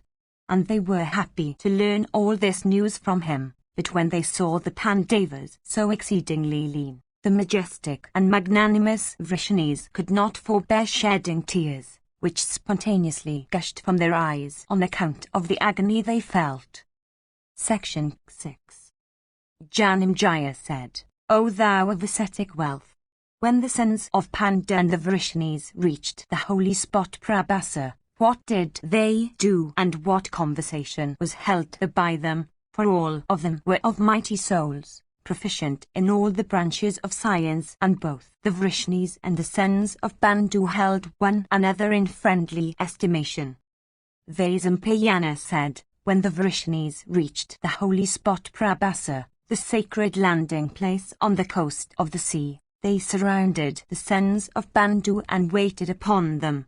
Then Balarama, resembling in hue the milk of the cow and the kunda flower and the moon and the silver and the lotus root, and who wore a wreath made of wild flowers, and who had the ploughshare for his arms, spake to the lotus-seed one, saying, O Krishna, I do not see that the practice of virtue leads to any good, or that unrighteous practices can cause evil, since the magnanimous Yudhishthira is in this miserable state, with matted hair, a resident of the wood, and for his garment wearing the bark of trees. And Duryodhana is now ruling the earth, and the ground doth not yet swallow him up. From this, a person of limited sense would believe a vicious course of life is preferable to a virtuous one.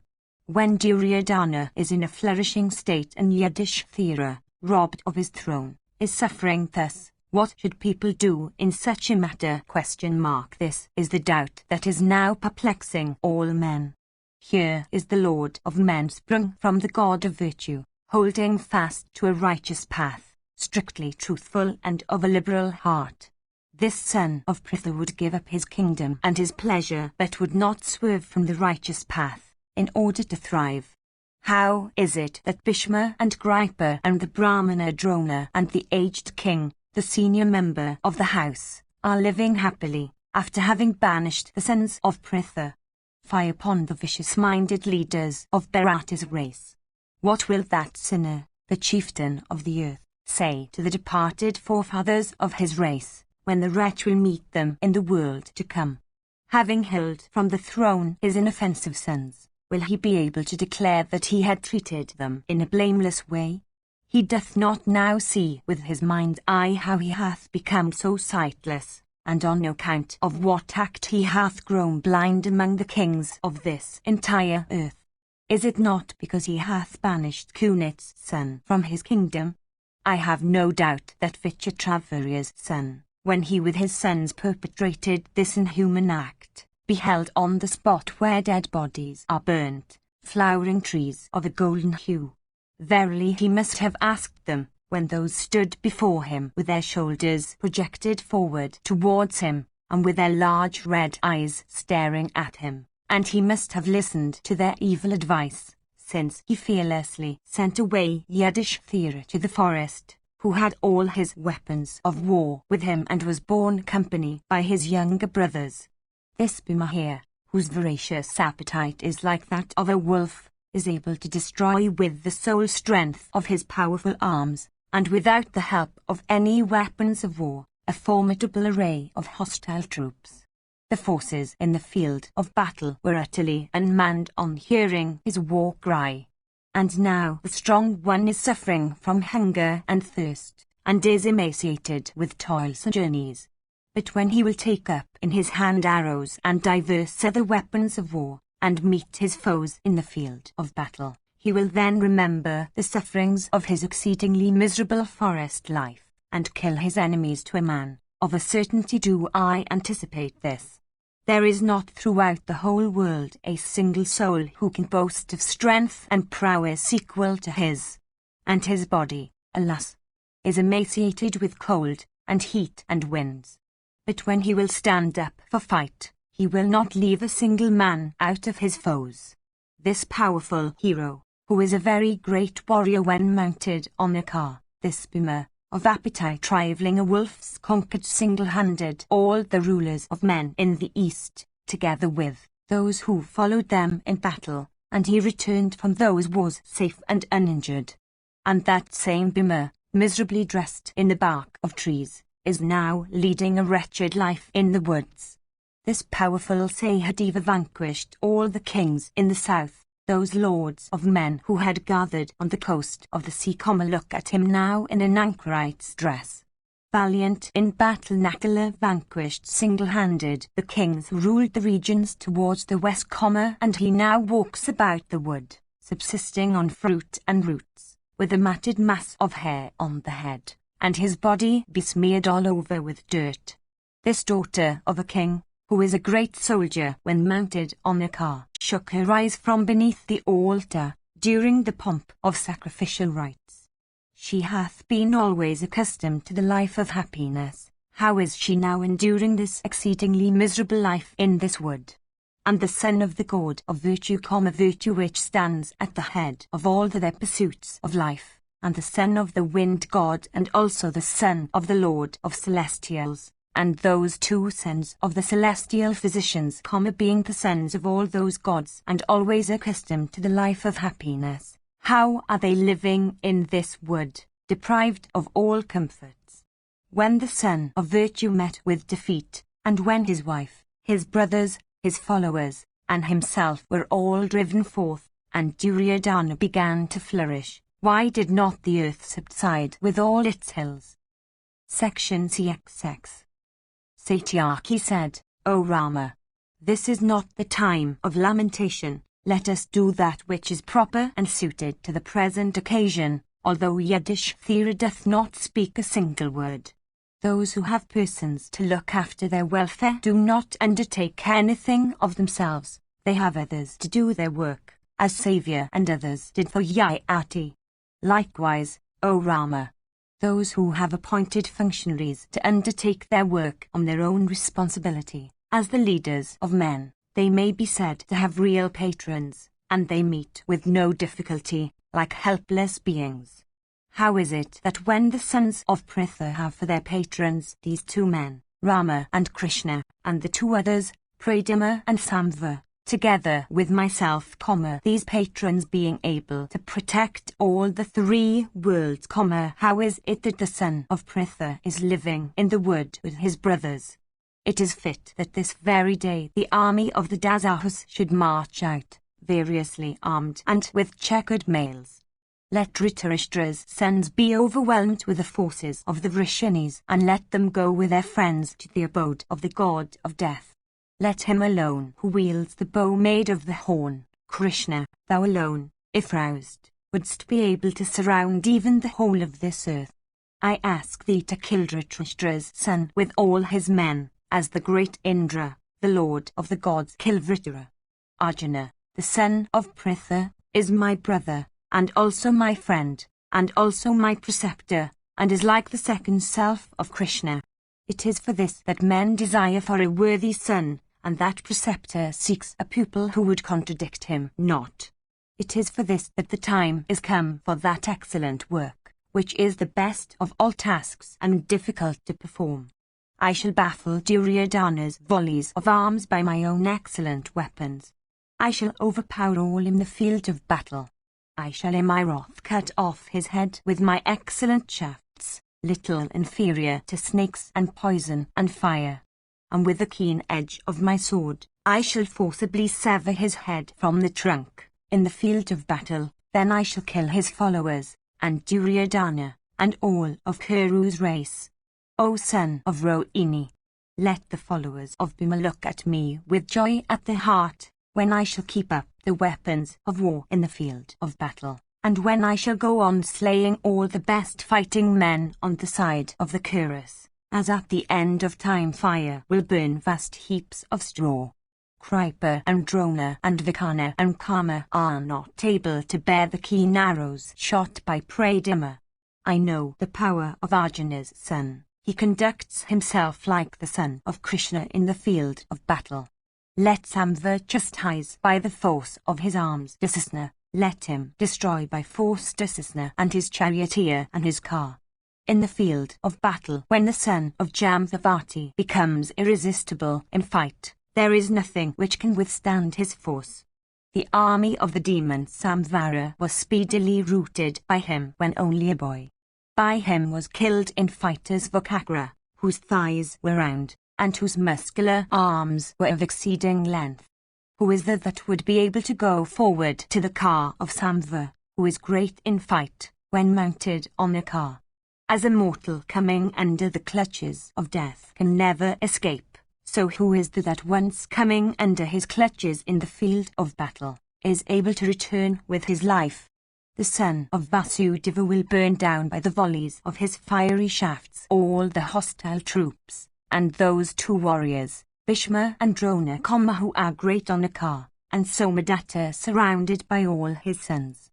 What is there in all the world, including the gods, which Krishna cannot encounter on an equal footing, when he takes up the weapons of war, wields in his hands excellent arrows, arms himself with his dice, and thus becomes unrivaled in fight? Then let Aniruddha also take up in his hand his buckler and sword, and let him cover the surface of the earth with Dhritarashtra's sons, their heads separated from their trunks, their bodies devoid of all consciousness, as in a sacrificial rite the altar is overspread with sacred grass placed upon the same. And Gada and Aluka, and Vahuka and Banu, Antha and the young Nishatha valiant in battle, and Sarana, and Charudishna, irresistible in war, let them perform feats befitting the race. Let the united army of the Satwatas and Zuras, together with the best soldiers of the Vrishnis, the Bhajas, and the Andakas, kill those sons of Dhritarashtra in the field of battle, and let them swell their expanded fame throughout the world. Then let Abhimanyu rule the world so long as this most excellent of virtuous men, the magnanimous Yudhishthira, may be engaged in fulfilling his vow, the vow that was accepted and declared by him, the most righteous of Kuru's race, on the occasion of the famous play at Dice. Afterwards the virtuous king will protect the earth, all his foes defeated in battle by shafts which will be discharged by us. Then there will remain no sons of Dhritarashtra on earth, nor the son of the charioteer, Karma. This is the most important work for us to do, and this will surely lead to fame. Krishna said, O scion of the race of Madhu, no doubt what thou sayest is true. We accept thy words, O thou with courage that is never weak. But this bull of the Kuru race, Yudhishthira, would never accept the sovereignty of the earth, unless it were won by the prowess of his own arms. Neither for the sake of pleasure, nor from fear, nor from covetousness, would Yudhishthira ever renounce the rules of the caste, nor would these two heroes, who are mighty, when mounted on a car, Bhima and Arjuna, nor the twin brothers, nor Krishna, the daughter of a Drupada. He possessing the appetite of a wolf, Bhima, and the winner of riches, Arjuna, are both unrivaled in fight throughout the world. And why should not this king rule over the entire world when he hath the two sons of Madri to espouse his cause? The Hysult ruler of Panchala together with the Kakaya king, and we also should put forth our united strength, and then would the enemies of Yudhishthira be annihilated. Yudhishthira said, It is not strange that thou shouldst speak thus, O sign of Madhu's race. But to me truth seems to be the first consideration, above that of my sovereign power itself. But it is Krishna alone who precisely knoweth what I am, and it is I alone who precisely know what Krishna really is. O thou endued with valor, O sign of Madhu's race! As soon as he will perceive that the time is come for feats of bravery, then, O most valiant of Sini's race, he also of beautiful hair, Krishna, will defeat Sayadana. Let the brave men of the Dasaha race go back today. They are my patrons, and the foremost of human beings. They have visited me here. O ye of immeasurable strength, never fall off from the path of virtue. I shall see you again, when you will be happily gathered together. Then, after mutual greeting and obeisance to seniors, and having embraced the youthful, those valiant men of the Yadu race and the sons of Bandhu separated, and the Yadus reunited to their home, and the Pandavas continued their journey to the sacred spots. Then, having parted with Krishna, the virtuous king, accompanied by his brothers and servants, and also by Lomasa, went to the sacred river Payasini.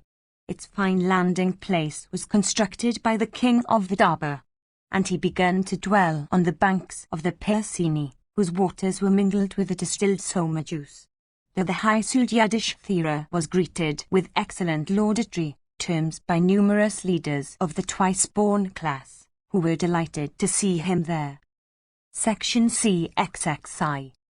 Lomasa said, O king, when the Nriga performed a sacrifice here, he gratified Indra, the demolisher of hostile cities, by offering the soma juice.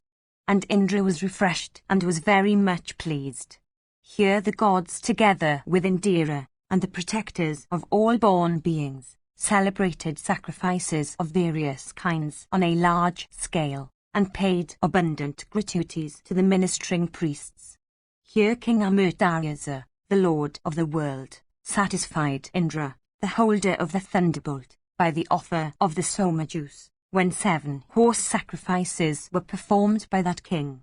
The articles which in other sacrificial rites are uniformly made of the timber, wood and earth, were all made of gold in the 7 sacrifices performed by him.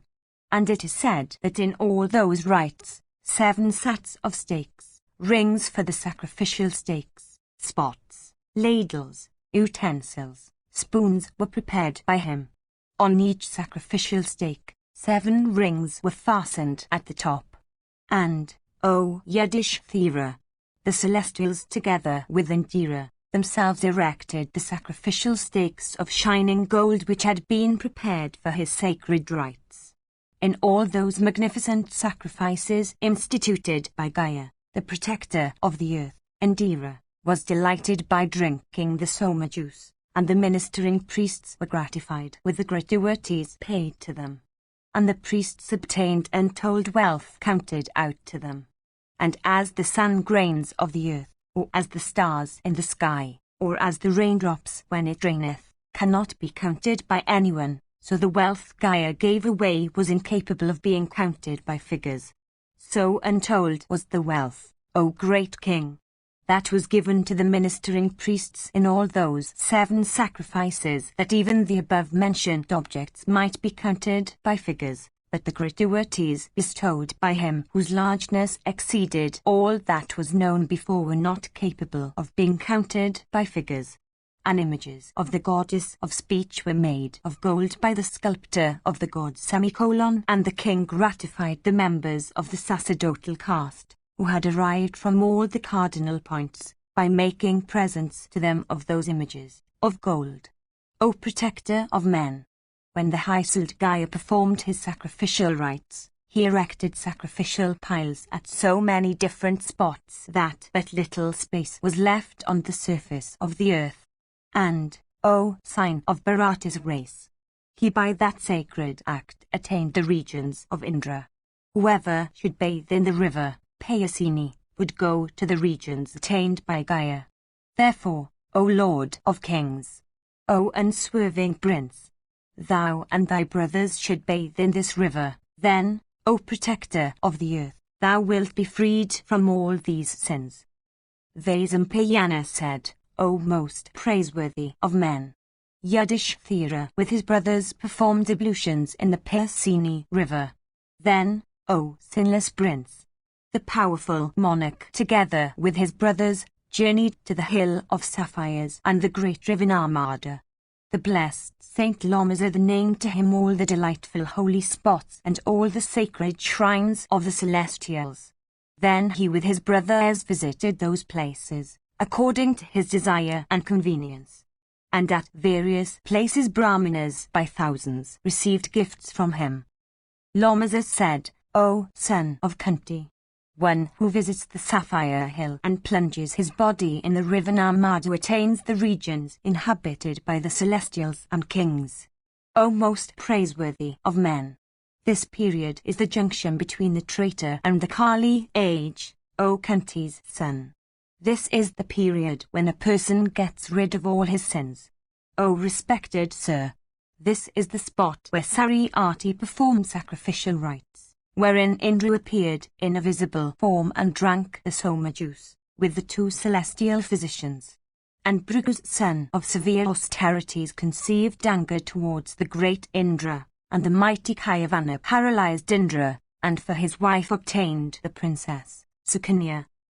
Yudhishthira said, How is the chastiser of the demon Parka, the god possessed of the 6 attributes, paralyzed by Kayavana? And for what reason did the mighty saint conceive wrath towards Indra? And how, O Brahmana, did he raise the celestial physicians to the rank of the drinkers of Soma? All this, precisely as it happened, thy venerable self will be pleased to recount to me. Section XXI. Lomazar said, a son was born to the great Saint Bhrigu, Kayavana by name. And he, of an exceedingly resplendent form, began to practice austerities by the side of yonder lake. And, O Pandu's son, O protector of men, he of mighty energy assumed the posture called Vira, quiet and still like an inanimate post, and for a long period remained at the same spot of ground. And he was turned into an anthill covered over with creepers.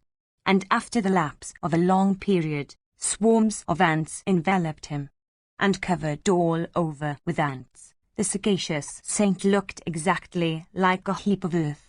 And he went on practicing austerities, enveloped on all sides with the anthill.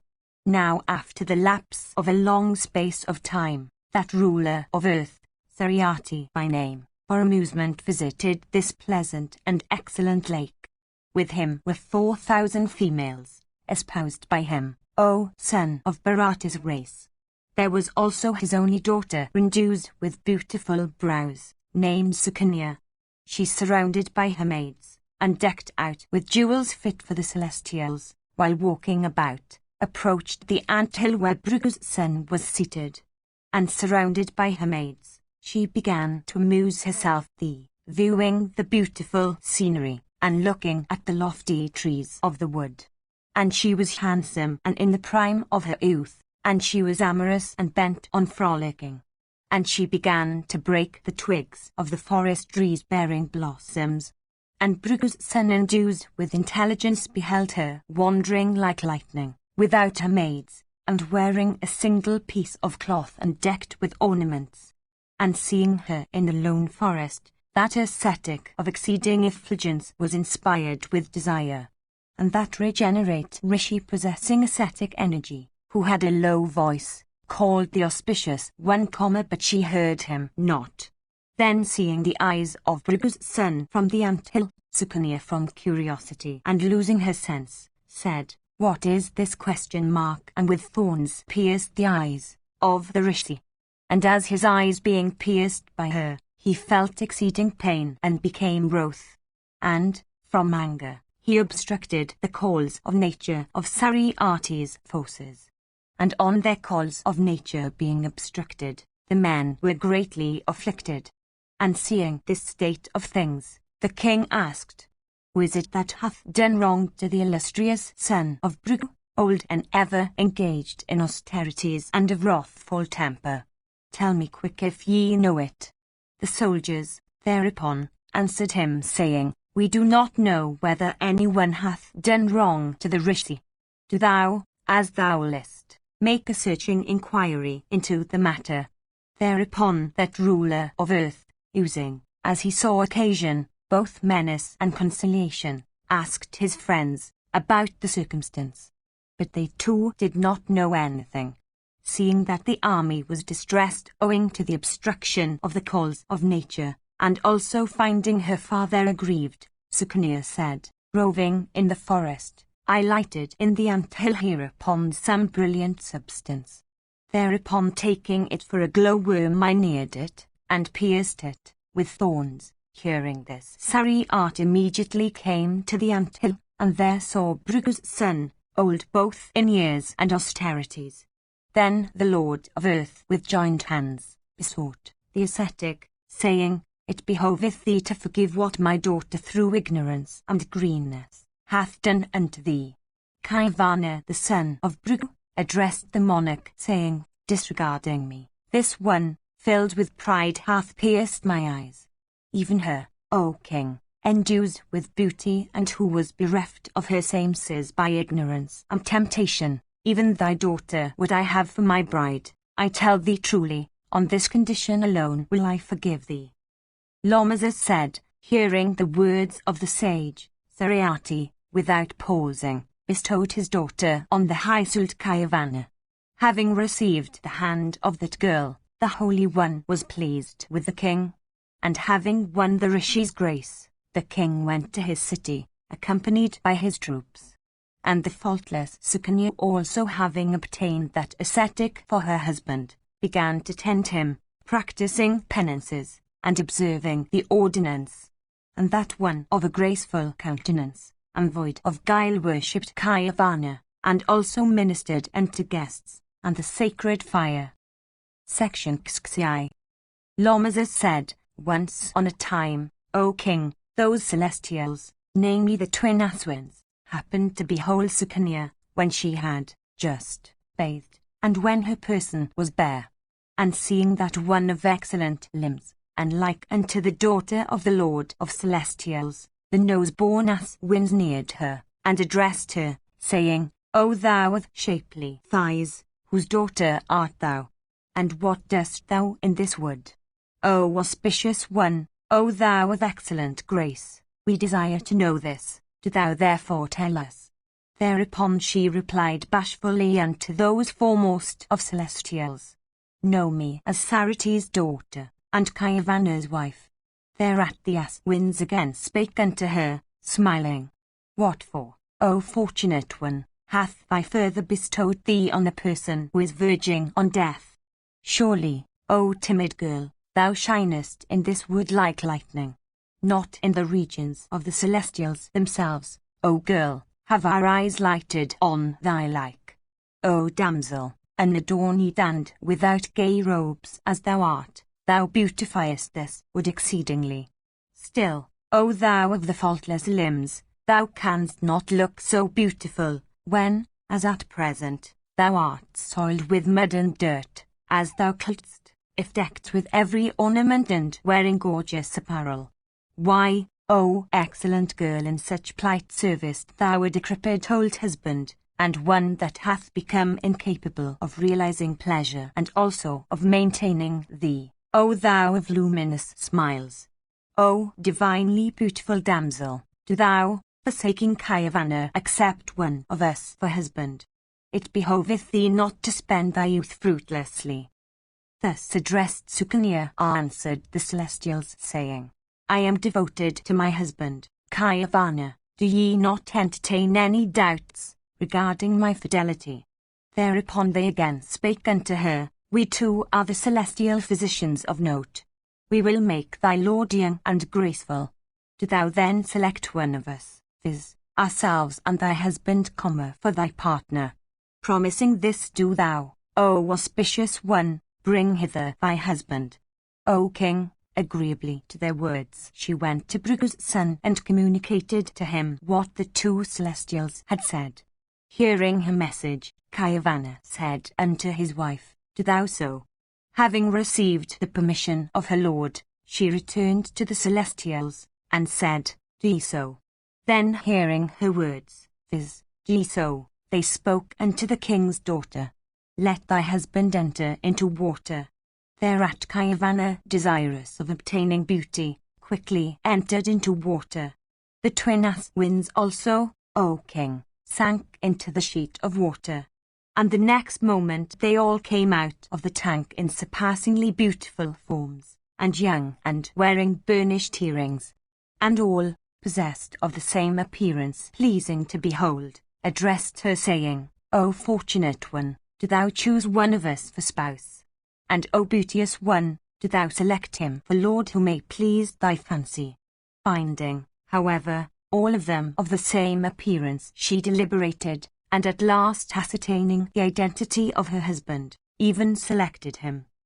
Having obtained coveted beauty and also his wife, Kayavana, of exceeding energy, well pleased, spake these words unto the nose-born celestials, Since at your hands, an old man, I have obtained youth and beauty, and also this wife of mine, I will, well pleased, make you quaffers of the soma juice in the presence of the Lord of Celestials himself. This I tell you truly. Hearing this, highly delighted, the twins ascended to heaven, and Kayavana and Sukanya too passed their days happily, even like celestials. Section Xxif.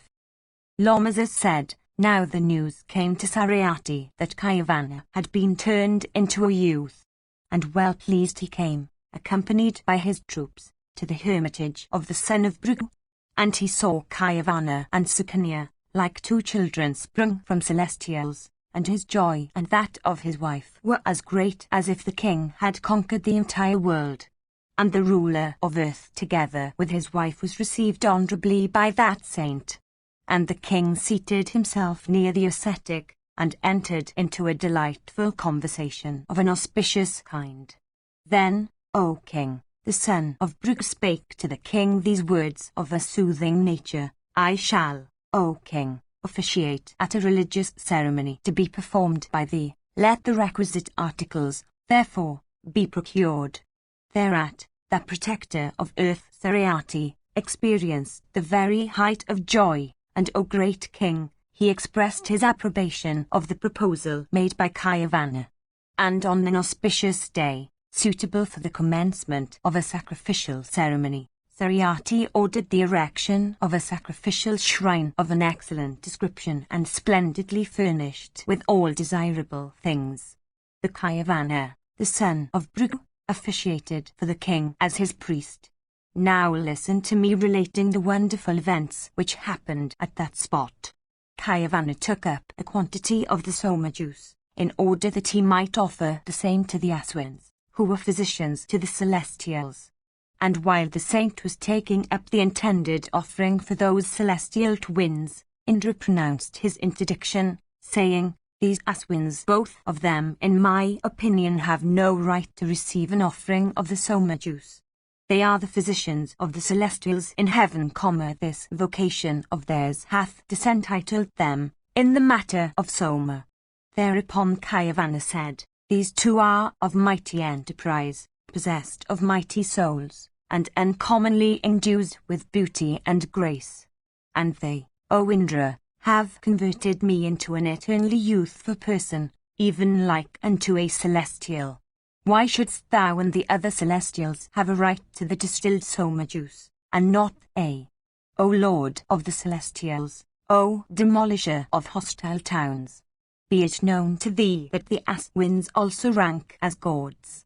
At this, Indra spake, saying, These two practice the healing art, so they are but servants. And assuming forms at their pleasure they roam about in the world of mortal beings. How can they then rightfully claim the juice of the Soma? Lomazas said, when these very identical words were spoken again and again by the Lord of Celestials, the son of Bhrigu, setting Indra at naught, took up the offering he had intended to make. And as he was about to take up an excellent portion of the Soma juice with the object of offering it to the two Aswins, the destroyer of the demon valor, Indra observed his act, and thus spoke unto him, If thou take up the Soma with a view to offering it to those celestials, I shall hurl at thee my thunderbolt of awful form, which is superior to all the weapons that exist. Thus addressed by Indra, the son of Bhrigu cast at Indra a smiling glance, and took up in due form a goodly quantity of the Soma juice, to make an offering to the Aswins. Then Saki's lord hurled at him the thunderbolt of awful form. And as he was about to launch it, his arm was paralyzed by Bhrigu's son. And having paralyzed his arm, Kayavana recited sacred hymns, and made offering on the fire. His object gained, he now attempted to destroy that celestial. Then by the virtue of that saint's ascetic energy, an evil spirit came into being, a huge demon, Mada by name, of great strength and gigantic proportions. And his body was incapable of being measured either by demons or by gods. And his mouth was terrible and of huge size, and with teeth of sharpened edge. And one of his jaws rested on the earth, and the other stretched to heaven. And he had 4 fangs, each extending as far as 100 yojanas, and his other fangs were extended to the distance of 10 yojanas, and were of a form resembling towers on a palace, and which might be likened to the ends of spears. And his 2 arms were like unto hills, and extended 10,000 yojanas, and both were of equal bulk. And his 2 eyes resembled the sun and the moon, and his face rivaled the conflagration at the universal dissolution. And he was licking his mouth with his tongue, which, like lightning, knew no rest. And his mouth was open, and his glance was frightful, and seemed as if he would forcibly swallow up the world. The demon rushed at the celestial by whom 100 sacrifices had been performed, and his intent was to devour that deity. And the world resounded with the loud and frightful sounds uttered by the Asura. Section CXXV. Lomazas said, when the god who had performed 100 sacrifices, Indra, beheld the demon Mada of a frightful mien, coming towards him with open mouth, his intention being to devour him, and looking like the god of death himself, while his own arms remained paralyzed, he through fear repeatedly licked the corners of his mouth. Then the Lord of the Celestials, tortured with fright, spake to Kayavana, saying, O Bhrigu's son, O Brahmana, verily I tell thee as truth itself, that from this day forward the 2 Aswins will be entitled to the Soma juice. Be merciful to me. My undertaking can never come to naught. Let this be the rule. And I know, O saint of the sacerdotal caste, that thy work can never come to nothing. These 2 Aswins will have a right to drink the Soma juice, since thou hast made them entitled to the same. And, O Bhrigu's son, I have done this but to spread the fame of thy powers, and my object was to give thee an occasion for displaying thy powers. My other object was that the fame of the father of this Sukanya here might spread everywhere. Therefore be merciful to me, let it be as thou wishest. Being thus addressed by Indra, the wrath of Kayavana of mighty soul was quickly appeased, and he set free the demolisher of hostile cities, Indra. And the powerful saint, O king, distributed madder, literally intoxication, and put it piecemeal in drinks, in women, in gambling, and in field sports, even this saint madder who had been created repeatedly before. Having thus cast down the demon madder and gratified Indra with the soma draught and assisted King Saryati in worshipping all the gods together with the two winds, and also spread his fame for power over all the worlds, the best of those endued with speech passed his days happily in the wood, in the company of Sukanya, his loving wife. This is his lake, shining, O king, and resounding with the voice of birds. Here must thou, together with thy uterine brothers, offer libations of water to thy forefathers and the gods. And, O ruler of earth, O sign of Bharata's race, having visited it and Sikataksha also, thou shalt repair to the same Dava wood, and behold a number of small artificial rivers. And O great king, O scion of Bharata's race, thou shalt touch the waters of all the holy lakes, and reciting the hymns of the gods Tanu, Shiva, meet with success in every undertaking. For this is the junction, O most praiseworthy of men, of the two ages of the world, viz., Dwapara and Treta. It is a time, O Kunti's son, capable of destroying all the sins of a person. Here do thou perform ablutions, for the spot is able to remove all the sins of individual. Yonder is the Archika hill, a dwelling place for men of cultured minds. Fruits of all the seasons grow here at all times, and the streams run forever. It is an excellent place fit for the celestials. And there are the holy kens of diverse forms, set up by the celestials. O Yudhishthira, this is the bathing spot belonging to the moon.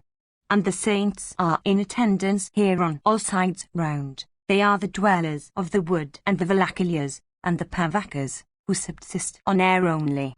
These are 3 peaks and 3 springs. Thou mayst walk round them all, one by one, then thou mayst wash thyself at pleasure. Santanu, O king, and Sunaka the sovereign of men, and both Nara and Narayana have attained everlasting regions from this place. Here did the gods constantly lie down, as also the forefathers, together with the mighty saints. In this Archika hill, they all carried on austerities. Sacrifice to them, O Yudhishthira. Here did they, also the saints, eat rice cooked in milk, O protector of men. And here is the Yamuna of an exhaustless spring. Krishna here engaged himself in a life of penances, O Pandu's son. O thou that draggest the dead bodies of thy foes. The twin brothers, and Bhimasena and Krishna and all of us will accompany thee to this spot. O Lord of men, this is the holy spring that belongeth to Indra. Here the creative and the dispensing deity, and Varuna also rose upwards, and here too they dwelt, O king, observing forbearance, and possessed of the highest faith. This excellent and propitious hill is fit for persons of a kindly and candid disposition. This is the celebrated Yamuna, O king, frequented by hosts of mighty saints, the scene of diverse religious rites, holy and destructive of the dread of sin. Here did Mandata himself, of a mighty bow, perform sacrificial rites for the gods, and so did Somaka, O Kunti's son, who was the son of Sahadeva, and a most excellent maker of gifts. Section XV. Yudhishthira said, O great Brahmana, how was that tiger among kings, Mandata, Yuvana's son, born, even he who was the best of monarchs, and celebrated over the 3 worlds? And how did he of unmeasured lustre attain the very height of real power, since all the 3 worlds were as much under his subjection, as they are under that of Vishnu of mighty soul? I am desirous of hearing all this in connection with the life and achievements of that sagacious monarch. I should also like to hear how his name of Mandata originated, belonging as it did to him who rivaled in lustre Indra himself, and also how he of unrivaled strength was born, for thou art skilled in the art of narrating events. Lomazes said, "Hear with attention, O king, how the name of Mandata belonging to that monarch of mighty soul hath come to be celebrated throughout all the worlds. Yuvanaswa, the ruler of the earth, was sprung from Ikshvaku's race. That protector of the earth performed many sacrificial rites noted for magnificent gifts, and the most excellent of all virtuous men performed 1,000 times the ceremony of sacrificing a horse. And he also performed other sacrifices of the highest order, wherein he made abundant gifts. But that saintly king had no son, and he of mighty soul and rigid vows made over to his ministers the duties of the state, and became a constant resident of the woods. And he of cultured soul devoted himself to the pursuits enjoined in the sacred writ. And once upon a time, that protector of men, O king, had observed a fast, and he was suffering from the pangs of hunger, and his inner soul seemed parched with thirst. And, in this state, he entered the hermitage of Brugge. On that very night, O king of kings, the great saint who was the delight of Brugge's race, had officiated in a religious ceremony, with the object that a son might be born to Sordimi, O king of kings. At the spot stood a large jar filled with water, consecrated with a recitation of sacred hymns, and which had been previously deposited there. And the water was endued with a virtue that the wife of Sordimi would, by drinking the same, bring forth a godlike son. Those mighty saints had deposited the jar on the altar and had gone to sleep, having been fatigued by keeping up the night. And as Sordimi passed them by, his palate was dry, and he was suffering greatly from thirst. And the king was very much in need of water to drink. And he entered that hermitage and asked for drink. And becoming fatigued, he cried in feeble voice, proceeding from a parched throat, which resembled the weak, inarticulate utterance of a bird. And his voice reached nobody's ears. Then the king beheld the jar filled with water, and he quickly ran towards it, and having drunk the water, put the jar down. And as the water was cool, and as the king had been suffering greatly from thirst, the draught of water relieved the sagacious monarch and appeased his thirst. Then those saints, together with him of ascetic wealth, awoke from sleep, and all of them observed that the water of the jar had gone. Thereupon they met together and began to inquire as to who might have done it. Then Yuvanaswa truthfully admitted that it was his act. Then the revered son of Brugge spoke unto him, saying, "It was not proper. This water had an occult virtue infused into it, and had been placed there with the object that a son might be born to thee. Having performed severe austerities, I infused the virtue of my religious acts in this water, that a son might be born to thee. O saintly king of mighty valor and physical strength, a son would have been born to thee of exceeding strength and valor, and strengthened by austerities, and who would have sent by his bravery even Indra to the abode of the god of death. It was in this manner, O king, that this water had been prepared by me. By drinking this water, O king, thou hast done what was not at all right. But it is impossible now for us to turn back the accident which hath happened. Surely what thou hast done must have been the fiat of fate.